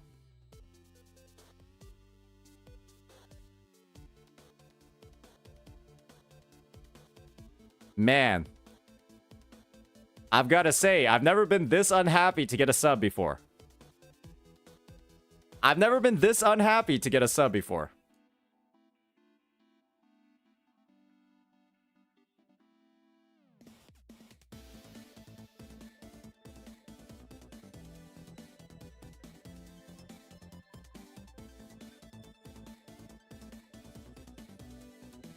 So with that, Gateo also has the worst mic in Gacha gaming. Literally the worst mic in Gacha gaming. And that was actually like the first time I actually talked about him after he had made several videos and done several segments on stream about me.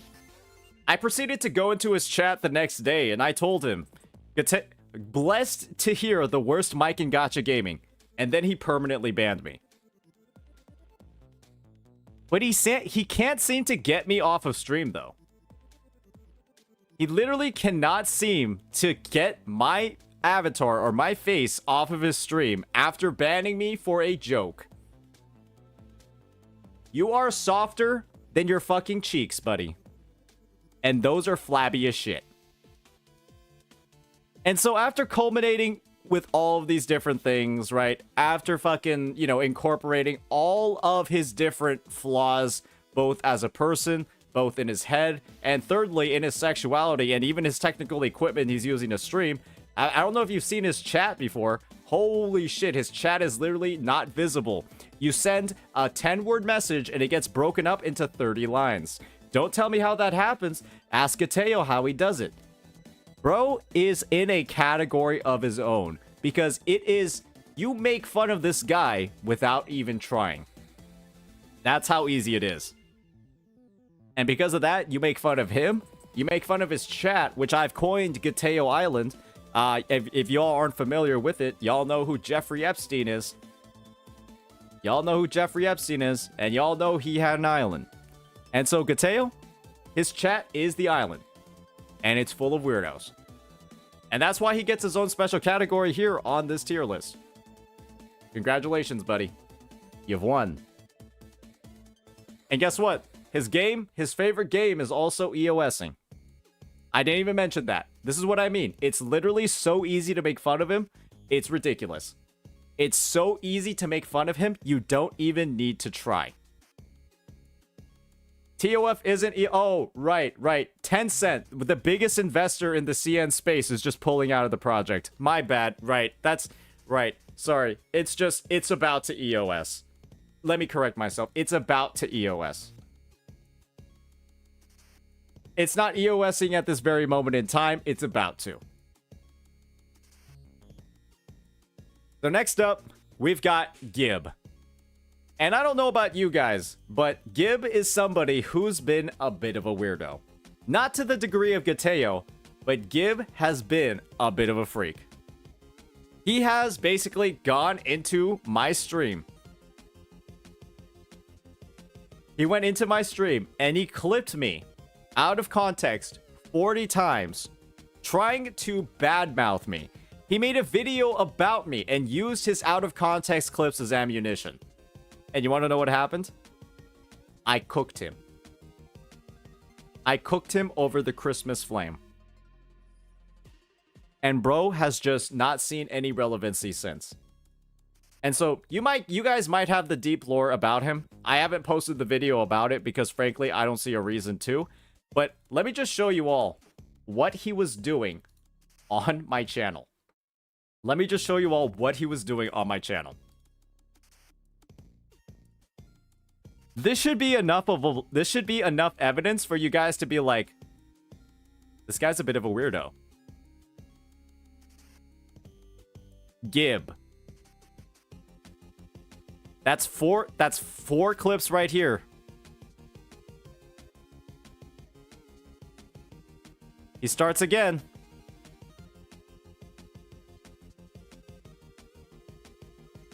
That's about 10 more. But wait, there's more. 3 more. That might be it. But yeah, bro was trying to expose me by clipping me 13 times out of context.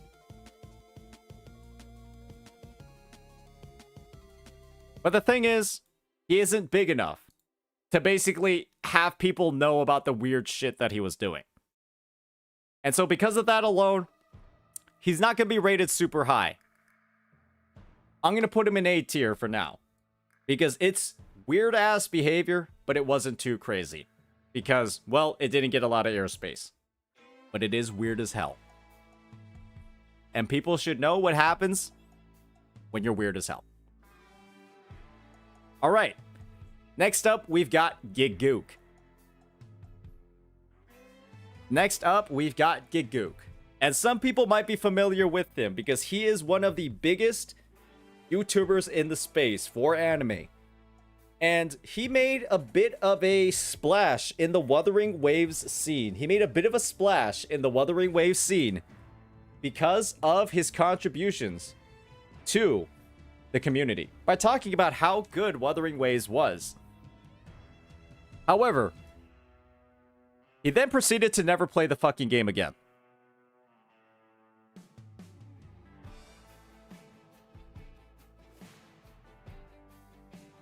And that always leads to a question, right?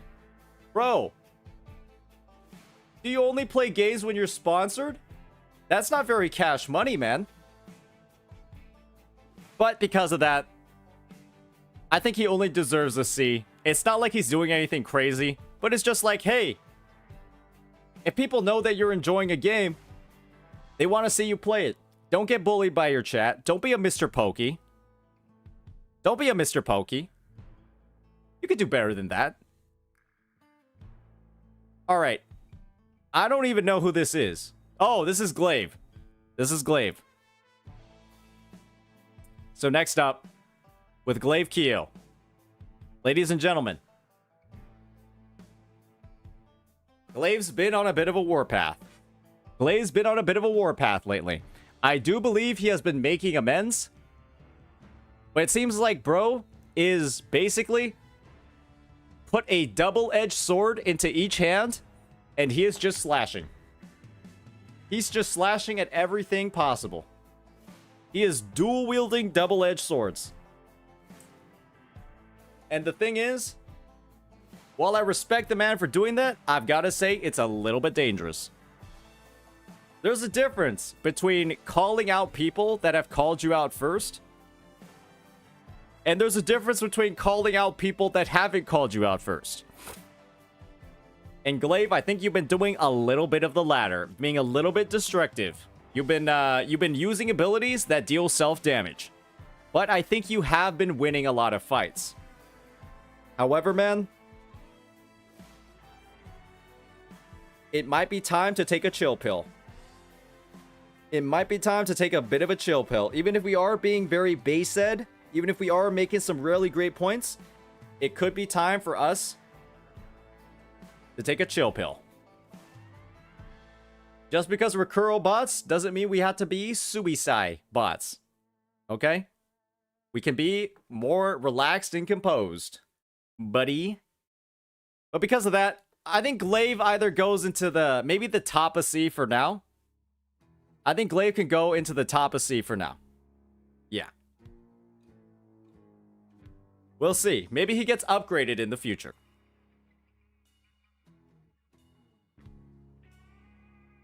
I'm also incorporating how he had a call with Fob and they hash it out.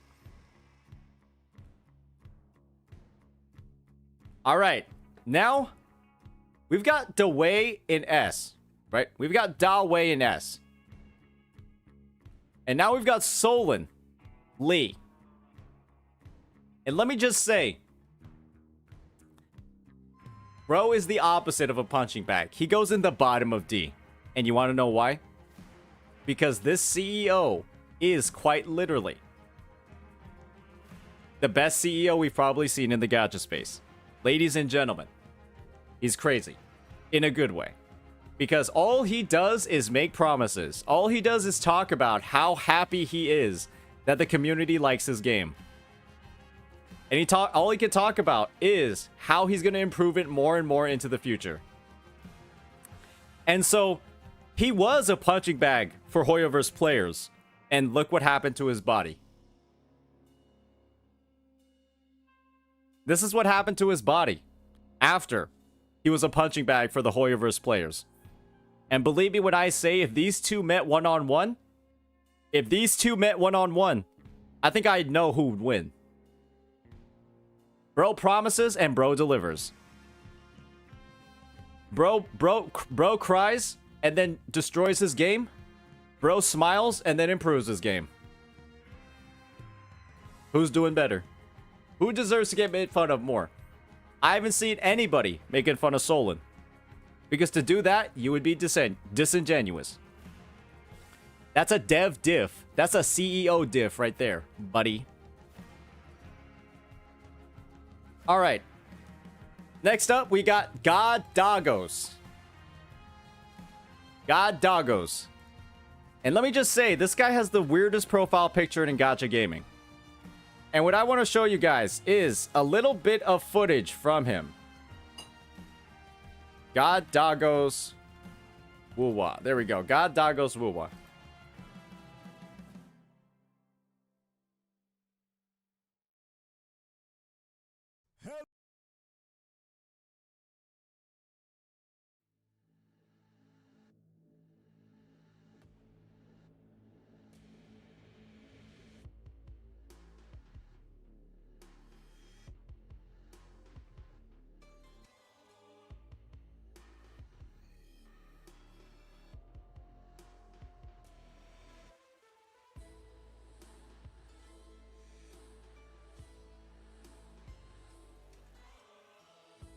So, the note that I have for God Dagos is,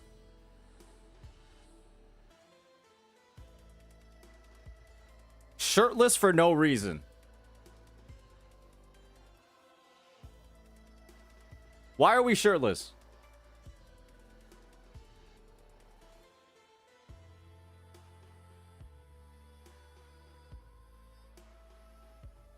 Why are we shirtless? I mean, it's also like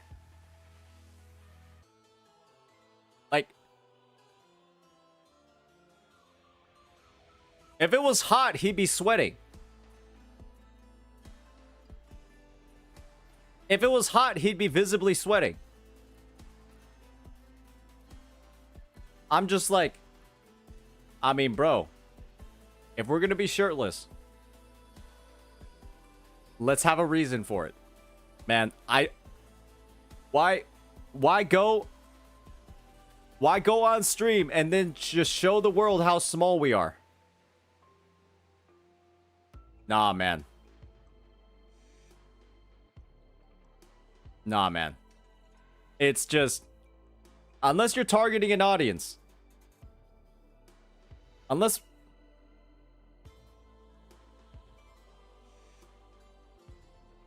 Okay. Ladies and gentlemen, he's back.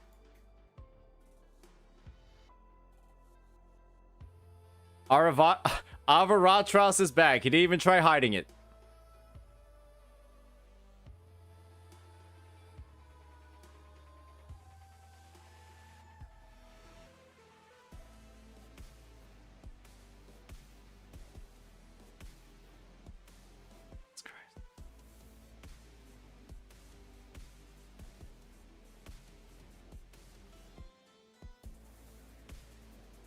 I'm just saying, if bro had more muscle mass than a 14-year-old kid, he'd be lower for being shirtless. But because it's just like, you know, it's just like that, I'm gonna put him at the bottom of B.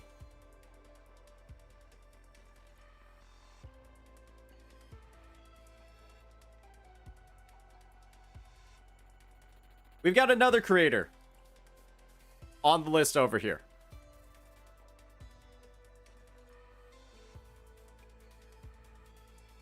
And this one's been up to no good.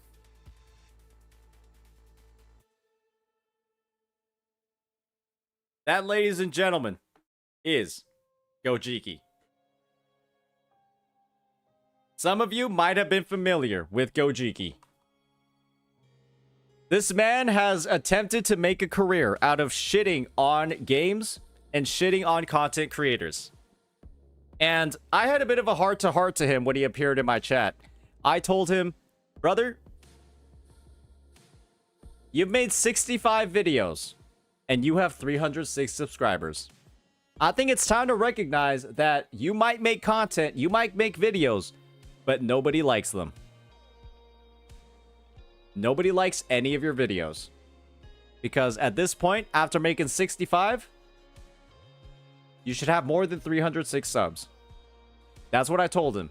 And it's probably because all of your videos are basically you just farming rage bait or talking shit about everybody you possibly can. I just told him, hey, do you realize that this is not good for growth? If there are other creators with 65 videos and they have triple your subs, or even 10 extra subs. And what ended up happening was the guy got a bit upset with me, I suppose. I had to end up banning him. And immediately the day after I banned him and had that breakdown with him, he says, I quit gacha games.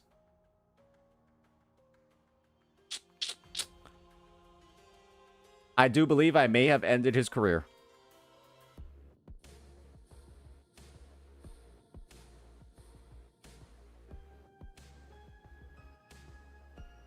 I do believe Gojiki has EOS'd. And that's the thing. All he's been doing is quitting.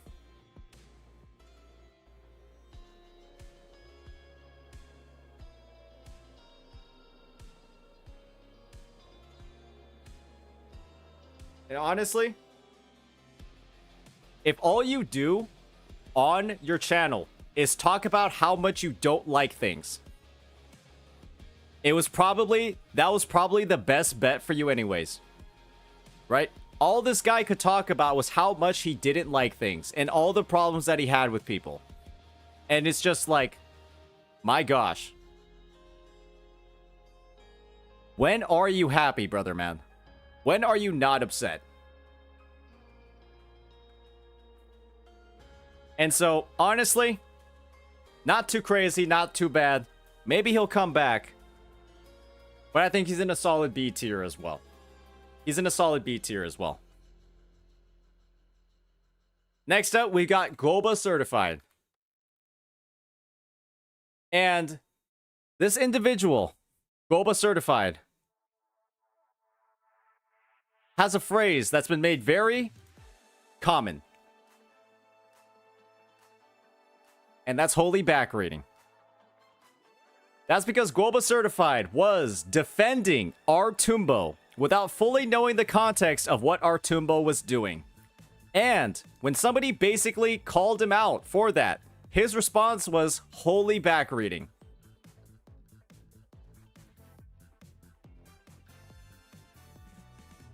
I'm summarizing it. But it's just like, bro. Your buddy Artumbo got caught with his pants down, basically plagiarizing somebody. And you defended him, and when called out, you said holy back reading. As if somebody's not supposed to look for evidence in a situation like that. When they're literally getting stolen from.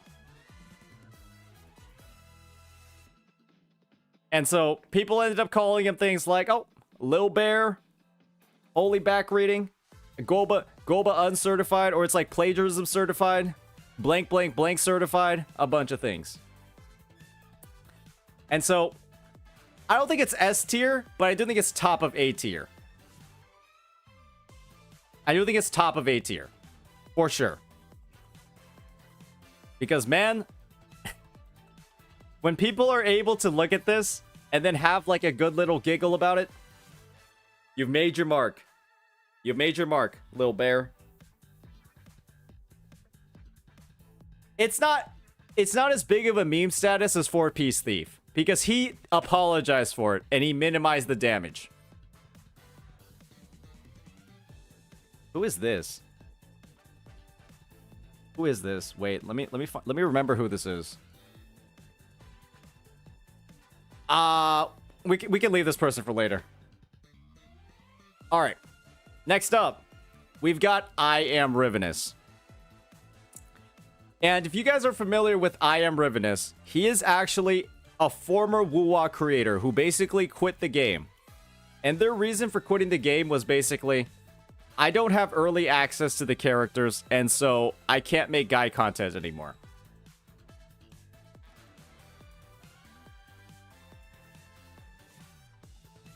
And so, hey, that's your own personal decision to make, right? Right? Good for them, right? They moved on to ZZZ. But what kind of made them a bit more memey? What kind of made them a bit more memey in the space was the fact that they were still being referenced on Pridewind's website as somebody actively helping out with the tier list. When the last time that they made a WuWa video was quite literally like 4 or 5 months ago. So that was just like a little bit... that was a little bit, you know, a little bit weird, right? And so I think it might have been in his best interest to say, hey, maybe y'all want to take me off that because I don't make content about the game anymore, that sort of thing. Or maybe he was appreciative of the street cred. But there have been a couple of giggles. There have been a couple of giggles being made as a result of his whole journey over here. Now he does ZZZ content and gets early access. But I'll put him at the bottom of C for now. Because he, you know, he just made a post about it. He committed to his word.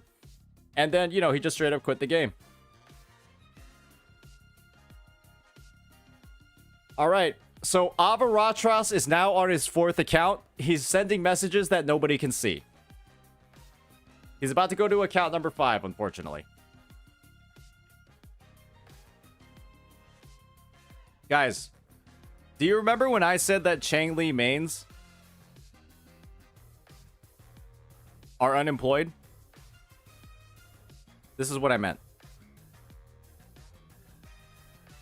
I don't know how you could commit this much to a bit to be on your 5th fucking account. Just stop it. Just stop it. Literally, just stop it. Like, Twitch is going to IP ban you at this point, bro. Just stop it. All right, next up, ladies and gentlemen, we've got IGN. And IGN was well known for releasing some exclusive footage for Wuthering Waves 2.0. And the thing is, ladies and gentlemen, while the footage was cool and the characters are amazing, my oh my, was that some of the worst gameplay we have ever seen. That was some of the worst gameplay footage we have ever seen. It wasn't leaked, it was official footage. But my gosh, I think Kuro Games should have gone ahead and say, yo, IGN, can you get somebody that knows what a fucking intro skill is, please? Can you get somebody that actually knows how to rotate through the teams and doesn't look like they're just pressing random fucking buttons on the keyboard? Because holy shit, that was some actual game journalist gameplay. My god. Average player gameplay is to intro skill onto a character, get an outro skill buff, and then immediately swap off. And guys, you can't even call me the B-roll police. You want to know why? Because that's all the video was. It's not like there was somebody talking over it. It was literally just B-roll. The entire video is B-roll. There wasn't anything else to the video other than B-roll. So with that, we're going to give IGN a solid A. Because hey, if there was somebody speaking over that gameplay while playing like dog shit, I think it would have gone into S. But they did give us the good old Mamma Mia. Mamma Mia as they're playing the characters in some of the worst ways possible. Real Mamma Mia.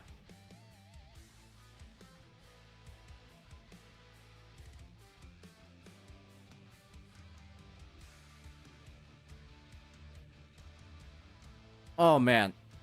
Okay. All right, guys. It's been about an hour and 42 minutes of this. I'm going to take a short break. All right? I've been sitting down talking about this for an hour and 42 minutes. I think we can all take a trip to the bathroom, go get some refreshments, go take a bit of a break. I'm starting to feel a little bit of heat rising in my neck. I should probably go stand up and stretch.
All right, we're back.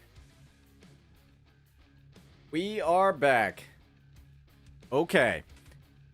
Let's get this show back on the road, ladies and gentlemen. It's time for us to talk a little bit more about the next person on our list, and that's going to be It's Senpai. And so you all might be familiar with It's Senpai as a Wuthering Waves guide maker. And the thing is, well, he's a guide maker. He actually makes really nice guides, but bro has a Ling Yang profile picture. And so because of that, bro, if you want to be a reputable guide maker, stop playing the worst character in the game. Easy C tier. Next up, time for us to move on to I Win to Lose Gaming. And let me just say, I win to lose. You make one guide about the S0 or C0 character, and then you proceed to S6 and C6 every single one of them. And what that means is you can't make any follow-up guides, buddy. And so because of that, a little bit too whaley. I wail to lose. Bottom of C tier. I'll put him and Gacha Gamer at the bottom of C tier. We can't do any follow-ups because our characters are no longer relatable by the time the follow-up is relevant. Next up, ladies and gentlemen, we've got one of the highlights of the list. He's the glue. He's him. He's everything, to be honest. He is the one and only Ioku. And you all probably know, just based off of all the stuff we've been hearing, right? A, the vague posts, the insane vocabulary, the fact that terms like glue clear, Kara canceling, and negative edging are still memed on to this day. Months later, he missed the glue in a lot of his previous interactions. The swap back. 6 out of 10 needs more glue. Guys, it's Ioku. He's a TRS. He made a couple of videos talking about how, you know, there are some problems with the Wuthering Waves community. He made a video talking about some of the hidden texts and combos. Talked about car canceling and negative edging there. Then he made a vague Twitter post talking about how the game needs glue. And everyone's like, Kobe Bryant? What the fuck does that mean? What the fuck does that mean, Kobe Bryant? Because it was one of the most vague things we've ever heard in our lives. We were all Kanye in that situation. And honestly, I'm glad he took the chance to clarify it. Because my god, that shit was confusing.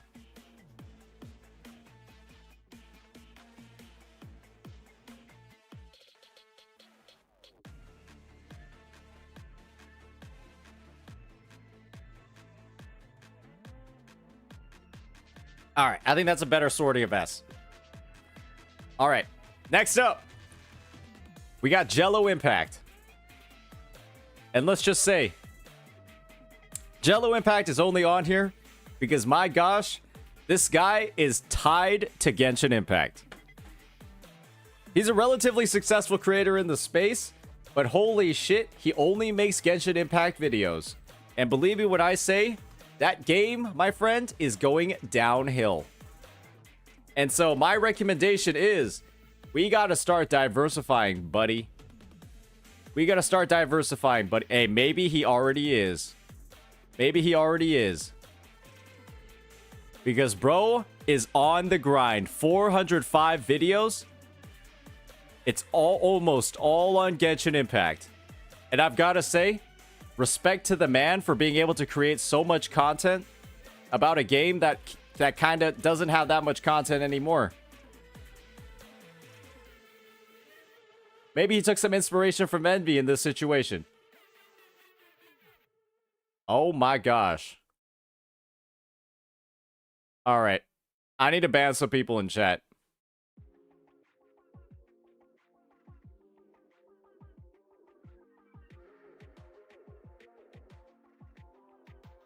I'm gonna ban some people in chat.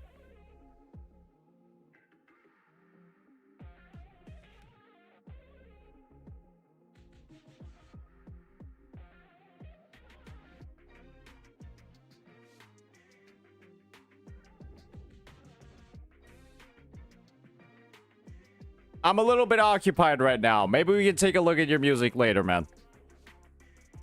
I'll keep you pinned, though.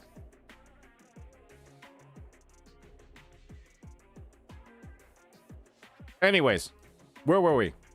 So yeah, Jello Impact kind of got the golden handcuffs attached to his body right now. He's got the whole Genshin Impact thing going. But you know what? It ain't that bad. It ain't that bad. All right, next up. We've got another individual that I have personally interacted with. That is pretty big in the Gacha gaming community. And it is, ladies and gentlemen, it is Genazard. And me and Genazard, we've had a bit of a rocky history, if we might say. He's made some bold claims. He's made some bold claims about me and my content. He was reviewing the r/Gacha Gaming subreddit, talked a little bit about how, you know, the videos that I made, you know, the various content that I was producing had no impact at all for things like the Gacha revenue website going down or the subreddit switching its tone. And to me, you know, I kind of looked at my history of videos. I was like, yeah, well, you know, cumulatively, I made videos directly targeting Gacha Gaming and the revenue website, and they got about, you know, like 200,000 views total. And to me, 200,000 views is a lot. Right? 200,000 views to me kind of sounds like a lot of views. And to me, I was just like, the fact that Genazard is saying something like me with that level of views is having no impact at all and didn't do anything, that sounded like a little bit disingenuous.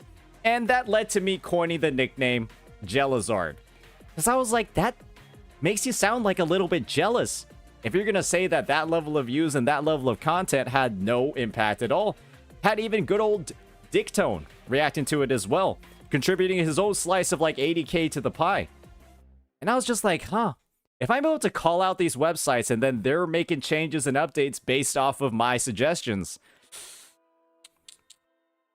I don't know, man. That's a bit of a weird take to have. And so because of that, right, and because of some of the other takes that Genazard has made, you know, him saying things about PGR, blah, blah, blah, stuff like that, I was just like, well,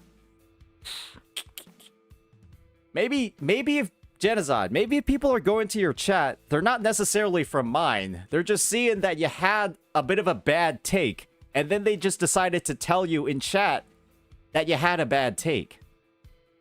And so with that in mind, Jesus Christ, another... Guys.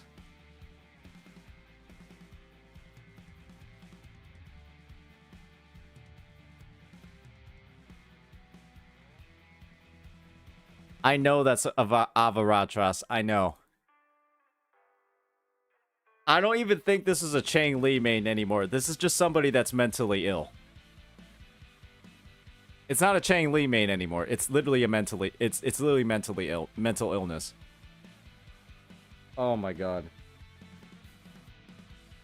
Anyways, at this point, ladies and gentlemen, it's pretty clear cut. Genazard, if people are coming to your chat and talking about you and memeing you and kind of like, you know, making fun of you a little bit, buddy, it's not because it's my chat. It's not because I have an echo chamber or anything like that. It's because you're making bad takes, and then people are saying you make bad takes. That's what it is. And so I'm going to put you at the top of B. Because nobody's really making a big deal out of it. But you can't just keep dissing me on your stream, okay? You can't just keep calling me out on your stream and then blaming me for stuff. Alright? I think that's fair. You can't blame me, you can't blame my chat for people responding to your bad takes. That's not very fair. Right? I don't think that's very fair at all. Next up, we've got Kazahana. And bro is basically one of the biggest glazers ever. For Kuro Games, at the very least. And bro over here basically goes ahead and he did a face reveal. And thank God he did, because his VTuber model literally looked like it had pepper stuck in its nasal canals for the longest period of time. And that was, as you can imagine,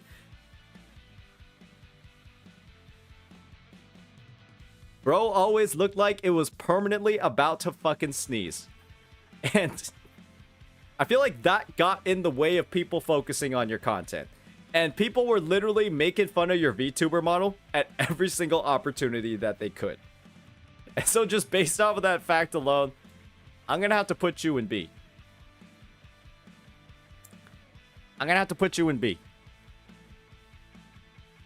All right. Next up, we got Kaidro TV, another VTuber. And ladies and gentlemen, let me just say, bro, you look a little bit too much like Geshulin. You're a chill dude, though. Gives me raids every once in a while. I appreciate that. And because of that, you're only getting marked off for the Walmart Geshulin accusations. You're going in bottom of C. Next up, we got Lakari. And I don't really know the deep lore on Lakari, but according to my notes, what happened with him was he used to be a very successful Epic 7 player. And what he did for his girlfriend at the time was he committed to deleting his account because he was spending too much time and money on it. He deleted his very old Epic 7 account and then proceeded to buy a new one.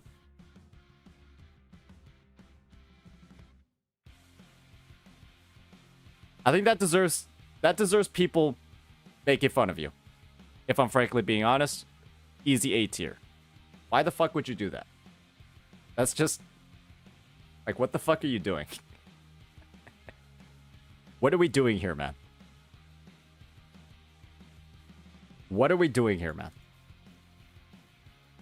All right. Next up, we got Legions Gaming. Let me just say, ladies and gentlemen, there are a lot of content creators in the chat that are not very happy with Legions. And I think a big reason for that is the fact that, well,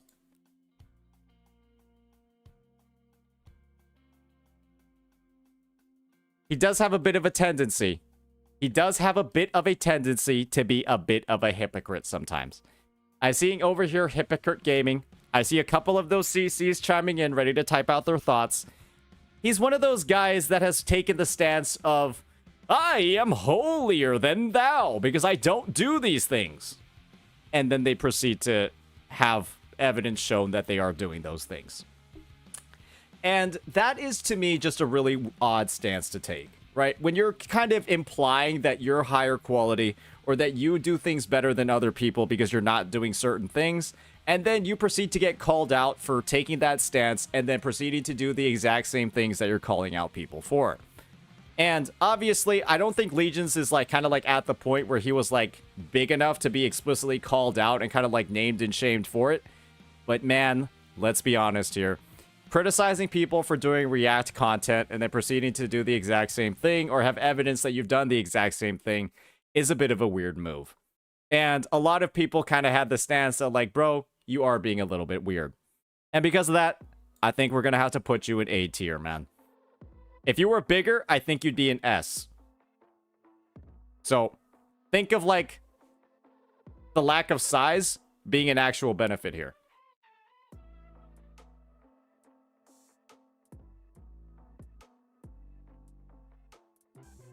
All right, moving on. We've got Marco D. Meatball. Bro has a music fetish. C. Cool guy, music fetish. C. All right. Now we have another Wuthering Waves content creator focused in the TC scene. Maggie over here. First, woman tier. But second, she plays Zhang Liao with lingering tunes. And I do believe she has been on record because according to her spreadsheet, it is slightly mathematically better. She has been on record pushing that strat. And because of that, ladies and gentlemen, she's going to be at the top of W.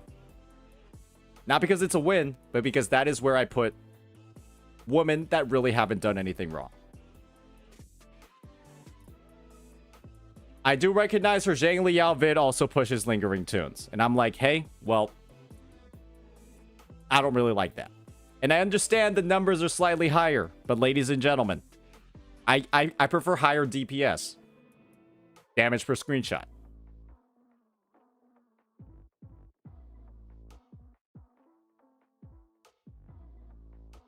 Captain Crash Out actually had a crash out that was worth making fun of. That's why she's higher up on the tier list. We've got another woman though on the tier list that is going to get some placement. And it's going to be actually quite high. And this person is Mina Aoyama.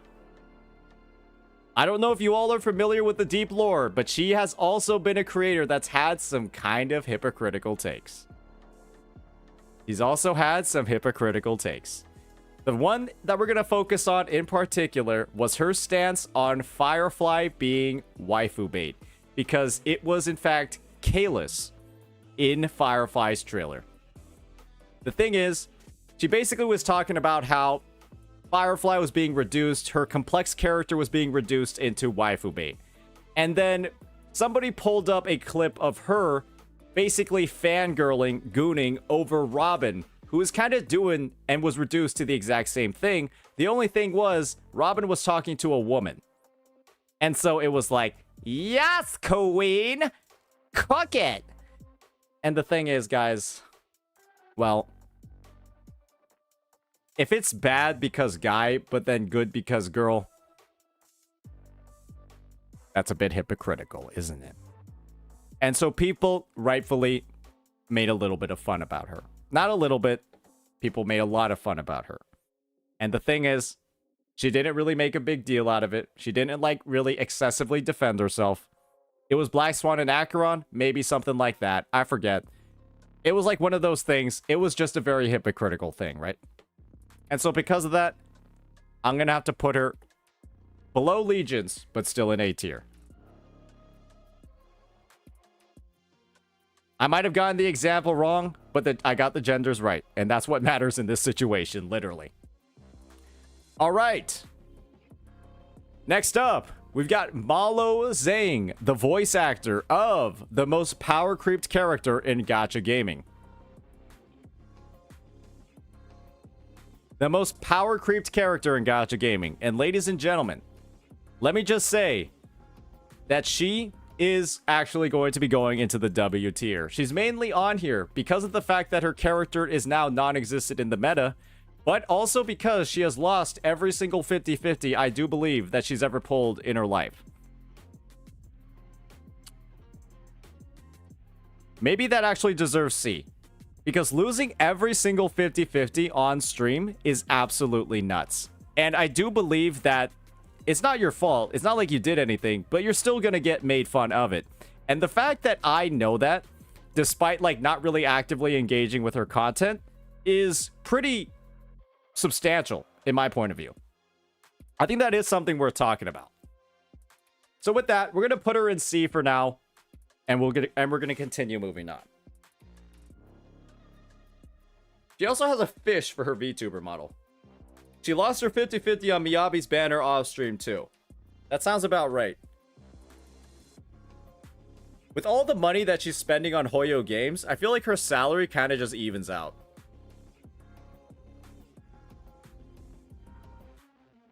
I feel like it just evens out. Like she goes net even, net positive.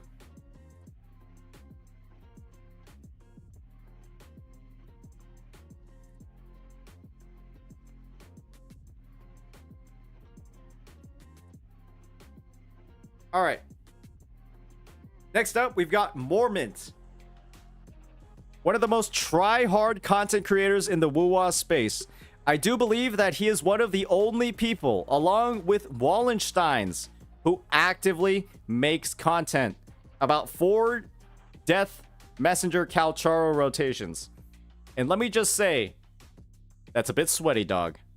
And so you're going to go at the top of D? Because my gosh, let's have some more relatable gameplay, brother, man. If you're on YouTube, think about it this way, man. Let's be honest here, man. Not a lot of people are going to be doing that. You're a little bit too sweaty. Too sweaty for the content to be relatable. It's respectable, but gosh, man. Let's make it a bit more relatable. Relatably respectable. All right. Moving forward. We've got Mr. Pokey. And let me just say, this guy has been memed in a lot of different situations. There are some that say he deserves an S. And I do feel like he does deserve an S. Because of one meme in particular. Bottom of S. I can literally just Google devs listened.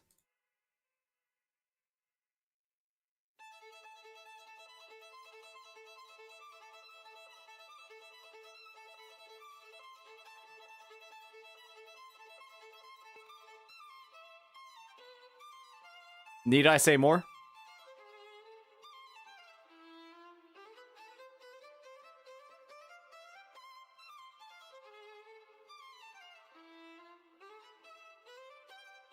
Need I say more?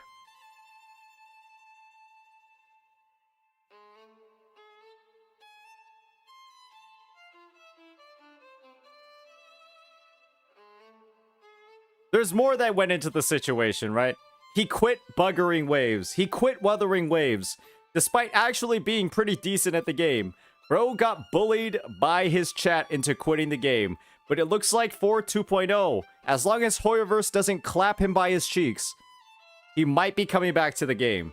But who knows, after we saw that whole contract debacle, or not really even a contract, after we saw that whole debacle that happened in JP, who knows if Pokey's going to be allowed to come back?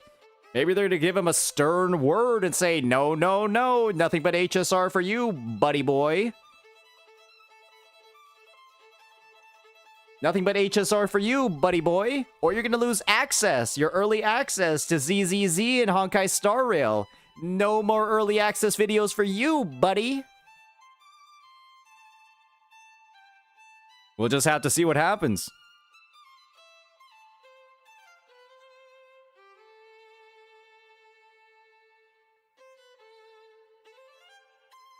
Next up, we've got the one and only Michael Tashed, M Tashed, as they call him.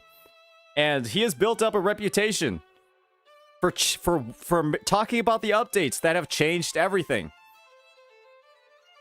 And he's also built up a reputation as a professional game quitter.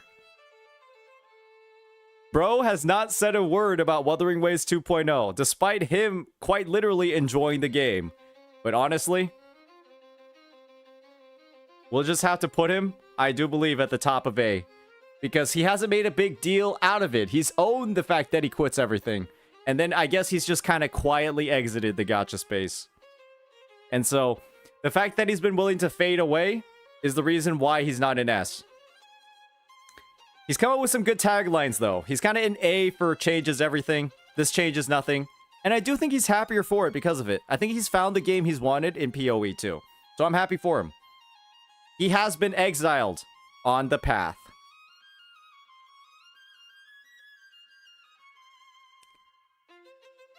Alright, next up, we've got a creator who used to create gacha games. He's a little bit like Ardeneki.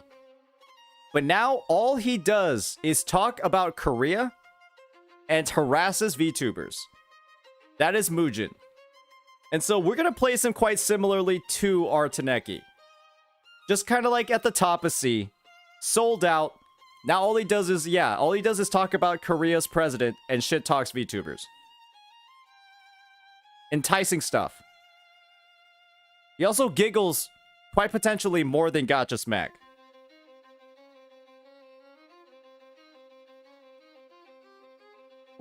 Oh, okay, he's down here. Alright. Next up, we've got Hex Juice. And she is an individual that has had quite a storied history in the gacha genre. But what she's been most recently known for is the fact that people are slowly forgetting about her. And that's because she has quit gacha games after the very rough gauntlet that I do believe that she's been through in terms of, the whole debate about ZZZ that she had with a couple of creators. Obviously, that led to the whole M-Tash situation. I think it just makes sense to put these two together for now. Because, my goodness, that was a bit of a doozy. I was a viewer during that time, and I have to say, that was one conversation that I'm glad that I wasn't a part of. Basically, there was a bit of a debate going on between Hex and Tech about ZZZ. Certain frustrations were had during that conversation, and then M-Tash sort of came into the conversation and went to bat for Hex Juice when she didn't ask him to. Stuff got a little bit wild, and then there was a bit of falling out, and then what ended up happening was both these two kind of quit gacha games after that. They both kind of quit gacha games after that. So stuff got a bit out of hand. That's a fair summary of the situation, right? Without going into too much of the details, right? I thought that was a fair breakdown of the analysis.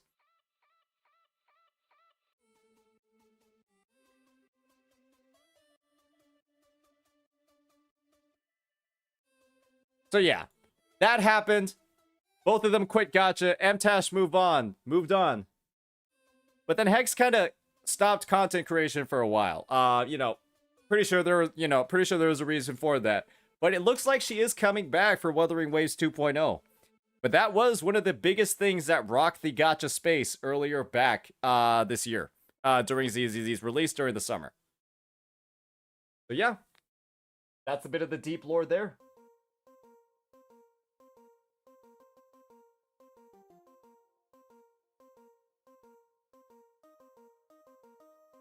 All right. Let's start moving on now. We're almost through with the list, ladies and gentlemen. We are almost through with the list. Next up, we have Narushio. And there have been some people, right, that have had a bit of a encounter with him. There have been some critiques on him and his content, first and foremost being his name. His name is the Japanese translation of Wuthering Waves. You can see where that could get a little bit confusing, right?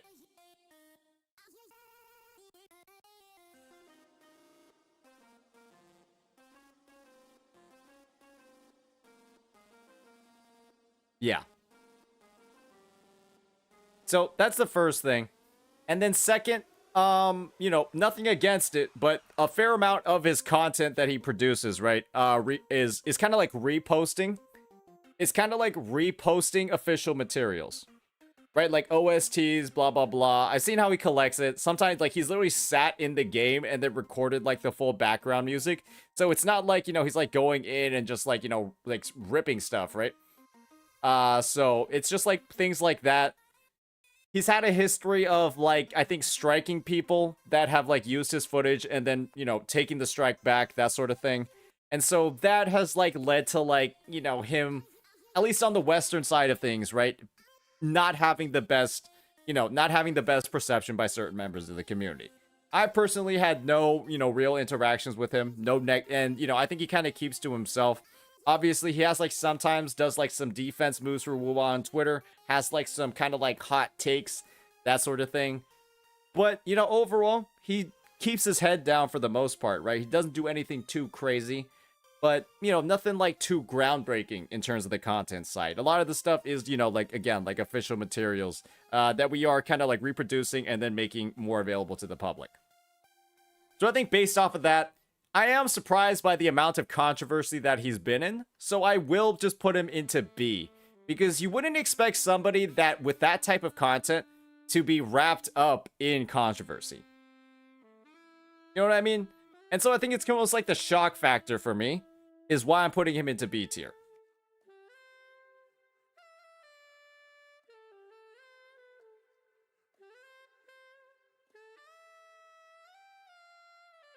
Next up, we've got Ufi. She does spicy cosplays and makes videos, W tier. And makes lore videos, W tier.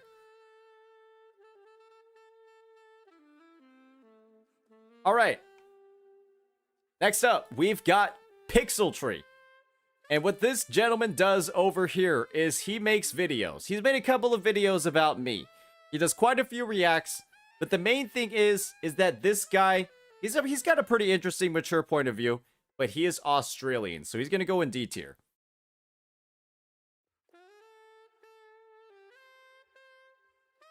Is he actually British? Is he actually British?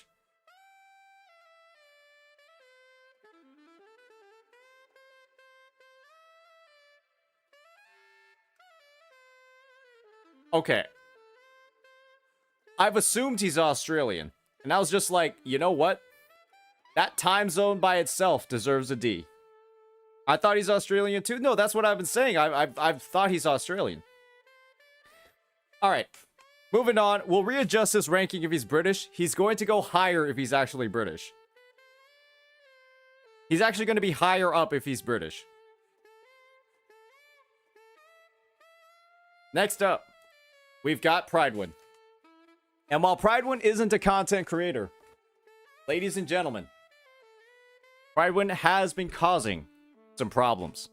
And thankfully, they've owned up to their mistakes. They've made changes. They've hired new people. And now their website, ladies and gentlemen, is in fact better than ever. And so with that, because of the fact that they've been willing to change, but still the fact that they've had quite a bit of history, I'm going to put them at bottom of A. I'm going to put them in bottom of A. Because they've owned up. They've fixed things. They've made it better. And that's truly what matters here, ladies and gentlemen. Next up, we've got Rogue Killer.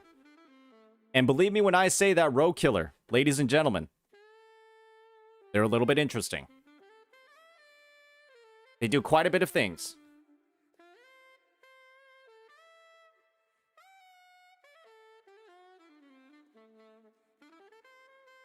Wait a second. Why did I even talk about Rogue Killer? It's Red New.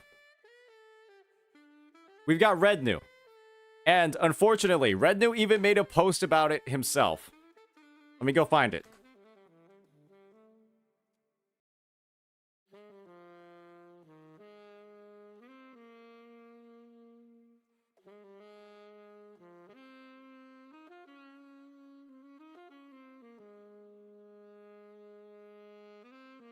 Let me find it.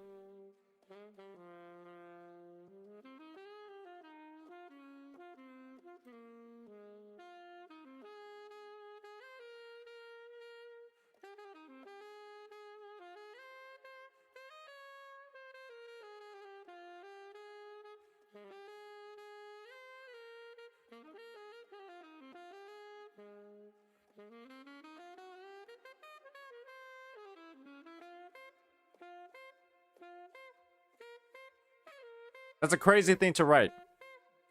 And the thing is, it's only feeding further into the memes. And so because of that, he's kind of clowning on himself. He's kind of clowning on himself. And because of that alone, he does get an A. He clowned on himself a little bit here, ladies and gentlemen. It's self-inflicted. This is a self-inflicted wound. And I do have to recognize that. And he did have some would call them bad takes on WuWa as well. But I do believe he is taking a bit of a different tone now that we're heading into 2.0.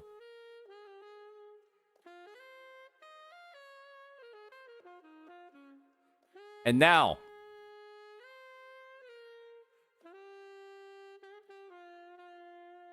another bit of a situation, ladies and gentlemen. We've got Rexlet. And I've got to go ahead and I've got to search for the deep lore here when it comes to this. It's not really that deep, actually, because it's pretty recent.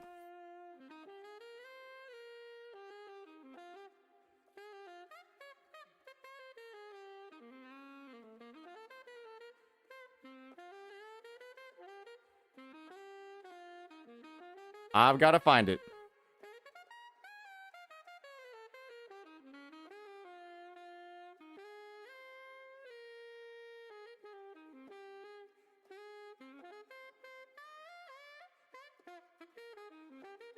Where is it? Where is it?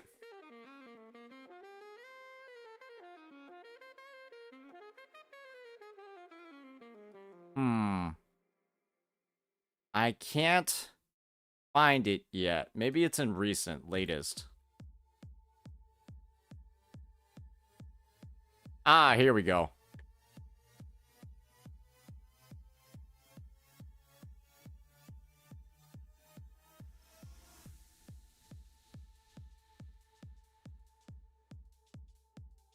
We kind of just shit talked an entire region of creators.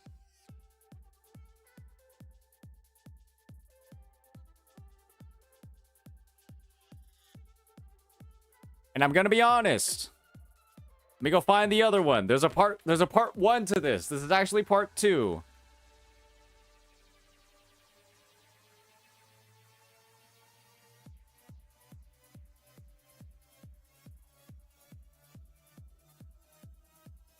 There's a part 2 to this.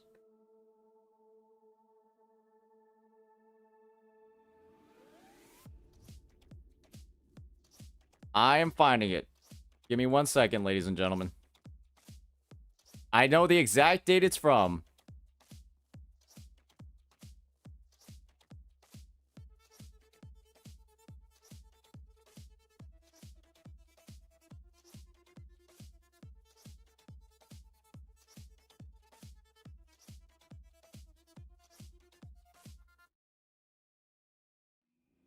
Where is it? Let's find it.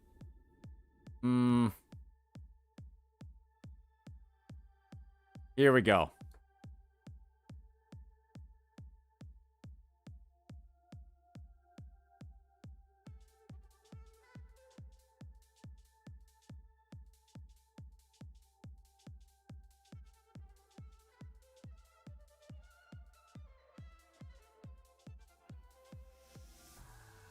He talked about how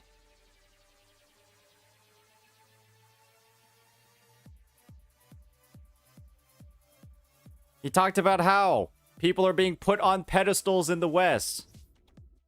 And people on the EN side are focusing on quarreling with each other and creating made-up issues. I'm talking about how unhealthy and tiresome it is to be participating in the drama. And then we do this. We talk about how Western CCs suck balls at the game and won't be able to clear the new holograms. Because they're bad and they suck and they don't have skills. Guys, this is a situation where we are opening ourselves up to be made fun of. We are basically saying and talking shit about an entire region of people. And that means, ladies and gentlemen, those people are probably going to be upset with you for saying something like that. And ladies and gentlemen, if we're going to shit on Gateo for doing something like this, it's only fair that we shit on Rexlet a little bit as well. Because this is... If we're going to be calling the actions of people toxic and unhealthy and tiresome, basically toxic, well, you're kind of doing the same thing here, buddy. Let's be honest, we're kind of doing the same thing here by saying stuff like this. Are we not? Are we not? We kind of are, aren't we?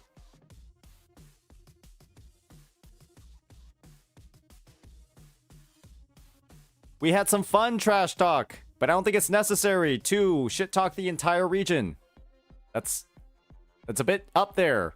And so I'm going to have to put him into A because this is some turbo hypocrisy. Let's be honest, guys. It is a little bit turbo hypocrisy to be taking a holier-than-thou stance on the situation. To be taking a holier-than-thou situation or holier-than-thou stance about how we don't talk about anything other than the game and then proceed to shit talk an entire region of creators about how bad they are at the game.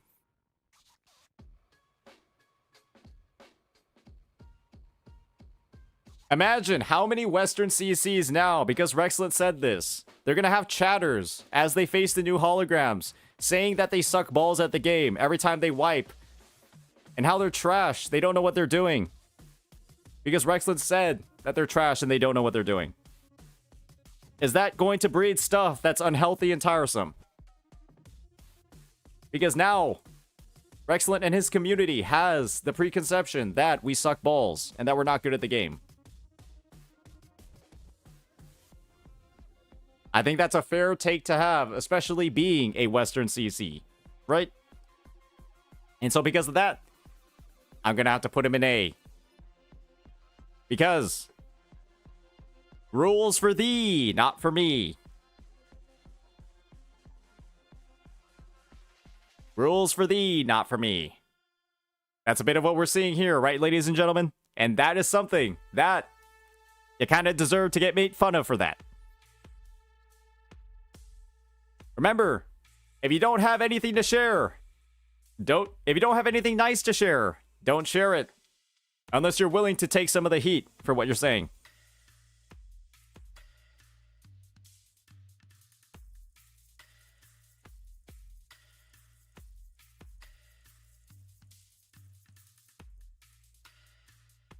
Okay, we have another person that is just really hates Western CCs, apparently.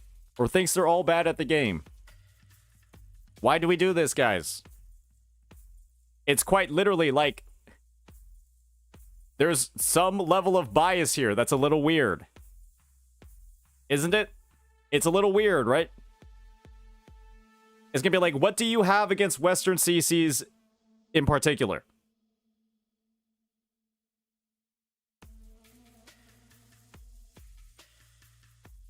So, we'll get your toxic messages out of the chat, buddy.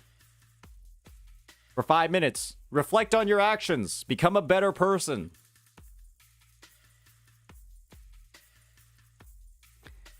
All right, we've ranked that. Now it's time for us to get into Rouge Killer.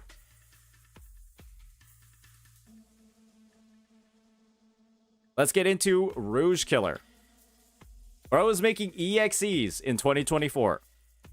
He is reviving a dying genre. What I have to say, some of his were pretty good. What I do want to see, Rogue Killer. EXEs can't be in forever, right? Let's see some more diversity, buddy. Let's see some more diversity in the content. All right, next up, we have another VTuber. She's going to go into the W tier. And the reason why is because this model of hers, Ruby's old model, I do genuinely think her old model was better than her new one. I am so sad to look at her stream every day and see her new model because her old one was just so much better. With like the hat and everything. It was so cool. Now she has like now she has like headgear. Bring the old one back, please. Please, just bring it back. Please, bring the old one back.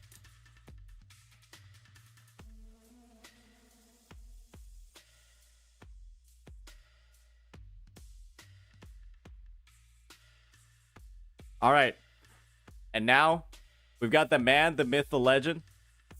We've got Ryukyu-san. Bro has post-Penacony traumatic stress disorder. Ladies and gentlemen, let me just say that post-Penacony traumatic stress disorder is, at this point, it should be coined an actual disease. Because it has literally ruined this gentleman's enjoyment of Wuthering Waves 2.0. And that's a bit of a problem, especially considering how nice the patch is. And for sharing this opinion, people have, well, since you know the topic of this tier list, people have started making fun of him. Now I've got to say, it's a pretty high A tier because of it. A lot of people, myself included, we're just like, you gotta figure this out, man. Like, you gotta figure this out one way or another. Like, surely there's something we could do.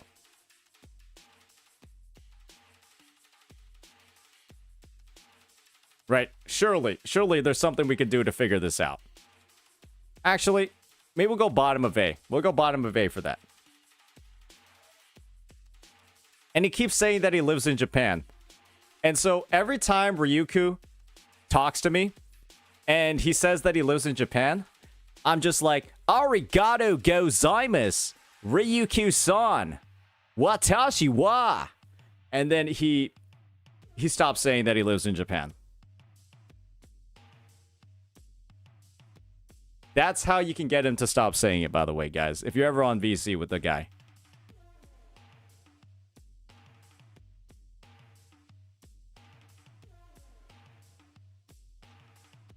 All right.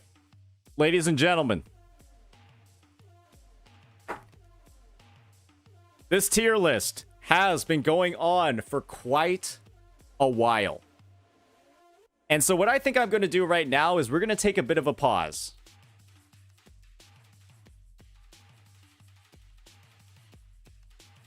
We're going to take a bit of a pause. And I think we're going to finish it up later. Because my gosh, I am a little bit... My head is feeling a little bit dented right now.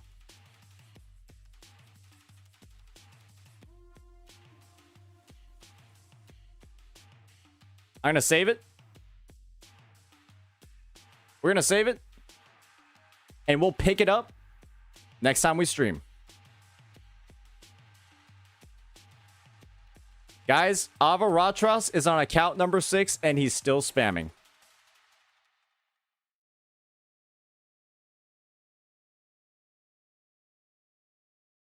He's on account number 6 and he's still spamming.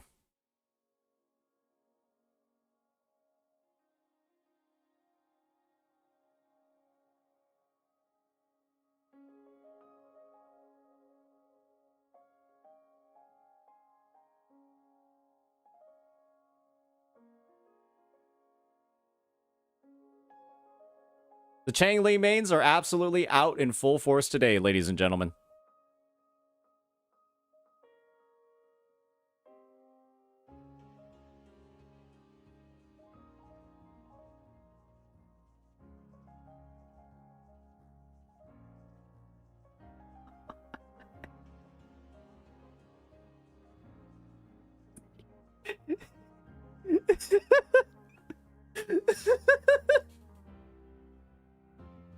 Bro, that's crazy.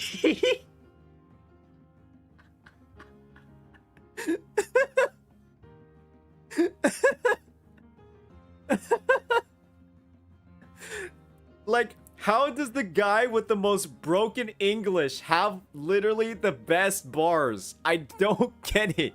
How does he have the best insults? It's literally perfect. I don't even know how to describe it. It's literally amazing.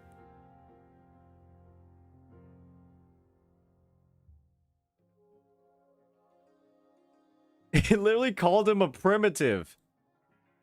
Holy shit.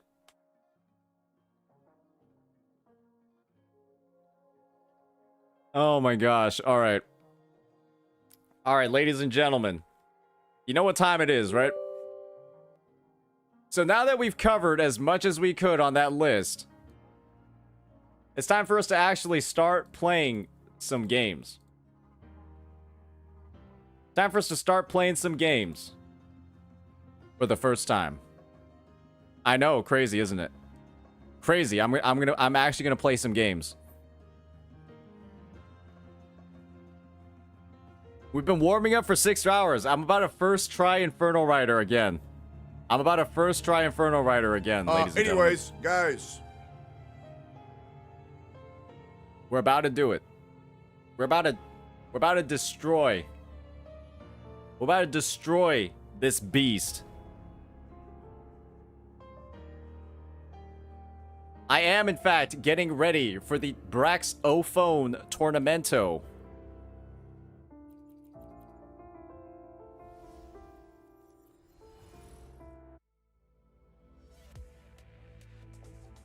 We're about to go off. When is the tournament? I am waiting for Brax to announce the tournament. I am not going to announce it. I do know the date, though. But I'm not going to announce it because it's his fucking tournament.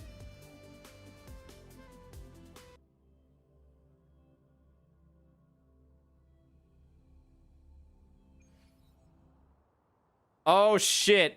Oh, I was streaming for too long, ladies and gentlemen. I was streaming for too fucking long. Oh, no. Oh, dear.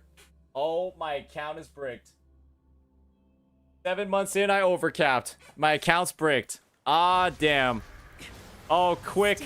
The fastest rotations in Gacha gaming right now. We gotta do it. The fastest rotations. Oh, shit. Oh, I just spilled coffee. Oh, no. Tear them to pieces. Back off. Variable elimination. Complete overhaul. Watch it. All shall reveal. What a terrible day. Oh, my. Now my hands are wet. Oh, my gosh. But I got... My weight plates are more important. My weight plates are more important. Reconfiguration. I can't waste another one. Shit. Oh, quick. Quick. Quick.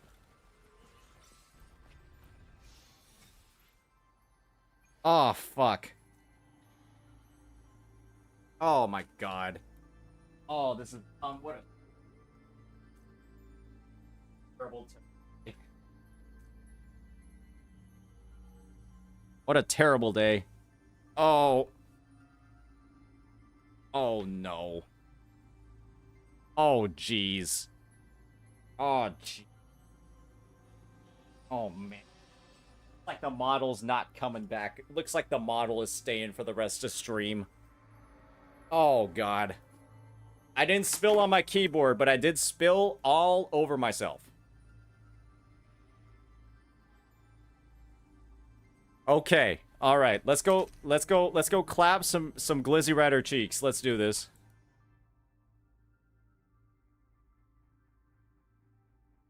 All right, we got to diversify the roster.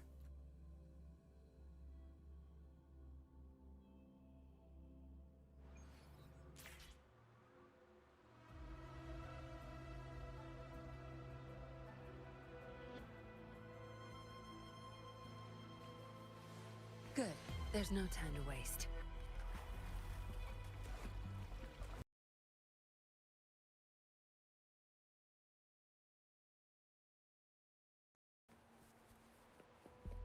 All right.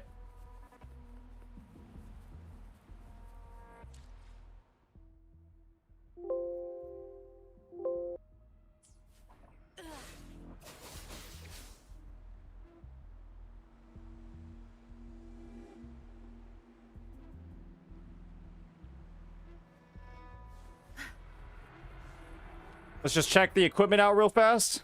No rush. The impatient ones will fall. All right, we're all into ready.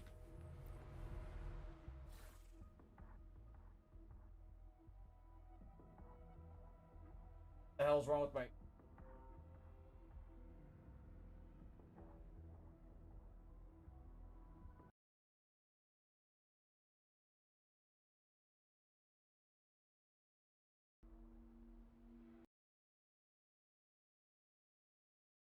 All right, there we go.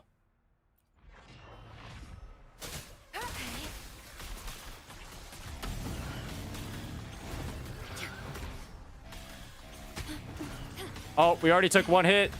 That's an L. Astral modulation. Tear them to pieces. Physical damage detected. You're not getting away. Risk level increasing.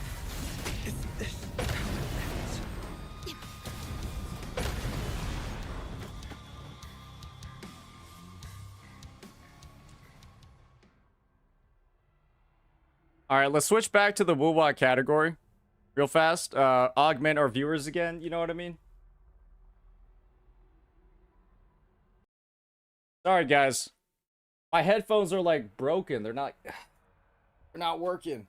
I need sound. I need sound, you know, to deal damage. I need sound to play properly. I didn't hear Infernal Rider's attacks.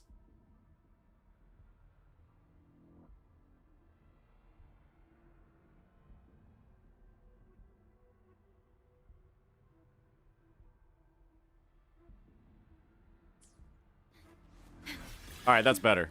That's a lot better. All right, we gotta farm some energy, right?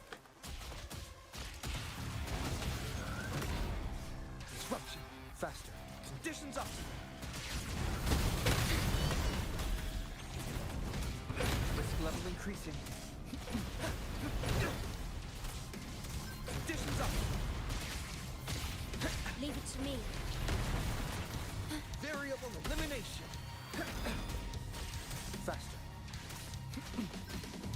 Conditions up. All right, that's good enough. We're just about ready to clear. We're just about ready to clear.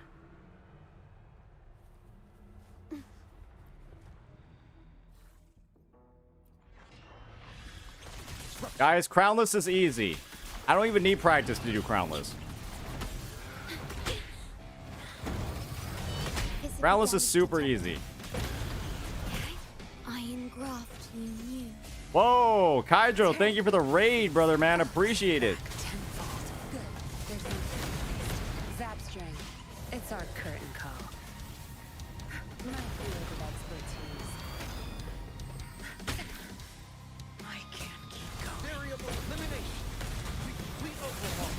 Faster. Pierce through the stars. Oh, that's literally no crit. I'd rather quit the game.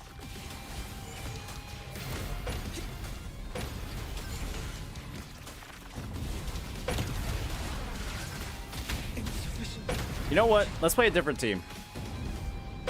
Hey, appreciate it, dog. Let's play a different team. Let's play a different team.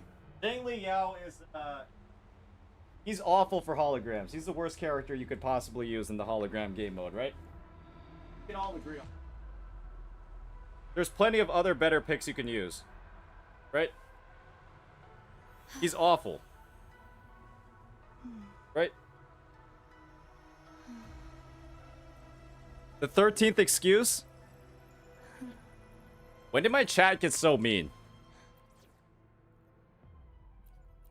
How about I sweeten the deal by playing a character that's even harder? Hopefully, we'll make How about you I just find sweeten the it. deal by playing a character that's even harder? Wait, what the hell? I don't want Farina. This team sucks. Understood. I am here to serve your will.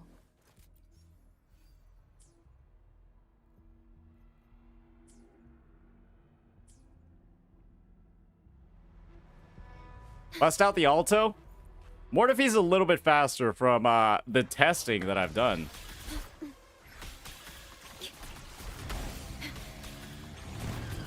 Astral modulation. Fury boils. Inferno. As you wish.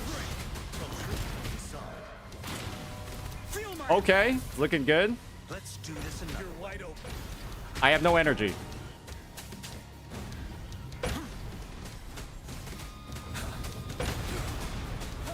I have no energy. We've got to restart it. We've got to restart it.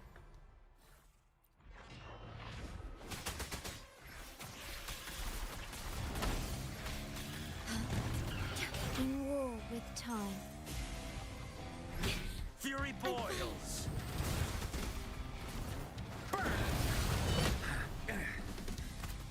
Vanilla. Tell truth from the sun. Leave it to me. Burn to ashes. Let's do this. Ready for battle. Fear no more.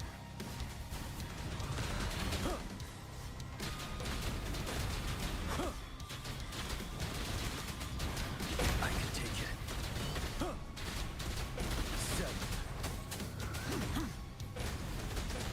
Okay. Oath from the heart. I engraft you new. Fury boils. As you wish.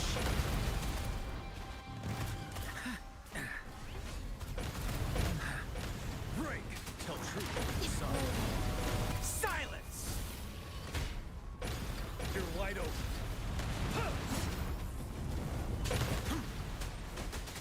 Unstoppable.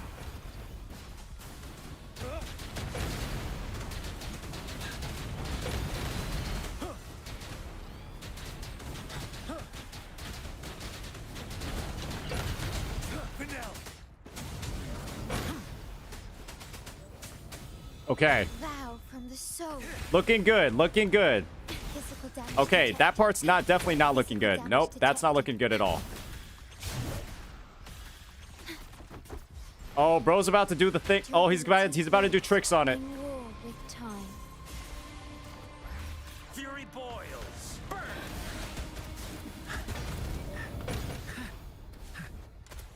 Settle. Tell truth from facade. Feel my wrath. Inferno. Let's do this another way. Ready for battle. Fear no more.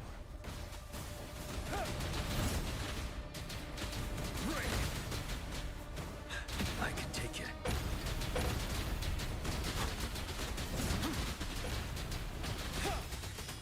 Wait! Oh, shit! Oh, we kind of fucked him up there. Ordained. Oh, Astral shit. modulation. Oh, man. Oh, he wasn't down at the right part in our rotation, unfortunately. We're not able to, like, really capitalize on this. Inferno. Tell truth. Burn to ashes. Let's do this. You're wide open. Unstoppable.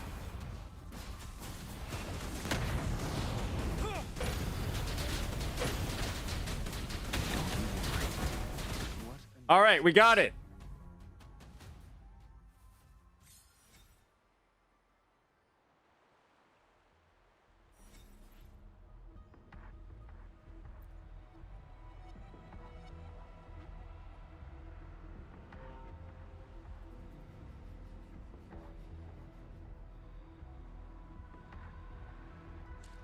Yo, chatters.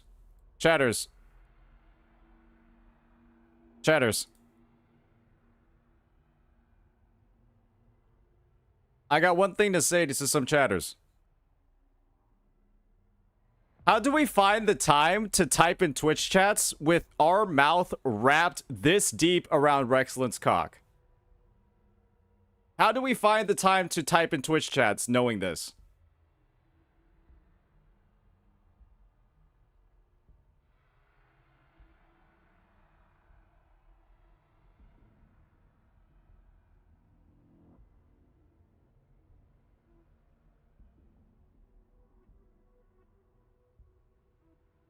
How do we, like, aren't we, like, so focused on doing a good service for him at this point?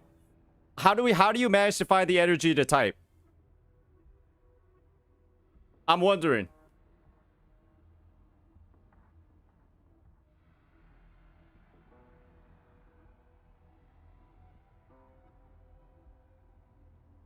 Does he dress up in the Yang Yang cosplay for you? Before you get down to business?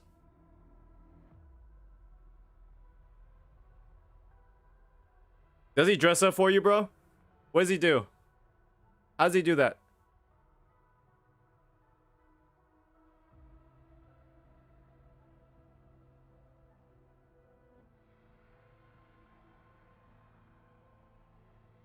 Oh, we don't want to type anymore, do we?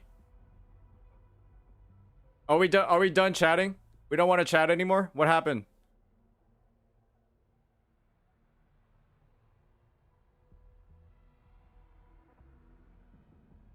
What?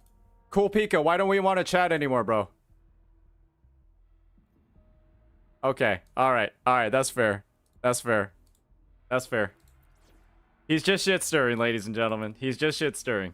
It's all good. It's all good.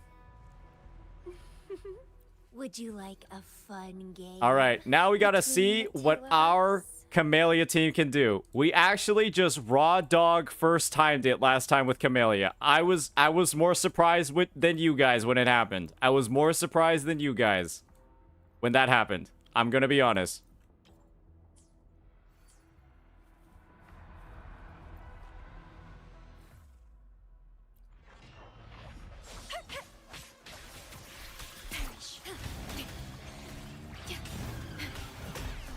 I engraft you new. Stay behind me. Lotus pervade.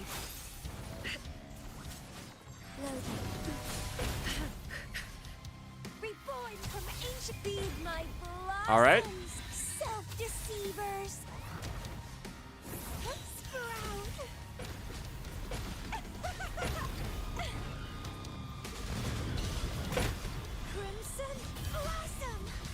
Did I just do no damage with that? I just did no damage with that. From the soul.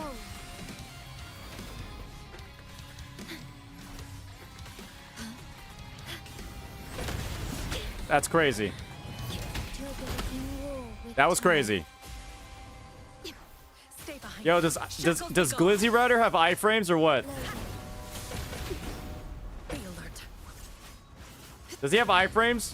What the fuck was that, man? Keep dancing.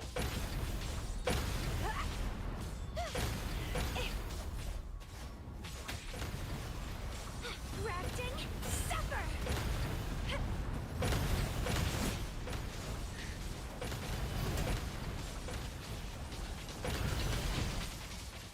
Entwine. Oh, Bro has from the iframes. heart. Do not impede. Astral modulation. Stay behind me. Frozen blockade. Not worth mentioning.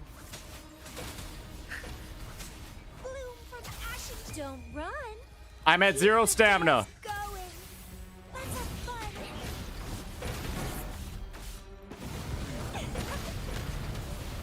Keep dancing. Keep dancing. I can't see. I can't see. This is not the end. That was I could not see. You guys saw my camera. I literally was blinded by the Shorekeeper Liberation. I couldn't see. Maybe that's why Varus kept it blue. He was right all along.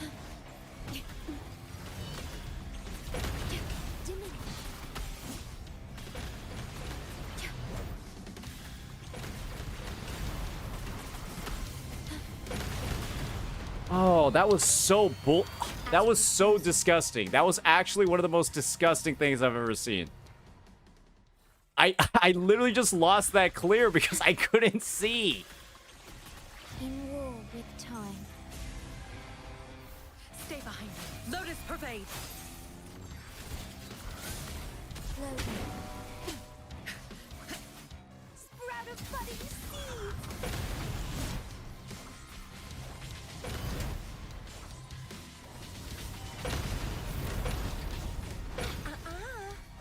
Grafting, suffer.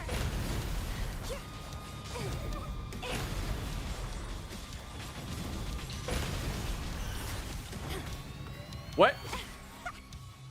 Vow from the soul. I engraft you new. Come on, let's go, bro. Stay behind me. Frozen blockade. A change. Reborn from ancient. Don't run.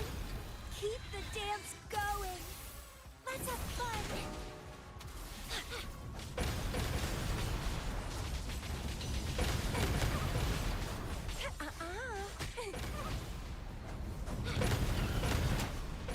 Crimson blossom. Yo, stop doing it. Stop doing it over there like that.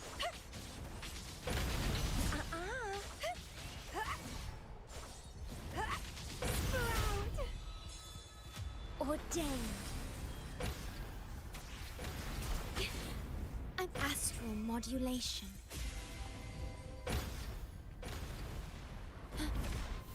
Stay behind me. Shackles be gone. Loading. Be alert. Bloom from ashen shell. Struggle Okay. harder. Entertain me. Let's have fun. It's getting fun. How pathetic. Vitality sour. Oh boy. Let's have fun. Oath from the heart. Well. Looks like we're getting better at this team, ladies and gentlemen. Looks like we're getting better at this team, ladies and gentlemen. I consider that the real first try. I don't consider the first one an actual try. Because I literally got blinded and I couldn't see what the Inferno Rider was doing, okay? That first one did not count. This was the actual first clear. That's 2 days in a row we've basically raw dogged it with Camellia.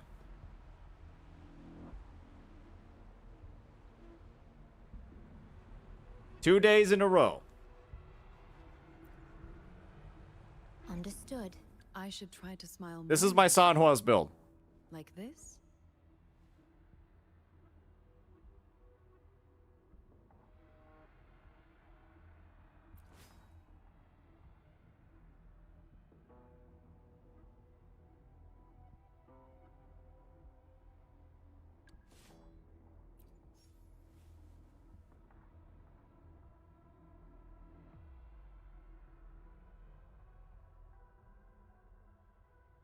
This is the Camellia build.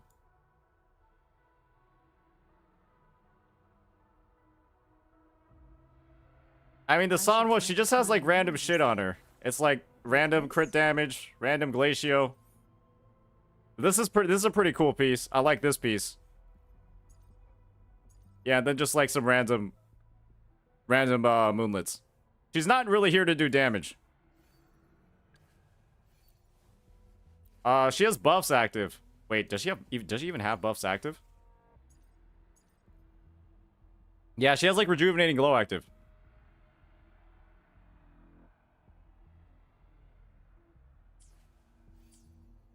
Alright, you know what? I haven't actually ever done it with Jinsei before. I'm curious as to how easy it actually is with Jinsei. I'm actually curious. I've never done this before. I want to see how simple it is. Hopefully, we'll make new findings. I want to see how easy it is. Because, to me, it looks like the easiest shit in the game. It's like you're not even really, you know, like, doing holograms anymore at this point, right? It's like you're just doing something else. You're just having some fun. Right?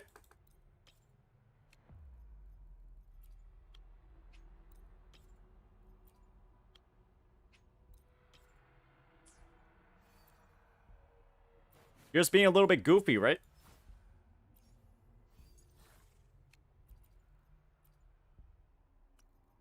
Jinsei mains, I'm sorry in advance. Guys, I've never used this character in a hologram fight before. I haven't used this character a single time in a hologram fight before. And so, let this be a testament to how easy your character is. Where if I can just straight up blast all the content playing her without having played her in like literally a long time, I think that speaks volumes about the difficulty of her, right? Then again, she plays like Chang Li, so maybe... You know what? I'm not even going to put on Bellborn.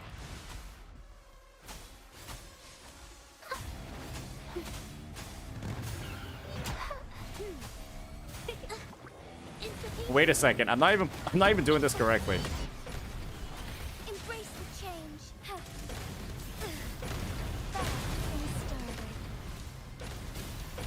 Oh, wait. Let me do it. Let me do it properly.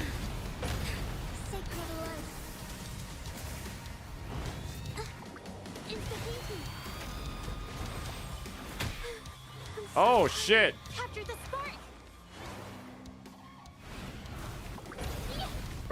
Bro, Jeja just turns this into the easiest shit in the game, bro. Oh, shit. Oh, shit. Maybe I do need Bellborn. Maybe I need to use the grapple Bellborn tech. Maybe I need to use the grapple Bellborn tech.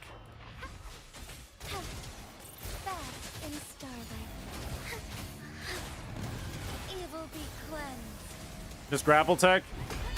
Leave it to me. Your life is in everything. It's the painting. I'm so tired.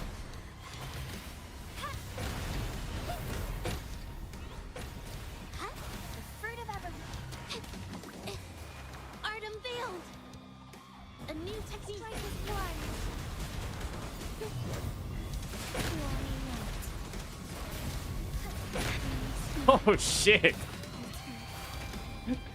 Maybe I do need a grapple.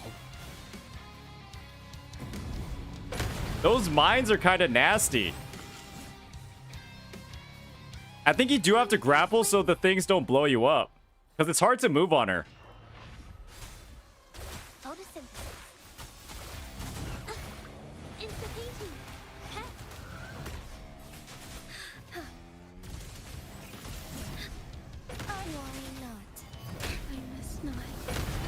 That's unfortunate. Alright. Was she made to counter Jinsei? Or is it just... Or is the grapple tech really just that strong against it?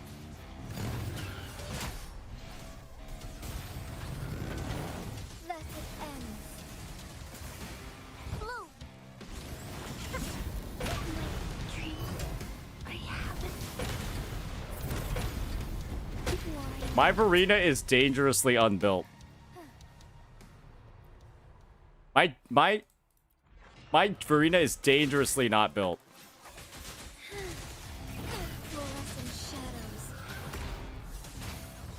Take flight. Sacred light. Leave it to me.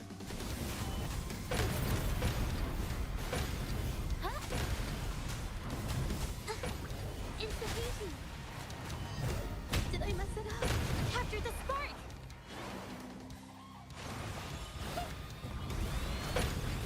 A new technique. Strike as one. Take four. That's the end. Do I feel bored playing Jinsei now? Well, now that I saw the...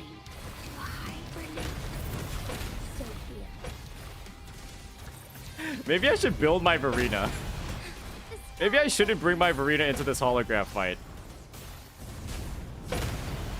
Because, wow. That was, she can't even take one hit, bro. Holy moly. She literally can't even take a single hit. She just dies. That's a little hard. Maybe I should just use Shorekeeper instead. You guys are right. Yeah, this Verena is gonna get fucking destroyed. It's pretty bad. She's level 50. Yeah, maybe I can't bring her into holograms.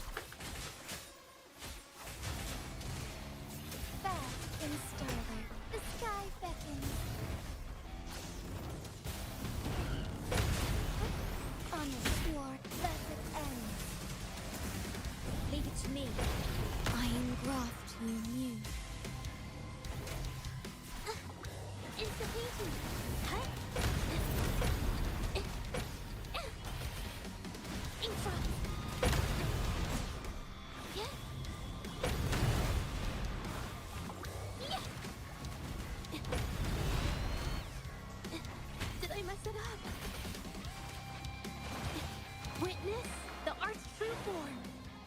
A new technique. Together we fight. Strike that. Take form. Thunder guide us. Did I get hit? There's no way I got hit, right? Evil be cleansed.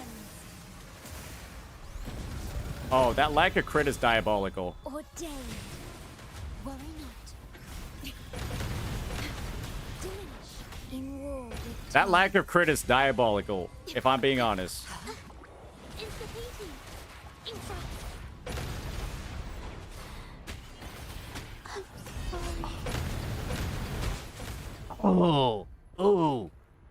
Oh, no crit with Shorekeeper. That was like a 95% chance.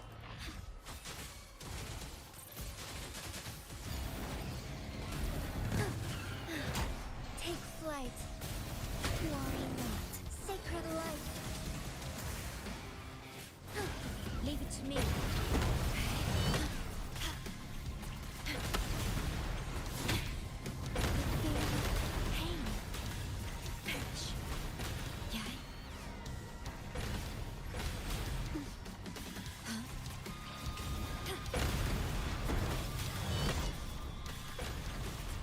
Astral modulation.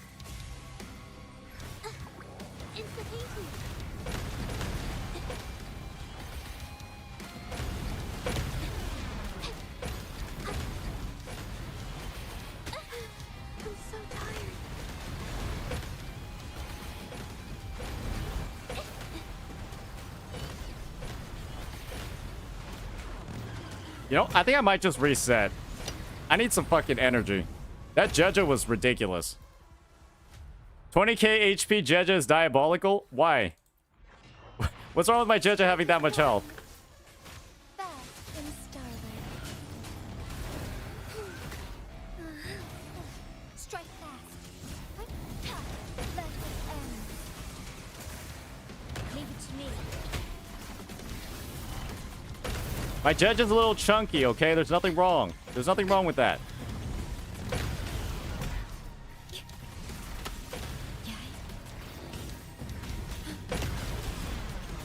I engraft you new.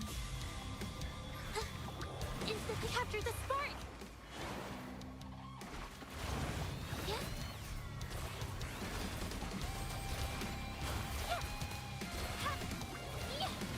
A new technique, together we fight. Oh, stars, heed my calling. Oh, she might be... You're right. She might be missing an ER piece. You're right. That's why it's taking her so long. I am here to serve your will. Oh, that explains a lot of things. Oh, that explains quite a bit, actually. Yeah, that explains quite a bit. That explains quite a bit. Yeah, okay. Nice job, Chatter. Nice job, Chatter.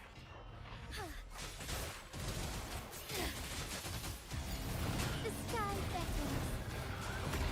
Forget sacred life. Yo, am I just like the crit misser? What's going on, man?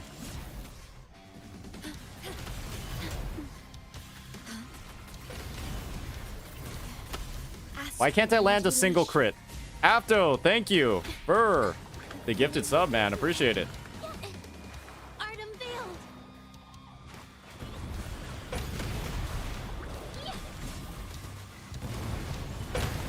Loaded.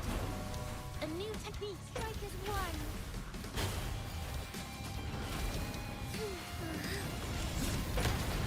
Evil be cleansed. Soak. Ouch. I didn't need to take that. Didn't do too much damage, though. Perish. In war. Did not need to take that? Insta-peasy.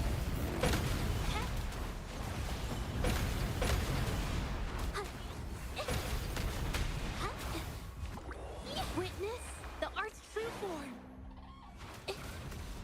A new technique. Together we fight. Take flight. Take form.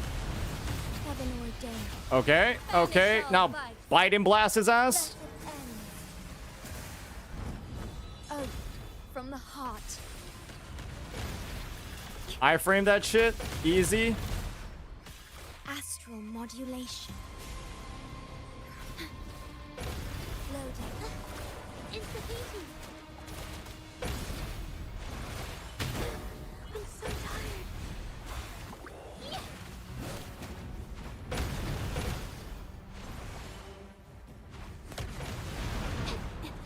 Yo. Yo, be hittable, bro. Capture the spark. A new technique. Strike as one. Take form. Oh, I literally can't. I literally can't see. Evil be cleansed. I guess it doesn't matter. Ordained. Worry not.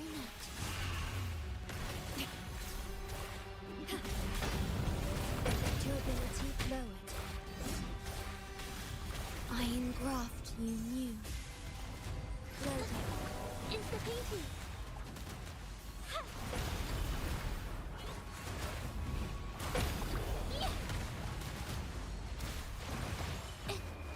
Art unveiled. A new together we fight. Flores, oh stars. Wait, I think he's dead here. Calling. Take form. Let it end. Okay, okay, that's pretty easy. I had to get used to some of the dodging and the fireballs, but yeah, that wasn't that hard. As long as I get the crits. I'm gonna be honest, I don't think that was that hard since I got the crits, you know what I mean?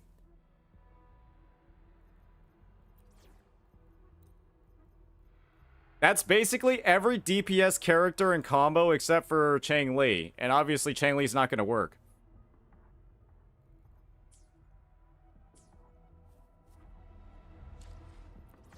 Hey guys, half of those attempts were with Shorekeeper not having. Shorekeeper did not have the ER. She did not have the ER3 cost. Is dynamic. This quick. I have experiments underway. Guys, there's no reason for me to Danjin solo this. There's actually no reason for me to Danjin solo this.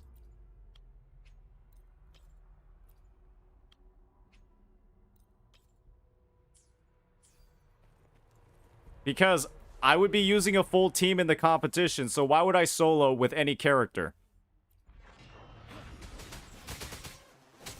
It's literally, like, going to teach me bad habits for this fight. Oh, Estalia, thank you for the prime.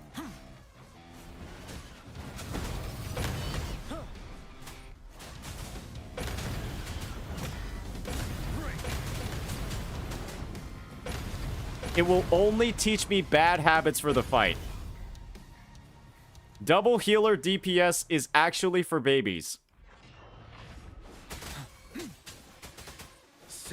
Leave it to me. Iron graft, you knew. It's for little babies. Come on.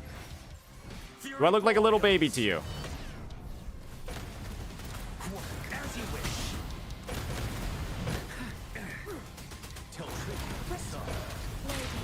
Burn to ashes. Let's do this. Ready for battle. Unstoppable.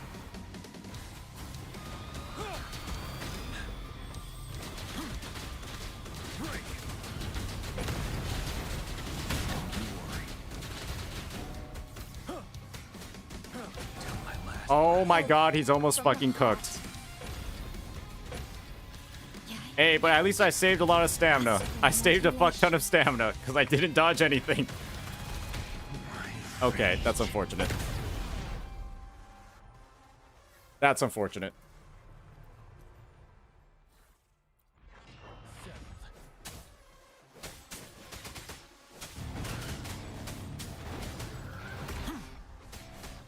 I can take it. Stay calm.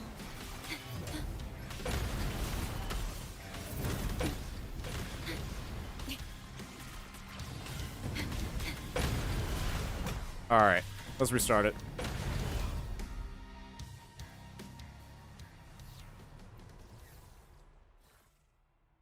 All the other holograms are legitimately, like, brainlessly easy in my opinion.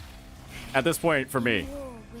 Maybe I should do all of them at some point, but like I just like one shot the Mephis after like 2 attempts after dying to like a bug.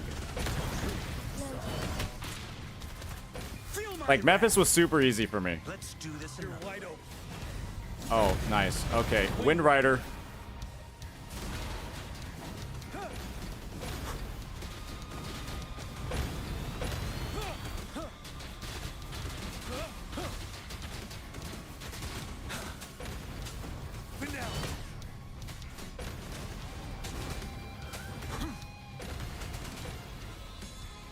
Ordained.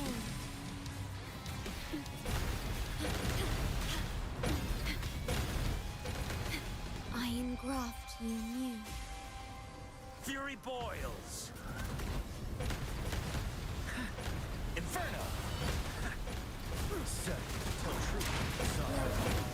Silence. Let's do this in ready for battle. Oh, no Wind Rider this time, baby.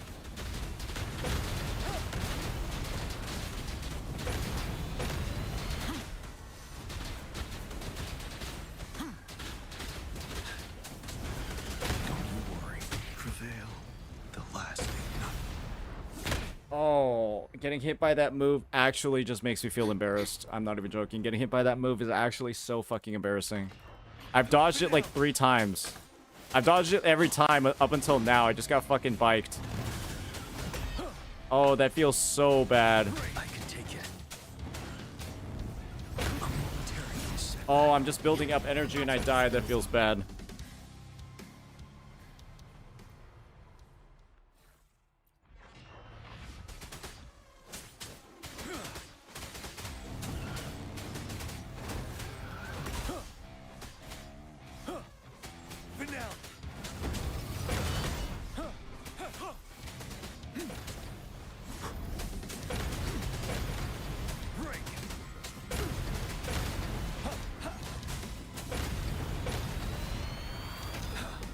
Alright, that should be enough energy.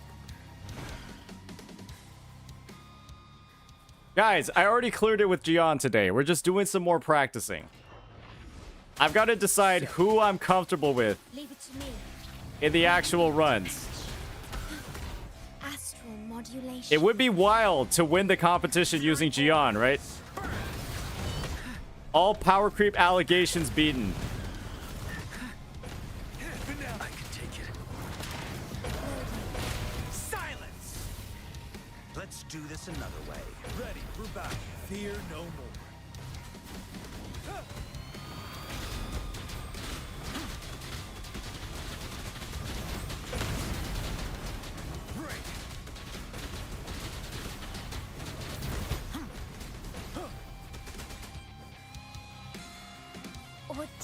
Havoc Rover, Dan Jin. I'm not gonna lie, I don't really play Havoc Rover that often because there's just so many other better characters to use. What are you doing over there, man?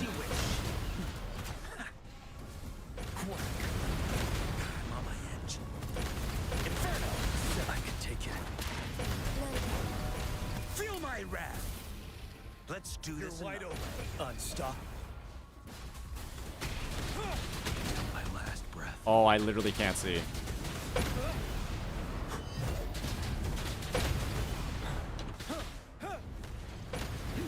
Oh, man. Oh, that was a nice parry. The heart. Diminish astral modulation. Fury boils. As you wish. Bring it on. Break. Till truth. Burn to ashes. Ready for battle.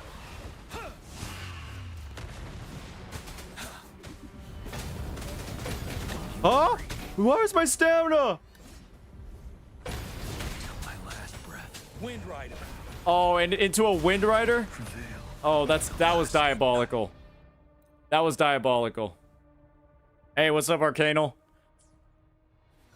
Oh, that was diabolical. Holy shit. Oh, where did all my stamina go? Where did my stamina go, man?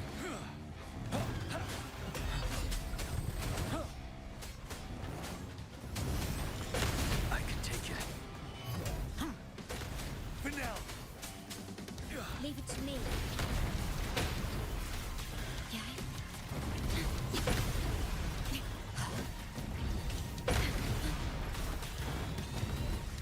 You're wide open.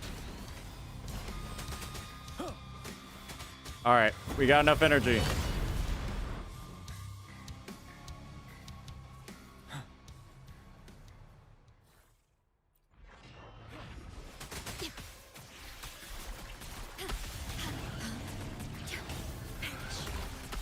In war with time.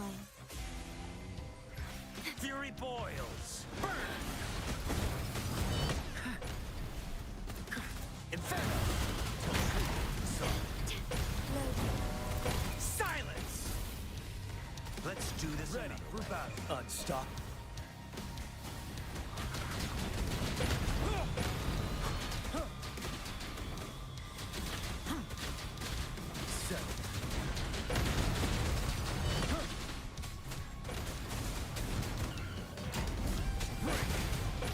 Okay. Ordained. Stay calm. I engraft you new. Fury boils. As you wish. Yo, what is this guy doing, man? Burn to ashes. Let's do this another way. You're wide open. Ooh, Nani? Don't you worry.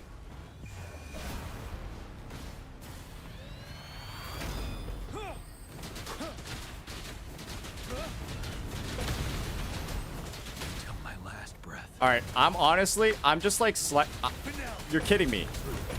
That entire liberation did like 200 damage. I literally missed the intro skill. I missed the enhanced skill. In war with time. Yo, that's not even my fault. That is literally Gion's fault. He actually missed everything. Inferno. Tell truth.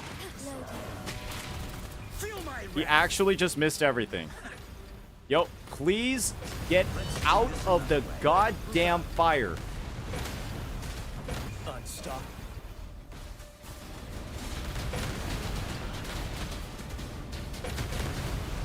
Till my last breath.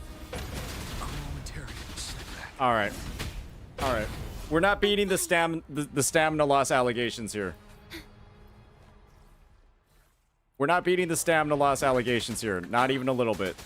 Tell truth.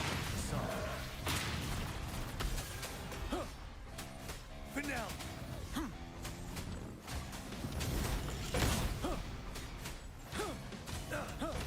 How did I get it so early? I swear, the more I play the holograms, the worse I literally get at them. Like, the longer my playtime, the worse I get at the holograms. It's like, I need to be fresh. I need to just not practice the day of. I just need to go into it raw, and I think I'm good. Leave it to me. I engraft you new. Fury boils. As you wish. Like, for some reason, I'm, like, missing these dodges. Drink. Tell truth. Burn to ashes. Let's do this another way. Yo, can you get out of your flames, bro? Did I really just miss that again? Fear no more.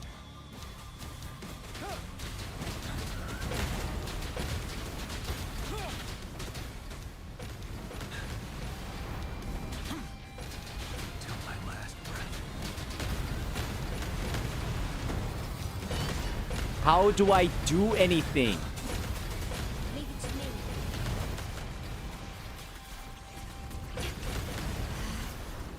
Astral modulation. The Changli mains are mad? Okay, maybe I take a break after this one and I take a look at that. If that's free, if that's actually free content. Finale. Tell truth. Song. Silence. Let's do this ready for battle. Okay, okay, that's the third fucking one I've missed today. Fuck that shit.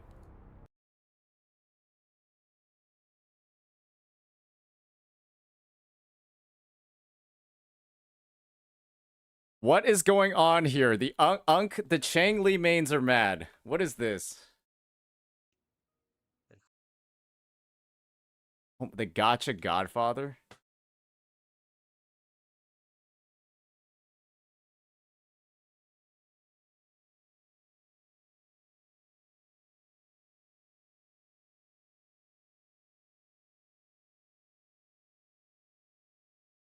Guys, what do you mean? This video literally has like it has 500 views. What are you guys talking about?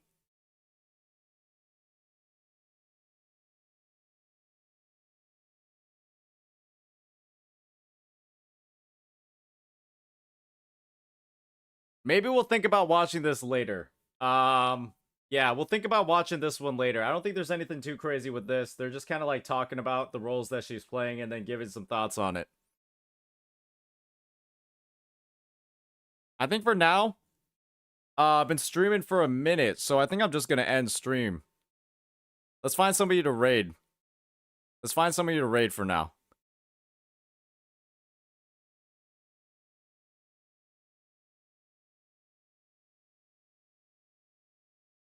I think what I'm going to do is I'm going to raid... Is Red New online? Yeah, let's raid Red New. Hey, tell Red New to play Wuthering Waves. Tell Red New to play Wuthering Waves and threaten to leave his chat if he doesn't play it.